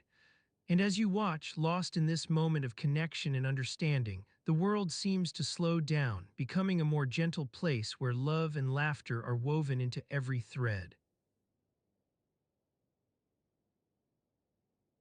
The old stone fountain stands quiet now, its waters stilled and motionless like a mirrored lake on a windless day. You can almost hear the gentle lapping of water against its sides, but it's just an illusion, the air is heavy with stillness. In this peaceful scene, you notice something odd, a small inscription etched into the stone above the fountain's basin. It reads 1625. The date seems jarringly out of place among the worn and weathered stones that have seen countless seasons come and go. You wander closer to examine it more closely. As your eyes focus on the inscription, you notice that the surrounding stonework appears newer than the rest of the fountain, not just in age, but also in quality of craftsmanship. The blocks are smoother, the joints tighter, as if they were laid by a different hand. You can't help but wonder what was happening here in 1625. Was it some sort of repair or renovation project that added these newer stones? Or perhaps something more significant, did this place have a new purpose back then? As you ponder, the sounds around you begin to seep into your consciousness once more. The distant clucking of chickens from the nearby courtyard rises above the silence like a gentle hum, while in the background someone is singing softly, their voice barely audible over the chirping birds. You recall walking through this very same alleyway earlier that morning, the air thick with the scent of bread baking at one of the local bakeries. The smell still lingers on your skin, warm and comforting as a hug from an old friend. Your stomach growls softly in response to memories of crusty loaves and sweet pastries. The singer's voice grows slightly louder now, their words becoming clear. La luz del alba. La noche de la vida, the light of dawn. The night of life. You recognize the tune, it's a popular one from last year's Fiesta de San Juan. Perhaps someone is humming along to an old favorite while going about their chores. As you continue down the alley, you notice that the newer stones seem to be part of a larger project. A section has been recently repaired or rebuilt, but not just with new stonework. There are also fresh mortar lines and a faint scent of lime hanging in the air. You come across an elderly woman scrubbing away at one of these newly laid blocks, her hands worn from years of hard work. She looks up as you approach, her eyes squinting slightly behind thick spectacles perched on the end of her nose. Ah, senor, she says with a nod, not exactly greeting you warmly, but acknowledging your presence nonetheless. You've noticed our little renovation project here. She gestures toward the repaired stonework and explains that it's been done in an effort to improve drainage during heavy rains, which have become more frequent of late due to changes in climate. It's funny, she says with a wry smile as she resumes scrubbing her block. We've always known these stones were old, after all, they're from the original construction of our church. But it wasn't until we started this repair work that we realized just how old they really are. She looks at you directly now, and for an instant, you sense a flicker of curiosity in her expression. Wouldn't you like to see what else is hidden beneath these stones? She asks quietly, almost as if the question itself were a whisper shared between friends. You hesitate, wondering how much truth lies behind this renovation project. Was it indeed just about improving drainage, or was there something more at play here? The woman seems lost in her thoughts again now, but you continue down the alleyway, pondering your own questions and taking note of the subtle details that reveal the life stories hidden beneath the surface. As you walk on, you notice how shadows deepen between these older stones. They seem to stretch out like giant fingers reaching for each other across the narrow passageway. You can almost imagine them whispering tales from centuries past. It's time now to return home and rest your weary head against a pillow made soft by generations of love. The night has cooled, and though you'll have dreams aplenty tonight, it will be peaceful ones, like watching candlelight flicker across the walls. You find yourself at the door of your small apartment now, nestled between old buildings that seem to slumber alongside their human occupants. As you step inside, a faint scent from dinner wafts up, roasted vegetables and chicken cooked with fresh herbs plucked from the garden behind St. Augustine's church, just as it has been for years. You shed your shoes at the entrance and make your way into the kitchen, feeling the creaky wooden floorboards beneath your feet like an old friend welcoming you home.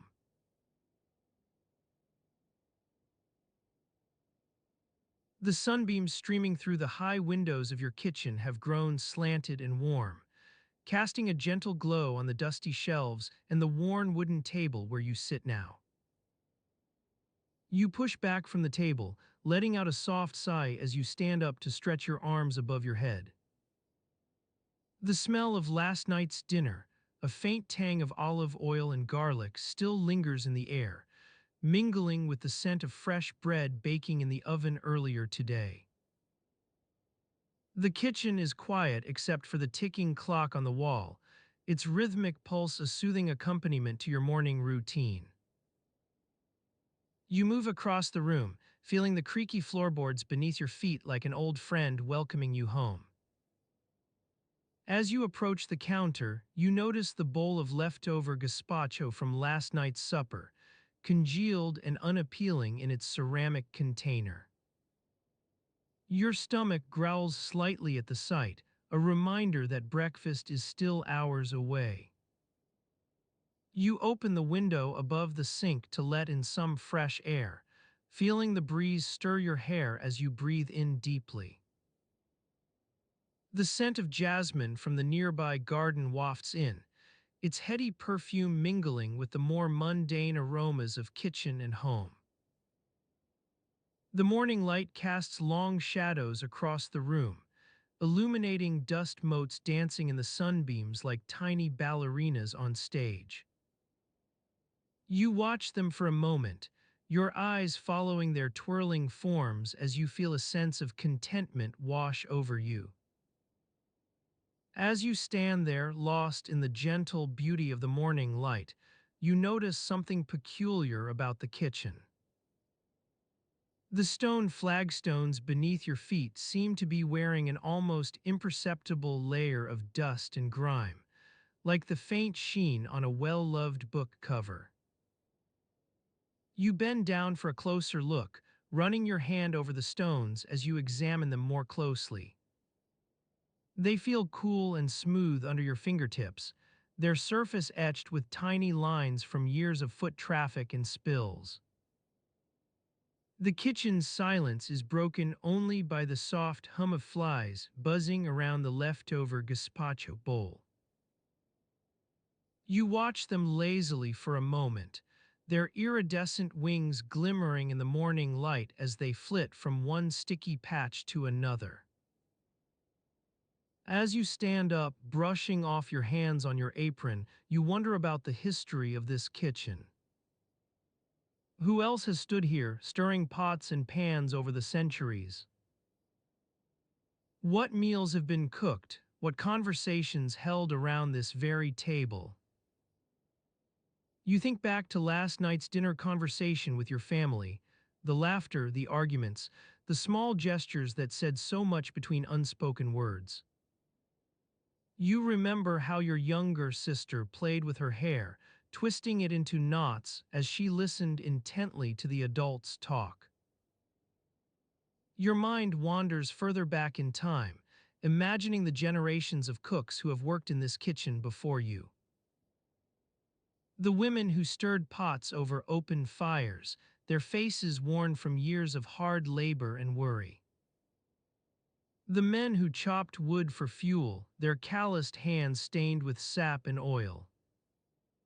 As your reverie deepens, you start to lose track of time. You feel the softness of the morning light enveloping everything around you, the dusty shelves, the creaky floorboards, even the pesky flies buzzing around the gazpacho bowl. The kitchen becomes a sanctuary, a place where worries and troubles fade away with each passing moment. You let your gaze drift to the door leading into the house's main courtyard, its iron hinges squeaking softly in the gentle breeze. Beyond that doorway lies another world, one of stone walls, terracotta tiles, and endless expanses of sun-baked earth stretching out towards the horizon. The thought sends a shiver down your spine as you realize how small this kitchen is compared to the vast expanse beyond its doors. Yet in here, surrounded by these familiar sights and sounds, you feel a sense of security and belonging that's hard to find elsewhere. As you stand there lost in thought, the morning light begins to change, shifting from warm gold to soft pink as it pours into the room like liquid honey. The kitchen's shadows lengthen and deepen, their gentle contours illuminating the dusty corners where dust bunnies have accumulated over time. You take a deep breath, feeling your shoulders relax as you let go of the weight of responsibility that comes with being part of this household. In this moment, nothing else matters but the quiet peace of this kitchen, its creaky floorboards, its faint scents and sounds, its comforting familiarity like an old friend waiting to welcome you home.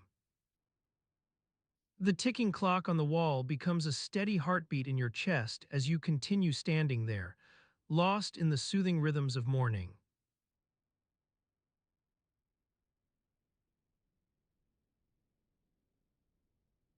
Tonight you've traveled through the misty realms of history, where shadows danced upon the walls of cathedrals and distant fires flickered in the hearts of philosophers. Like a tide going out to sea, you witnessed the ebb and flow of power as monarchs rose and fell, leaving behind a legacy of grandeur and oppression. The scent of incense wafted through your dreams as you navigated the labyrinthine corridors of daily life during the Spanish Inquisition, where faith and doubt wrestled like titans on the stage of human experience. And yet, beneath the surface of this complex tapestry lies a single thread, the intricate web of human relationships that binds us all together. The merchants who traded in exotic spices, the artisans who crafted beautiful objects for the monarch's courts, the women who quietly bore witness to the injustices of their time, each one wove their own strand into the fabric of history. If you'd like to keep exploring, you can gently tap like and subscribe so you don't miss the next journey. And if you feel awake enough, leave a comment and share where in the world you're listening from. As your mind begins to unwind, allow the memories of this night's travels to sink below the surface of thought, carried away by the dark and quiet currents of sleep. Your body relaxes, letting go of tension like autumn leaves drifting to the ground. The earth beneath you holds its breath, patient as always, waiting for the next cycle of life to begin. In time, all memories fade, but their imprint remains on the soil of our souls, nourishing the gardens of remembrance where love and sorrow bloom together in eternal harmony.